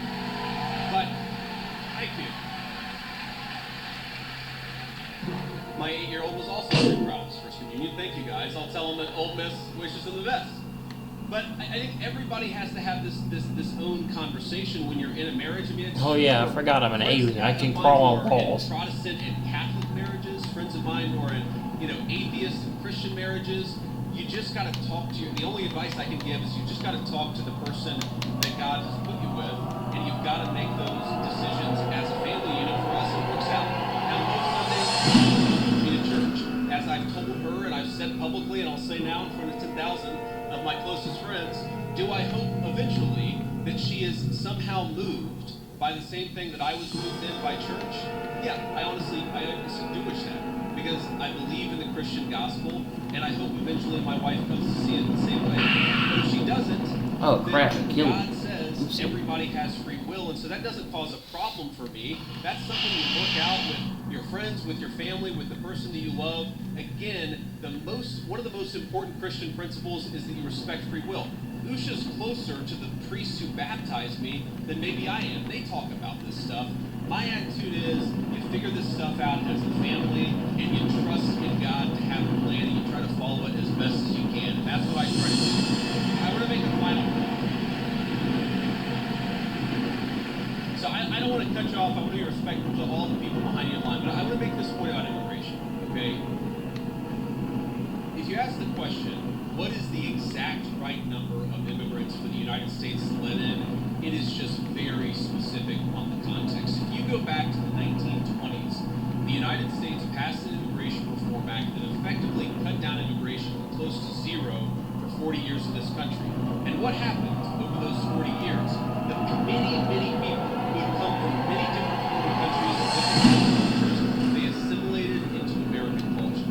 And there was an expectation that they would assimilate into American culture.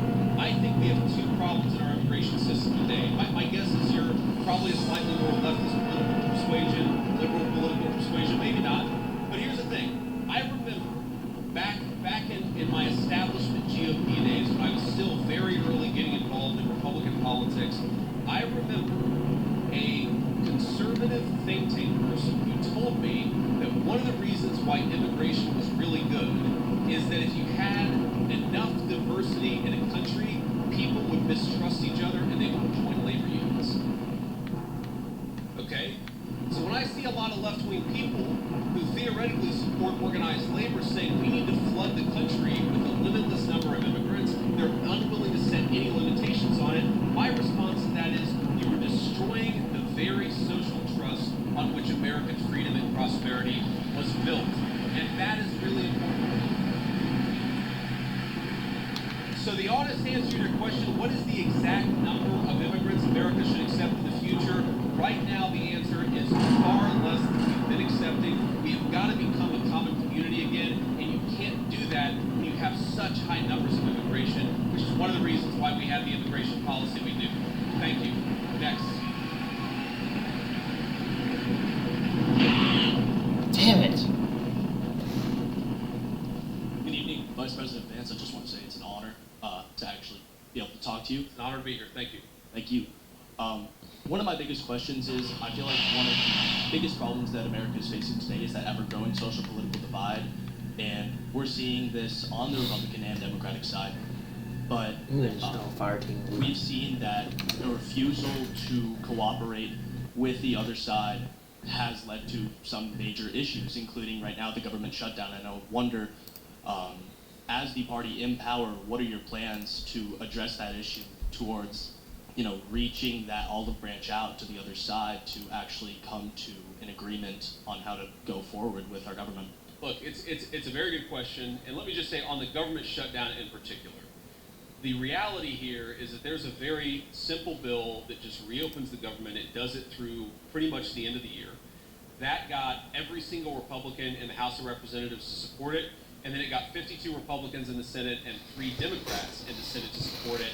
But because of weird Senate procedural rules, it requires a 60-vote threshold.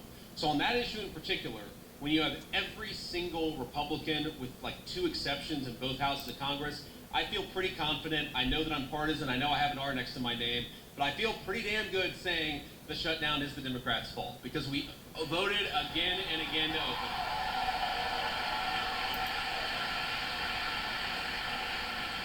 Now, but there's a broader question there, and I think most Americans, whatever their political persuasion, would actually like the country's political parties to work together better to solve the problems.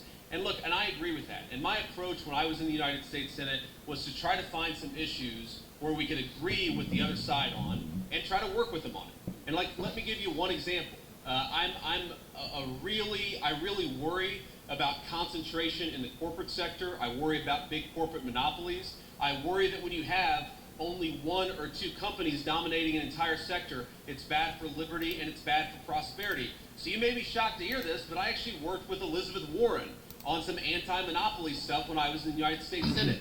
But here's the problem. The problem is there is actually a lot of things where we could work across the aisle. there are a lot of President Trump is in my view, you haven't seen organized labor ever get behind a Republican at least in 100 years, like they have behind Donald J. Trump. There are a lot of areas of common ground on that question.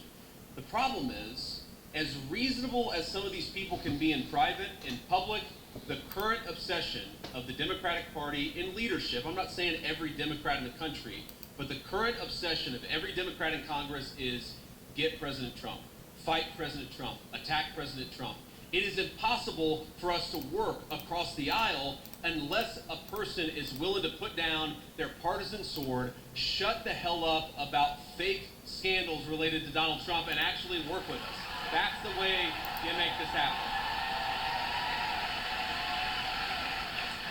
Next. Thank you. Thank you. Next. I'm going to try to get through as many as possible, guys. Thank you. Good evening, Mr. Vice President. Hello. Hi. I actually drove here all the way from Memphis, Tennessee. Go Tigers. So, I'm sure everyone here is aware of the Memphis Safe Task Force that has been in the city for about a month now, and I checked a little earlier. As of this morning, I believe they've arrested 1,700 people and seized about 300 illegal guns. So I want to ask, how does this law enforcement objective jive with Attorney General Pam Bondi's pledge to make the Department of Justice a more pro-Second Amendment Department of Justice? Because I'm sure most people in here support the Second Amendment. So how can Republicans and this Department of Justice use the current gun laws that are on the books that a lot of pro-Second Amendment advocates disagree with, that we wanted to overturn in the big beautiful bill, but we didn't get it? Yeah.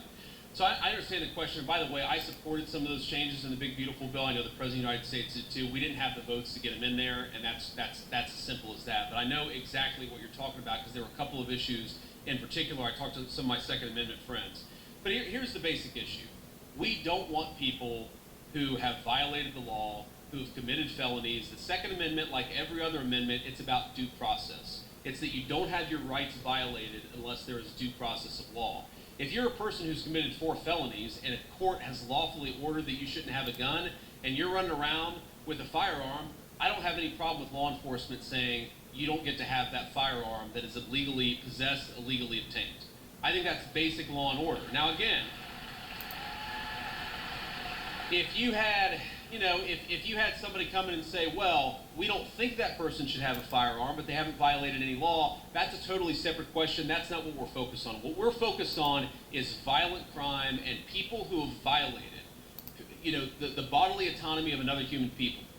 A person who has committed an act of violence against one of their fellow citizens, we're going to clean up the streets, get those people off the streets, and make America safe for the American citizens again. That is our entire law and order policy, and I think we're doing a pretty good job at it. Thank you.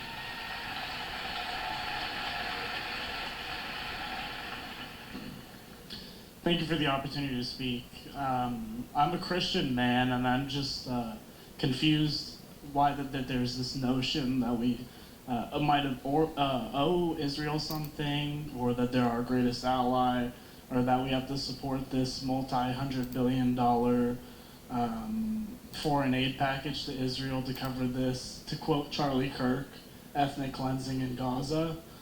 I'm just confused at why this idea has come around, considering the fact that not only does their religion not agree with ours, but also openly supports the prosecution of ours. Yeah, so let's say a few things about this. First of all, when the President of the United States says America first, that means that he pursues the interests of Americans first. That is our entire foreign policy. And that doesn't mean you're not going to have alliances, that you're not going to work with other countries from time to time, and that is what the president believes, is that Israel, sometimes they have similar interests in the United States and we're going to work with them in that case. Sometimes they don't have similar interests in the United States. And this example, the most recent Gaza peace plan that all of us have been working on very hard for the past few weeks, the president of the United States could only get that peace deal done by actually being willing to apply leverage to the state of Israel.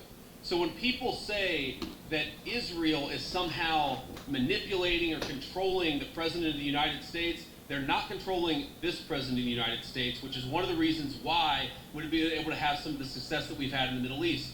Now you ask about, sort of Jews disagreeing with Christians on certain religious ideas. Yeah, absolutely. It's one of the realities is that Jews do not believe that Jesus Christ is the Messiah. Obviously, Christians do believe that. There are some significant theological disagreements between Christians and Jews. My attitude is, let's have those conversations. Let's have those disagreements when we have them. But if there are shared areas of interest, we ought to be willing to do that too. For example, I really care about, one thing I really, really care about is the preservation of the Church of the Holy Sepulchre in Jerusalem. Christians believe that that is the site where Jesus Christ was crucified, and also that his tomb is right there as well. My attitude is, if we can work with our friends in Israel to make sure that Christians have safe access to that site, that's an obvious area of common interest. I am fine with that. What I'm not okay with is any country coming before the interests of American citizens, and it is important for all of us, assuming we're American citizens, to put the interest of our own country first. That's what we're going to do. That's what we try to do every single day, I promise you. Thank you.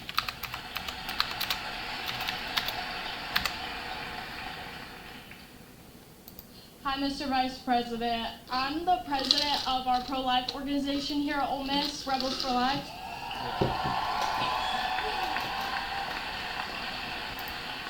And I myself, as the president, am 100% pro-life. And I know you've stated, you being Catholic, that you, in the past, you've stated that you're 100% pro-life. But since joining the presidential campaign as the VP, you've kind of wavered how you see abortion. So I'm just wondering what your stance is right now. Sure. And do you think that someone else's right to liberty trumps someone else's right to life? Well, first of all, I appreciate your question, and I appreciate the work that you do. You asked the question, do I think somebody else's right to liberty trumps somebody else's right to life? No, I do not. I, in fact, do not believe that. Now, you said, and I'm going to take issue with something you said, just the premise of the question, which is that I've wavered on the pro-life issue. I really do believe that the president has been the most pro-life president in the history of the United States of America. Now, that said, there are two things that I think we have to keep in mind here. Now, one is the very, very hard question of, when we talk about our abortion policy, there are some very, very difficult educations. There are cases where you've got, an 11-year-old girl who was raped, who it would be unsafe for her to bring the baby to term. You've got situations where, bringing a baby to term would cause serious bodily harm, maybe death for the mother. That's one of the reasons why we believe in the exception in these cases where you have, again, they're edge cases, they're rare. I think the pro-abortion community would have you believe that's 90% of abortions. That's not true. But we got to be honest about the fact that there are some edge cases.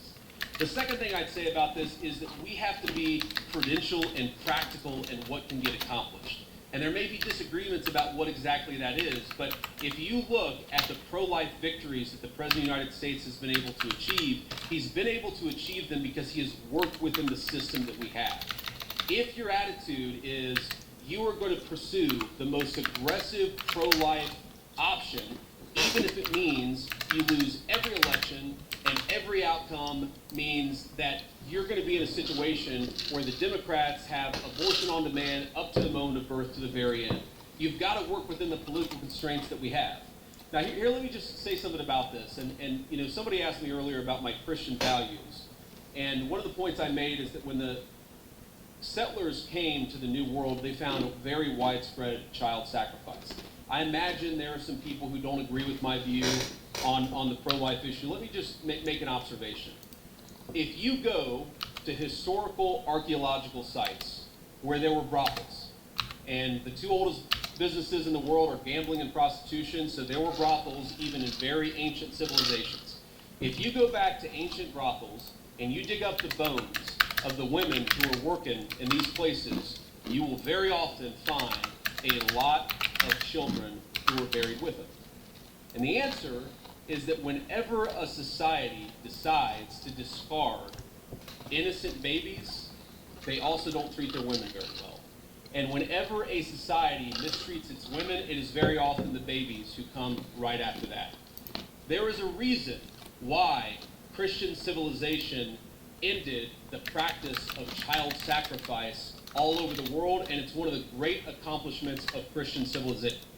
I believe that we should try to be protecting every unborn life. There's a question of exactly how we do it, but I would never say that anyone's right to life should be sacrificed. Thank you, ma'am.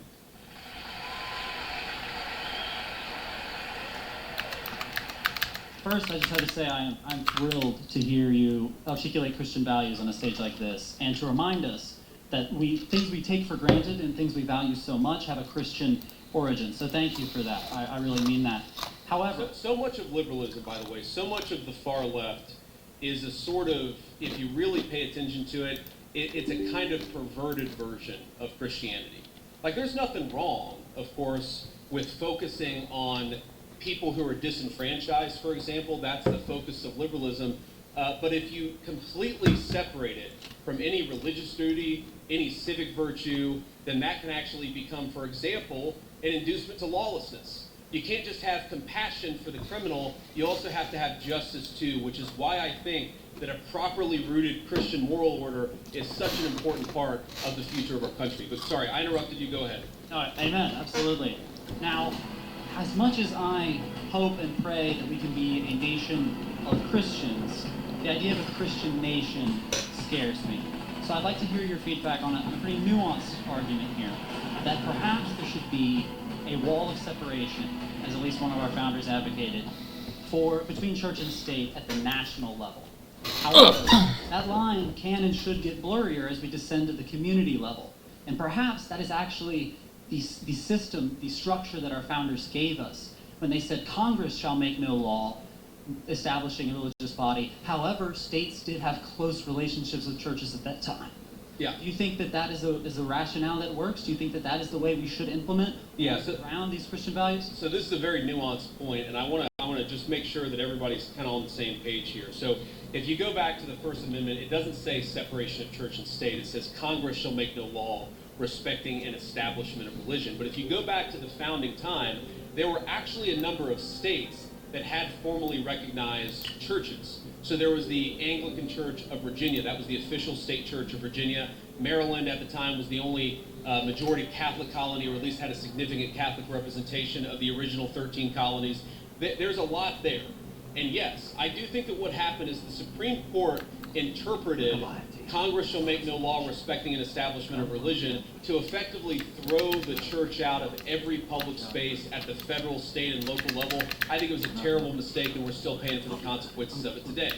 But and I think this is your point, if you were to undo that, if you were to get back to a system actually meant by the founders where Congress is not setting up an established religion, but people in their local communities can kind of do whatever it is that they want to do, I think that would be a better system than what we have today. But I think the most important principle that we have got to remember is you do not have to completely kick God out of the public square, which is what we've done in modern America. It's not what the founders wanted. It's not good for the United States of America. And anybody who tells you it's required by the Constitution is lying to you.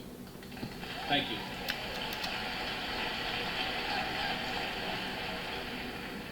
Hello, JD. How you doing today, man? Good. How you doing?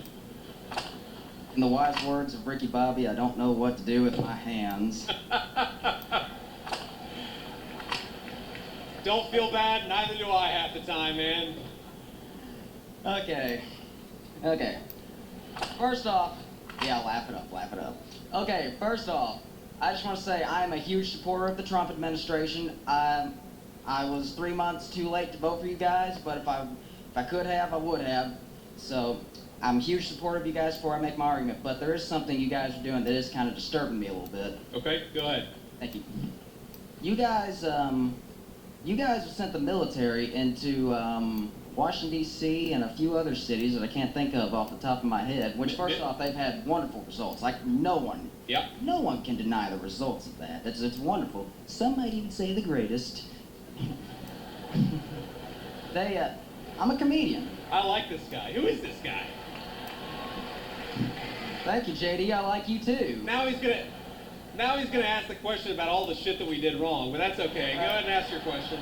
But yeah, I'm just wondering, well, it's not necessarily something you did wrong, but it's what could someone else do wrong? Let's say we get a complete tyrant in office, and let's say Turning Point USA is having a huge protest against, something really bad that we don't like, and let's say he's, a president is saying that it's getting violent. How can we, I'm trying to think, my mind's kind of blank.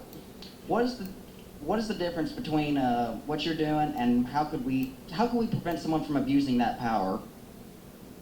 Yeah, so look, I understand where the question is coming from, and I think it's a fair question. And it's going to sound like I'm being sarcastic, and it really is not meant in any offense.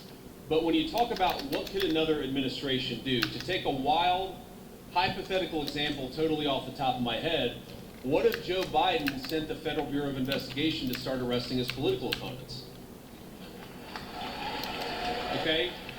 So here's something that I want every conservative to remember. It's an important part of my entire political philosophy is we cannot be afraid to do something because the left might do it in the future. The left is already going to do it regardless of whether we do it. That is the takeaway of the last 40 years. And in particular, if you look at what we're doing, if Joe Biden wanted to deploy the National Guard to a red state in a place where the murder rate was twice what it is in third world countries to actually go after murderers, that would be a great use of the National Guard. Unfortunately, I don't think Joe Biden would use it like that. What I'm worried about, frankly, is what the far left already did with American law enforcement, and that is the thing that we have to prevent against. And the answer to that question is you make sure the people who did it face penalties for using the federal power against American citizens. And by the way, that's exactly what we're trying to do. Thank you. Thank you, JD. Honor to meet you, man. Good to meet you too, man.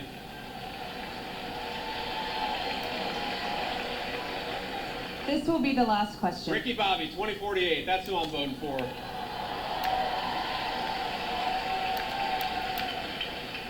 This is the last. Oh, wow. We've been here over an hour. That's amazing. Okay, I'm sorry. Those of you who didn't get to answer a question, I tried to be as quick as I could. Go ahead. Mr. Vice President, I'm humbled and honored to be here. Recently, President Trump endorsed a candidate to run against Republican Representative Thomas Massie, who has opposed and criticized some of the Trump administration's aims. How would you address those who fear that principled disagreement or independent thinking is discouraged within the party because of how it can be framed as a betrayal, instead of as internal accountability or an opportunity for debate and negotiation? So, it's a very good question. Let me say, this one is hard for me. And the reason it's hard for me is because Thomas Massie and I is one of the first people that ever reached out to me about my book or about political office. I've known Thomas Massie well before I ever got involved in politics. Thomas's wife died well, maybe it was a year and a half ago, 2 years ago. It was a little while ago. She died very unexpectedly, was a very sweet and kind woman, and I was probably one of the first people that called Thomas to offer my condolences. I think the problem with Thomas, and I told him this in private, and now I guess I'll say it in public, is it's one thing to disagree with the party on a particular issue. It's one thing to have your independent stand on a number of questions. And by the way, some of the stuff where Thomas Massie has been independent against the Republican Party, I've agreed with him with. Thomas and I worked together during 2023 where I was trying to stop the limitless flow of American money to Ukraine, and Thomas was one of the people I was working closest with. But that's one thing. Being independent, having your own opinions is one thing. Voting against the party on every single issue, you're eventually going to make too many enemies. And that is the problem that Thomas has had. It's not one issue, it's not 3 or 4 issues. It's that every time that we've needed Thomas for a vote, he has been completely unwilling to provide it. That is why the President of the United States has trained his ire on Thomas Massie. It's because we can never count on him for some of the most difficult votes. I wish that that weren't the case. I say that as somebody who's known Thomas well before I got into politics, but politics is politics, and when you always vote against the party, you can't expect the party to act. That's the reality. So, let me say just a couple of final things before I hit the road here. And one, it has been such an amazing honor to be with all of you this evening. I want to say two things.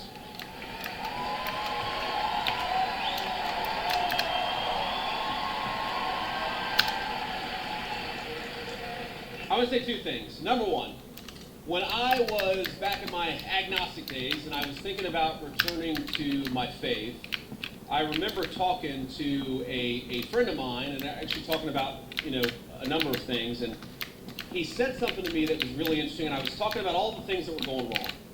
I was looking to the future. I was talking about everything that was broken in the world. And I said to him, things are just really, really dark.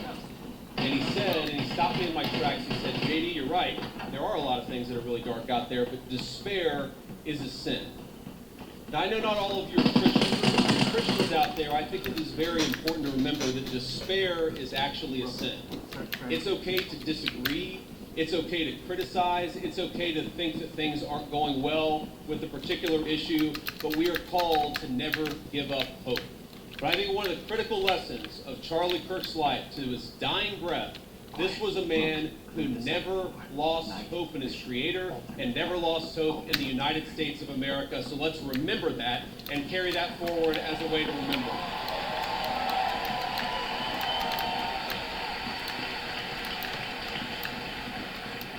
And the second thing that I want to say is, in line with despair being a sin, look, I imagine that I can tell most of you apparently agree with a lot of what I said. I'm sure that a lot of you disagree with some of the things that I've said.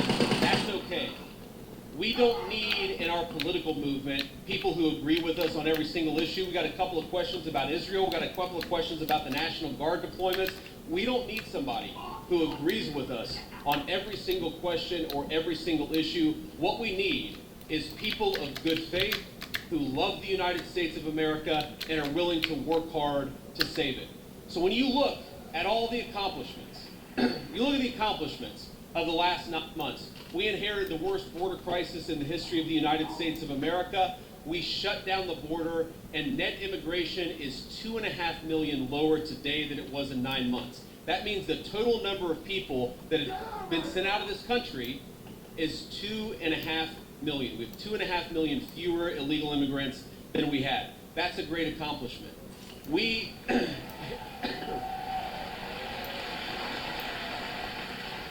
inherited a terrible affordability crisis from Joe Biden, and I'm not going to tell you everything's perfect because it was a real bad situation that we inherited, but inflation is consistently below economists' expectations, and we're chipping away at it every single day. We inherited an economy where we had the largest trade deficit in the history of the United States of America. In 9 months, Donald Trump's tariff policies have cut the American trade deficit by over half.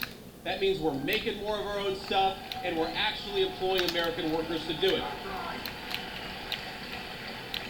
And all that is to say that very often Charlie Kirk would call me and he would say, not attaboy, but he would say, do more, do more, do more.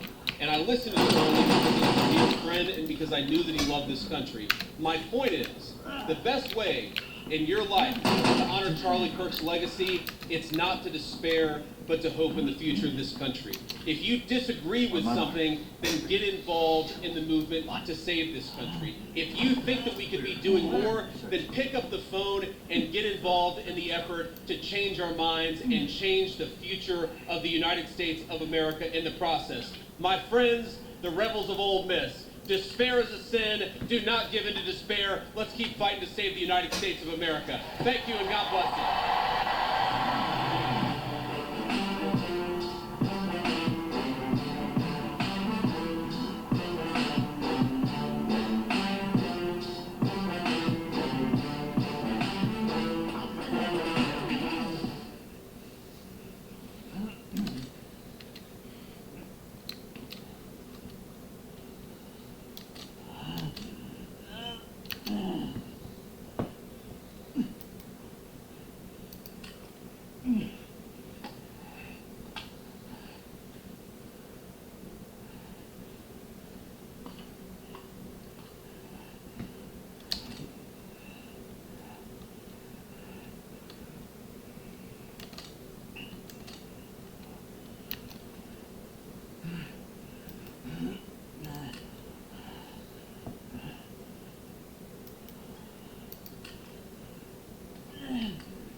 might be worth something, maybe.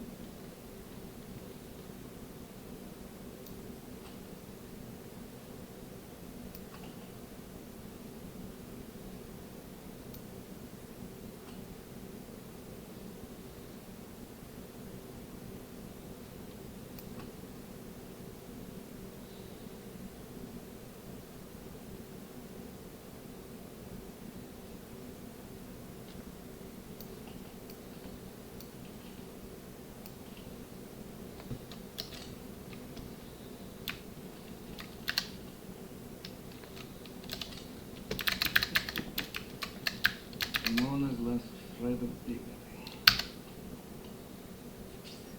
Looks like a mission brief. Ajax. I know him. Let's go.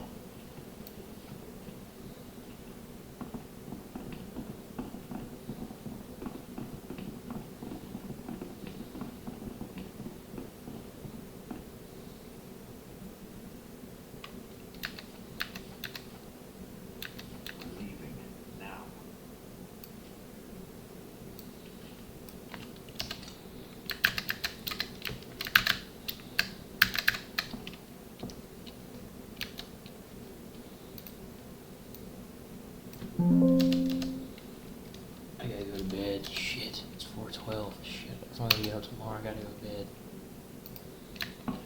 Alright, let me finish this mission.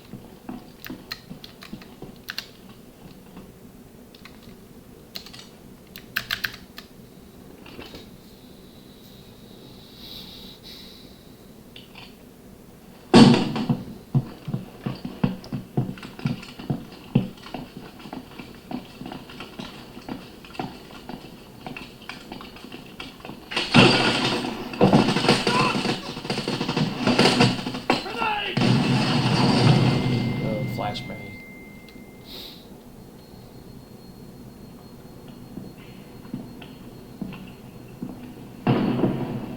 Uh-oh. These bugs think they can do whatever they want, whatever they want. And by all means, welcome to Samoa.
I'm Joel, your instructor. I'm going to help you get acquainted with this place.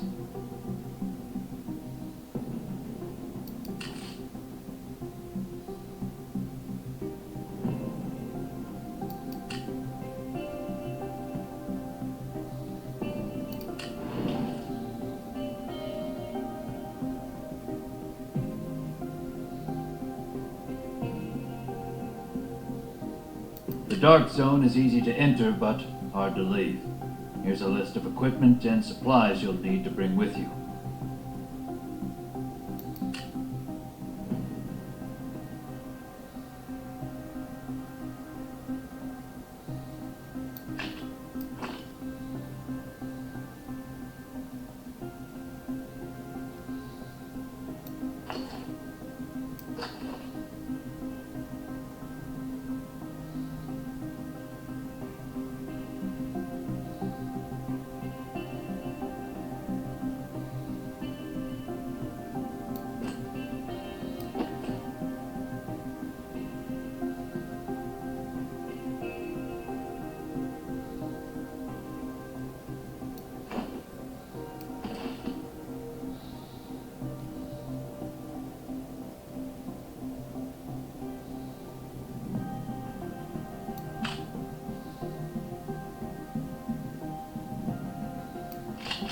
Weapons and armor won't be enough.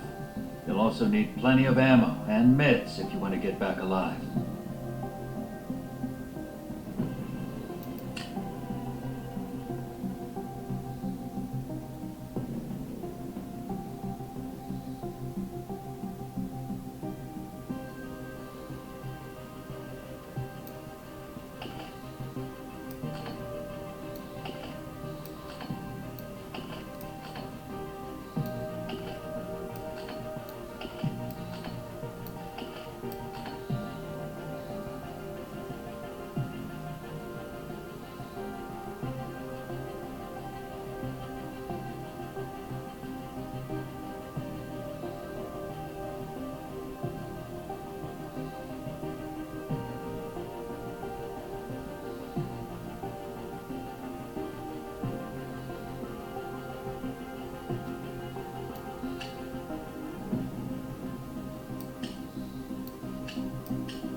That should do it. Let's go.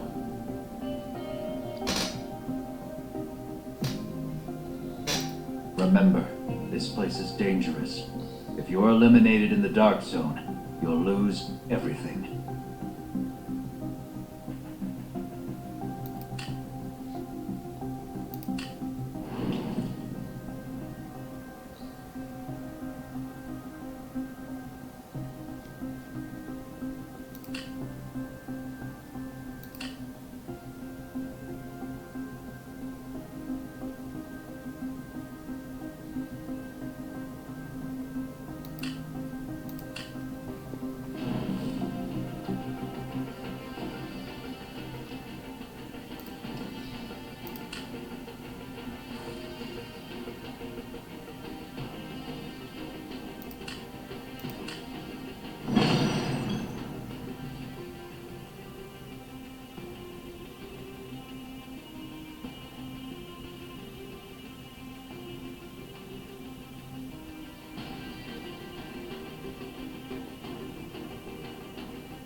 What's happening?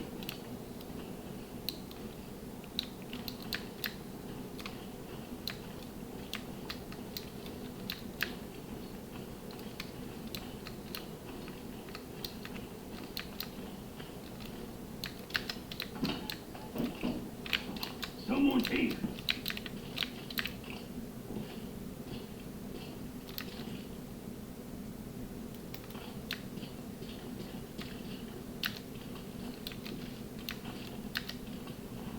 Get ready. Something's up.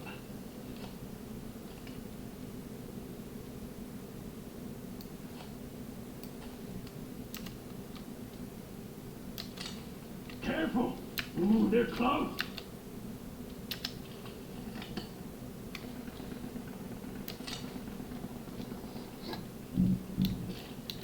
You hear that? It's not far away.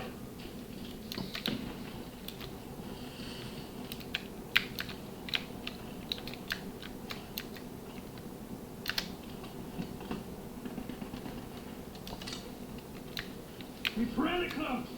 Careful.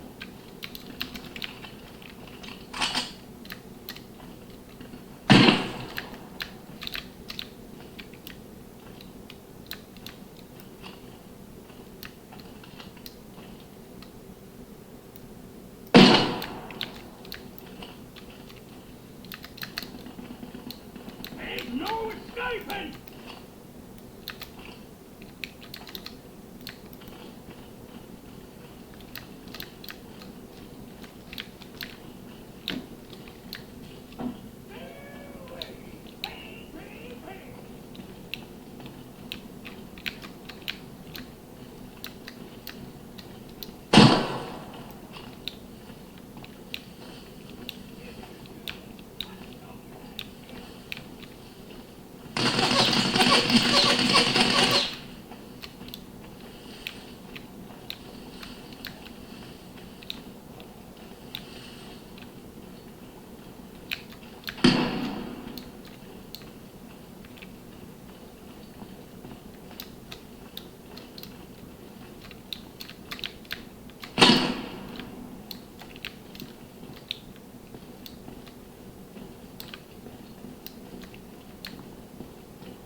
Gunshot!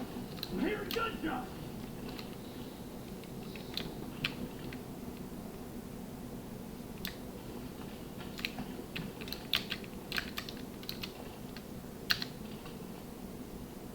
Come on, Pete.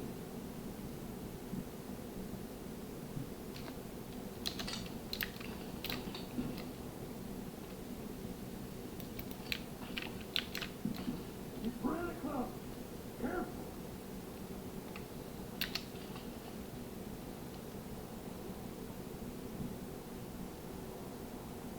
Careful. Ooh, they're close.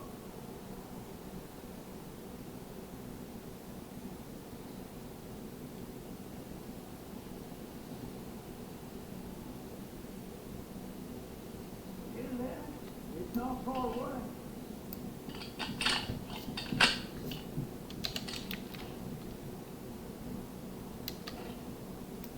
I hear something.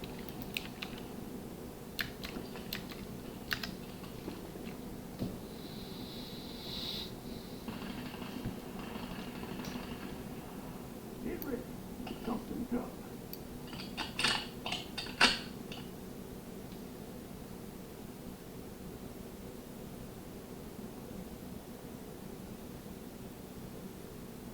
Danger.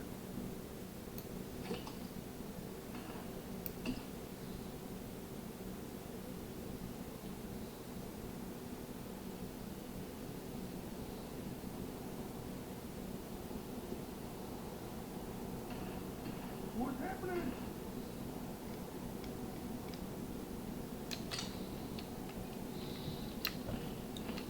What's that?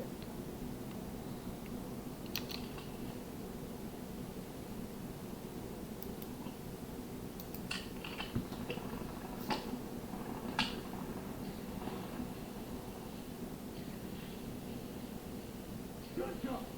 Here's gunshot!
Fortune favors the brave, but not this time. You failed the mission, but at least you survived. You may have lost everything you brought in, but you can always get more.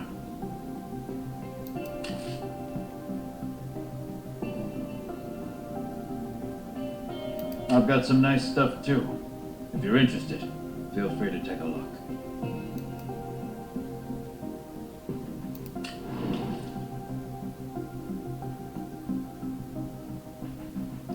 What?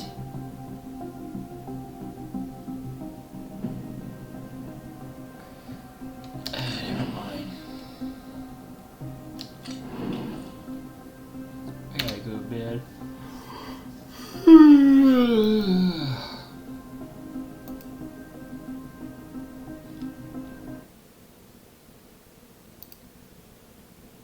Let's see what this Angel Legion thing is real quick.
ハンター司令官としてあなたは今十分に成熟していません。私はあなたにパートナーを推薦します。そうです。彼女の名前はミアです。なぜあなたは動揺していますか？お前、残りについてはあまり言いませんが、将来は仲良くなって一緒に進歩していきます。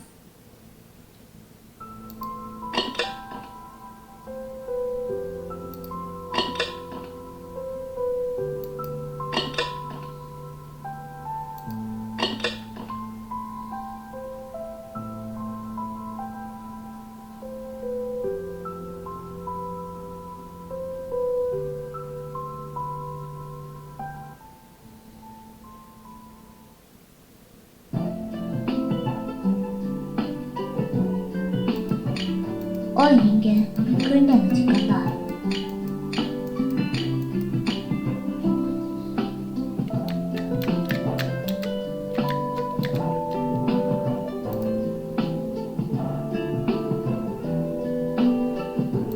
こんなのどうでもいいこと。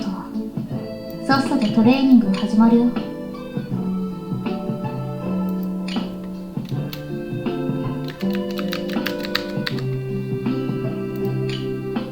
いいからいいから。アギリア教官は待ってる。先に行くよ。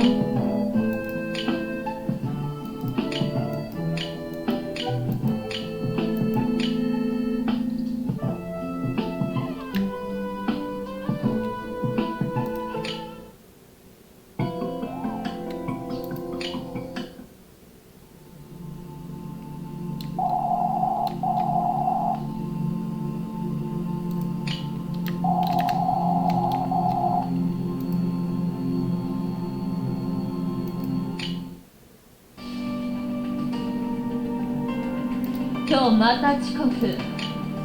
いいから言い訳無用。今日も実践個人系の役割また覚えているか？ミヤ、教えてや。はい。陣形は前方部隊と後方部隊に分かれる。後方部隊は攻撃ペースが遅いけど、もちろん後方部隊に狙う陣形もあるので、よく説明をできたね。さて、まずミヤは手本を見せるから。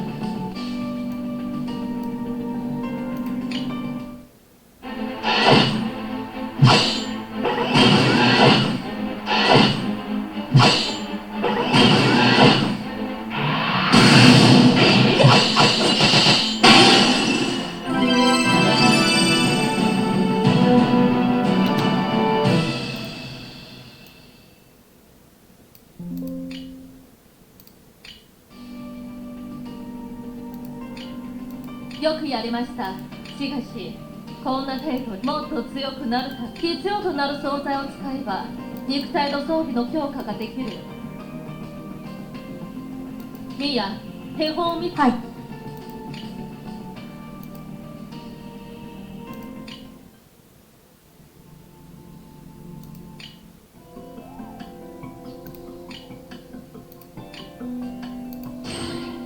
敵の居場所を教えてくれ。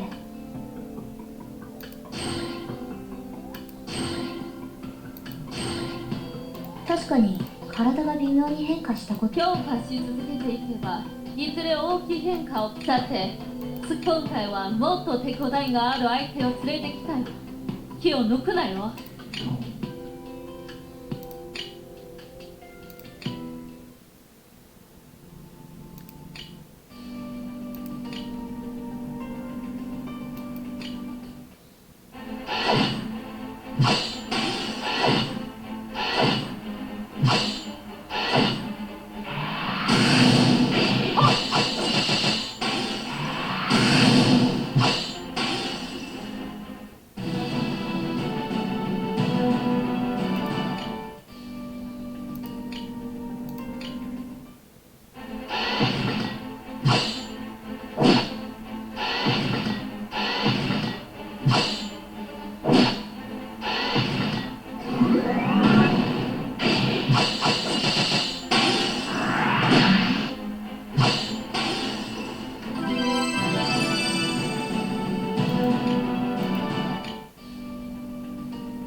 どうやら戦闘の基本は身につけたようだね。しかしこの前ではスクールはここまでだ。あとはあなたと。I'll do this tomorrow. はい。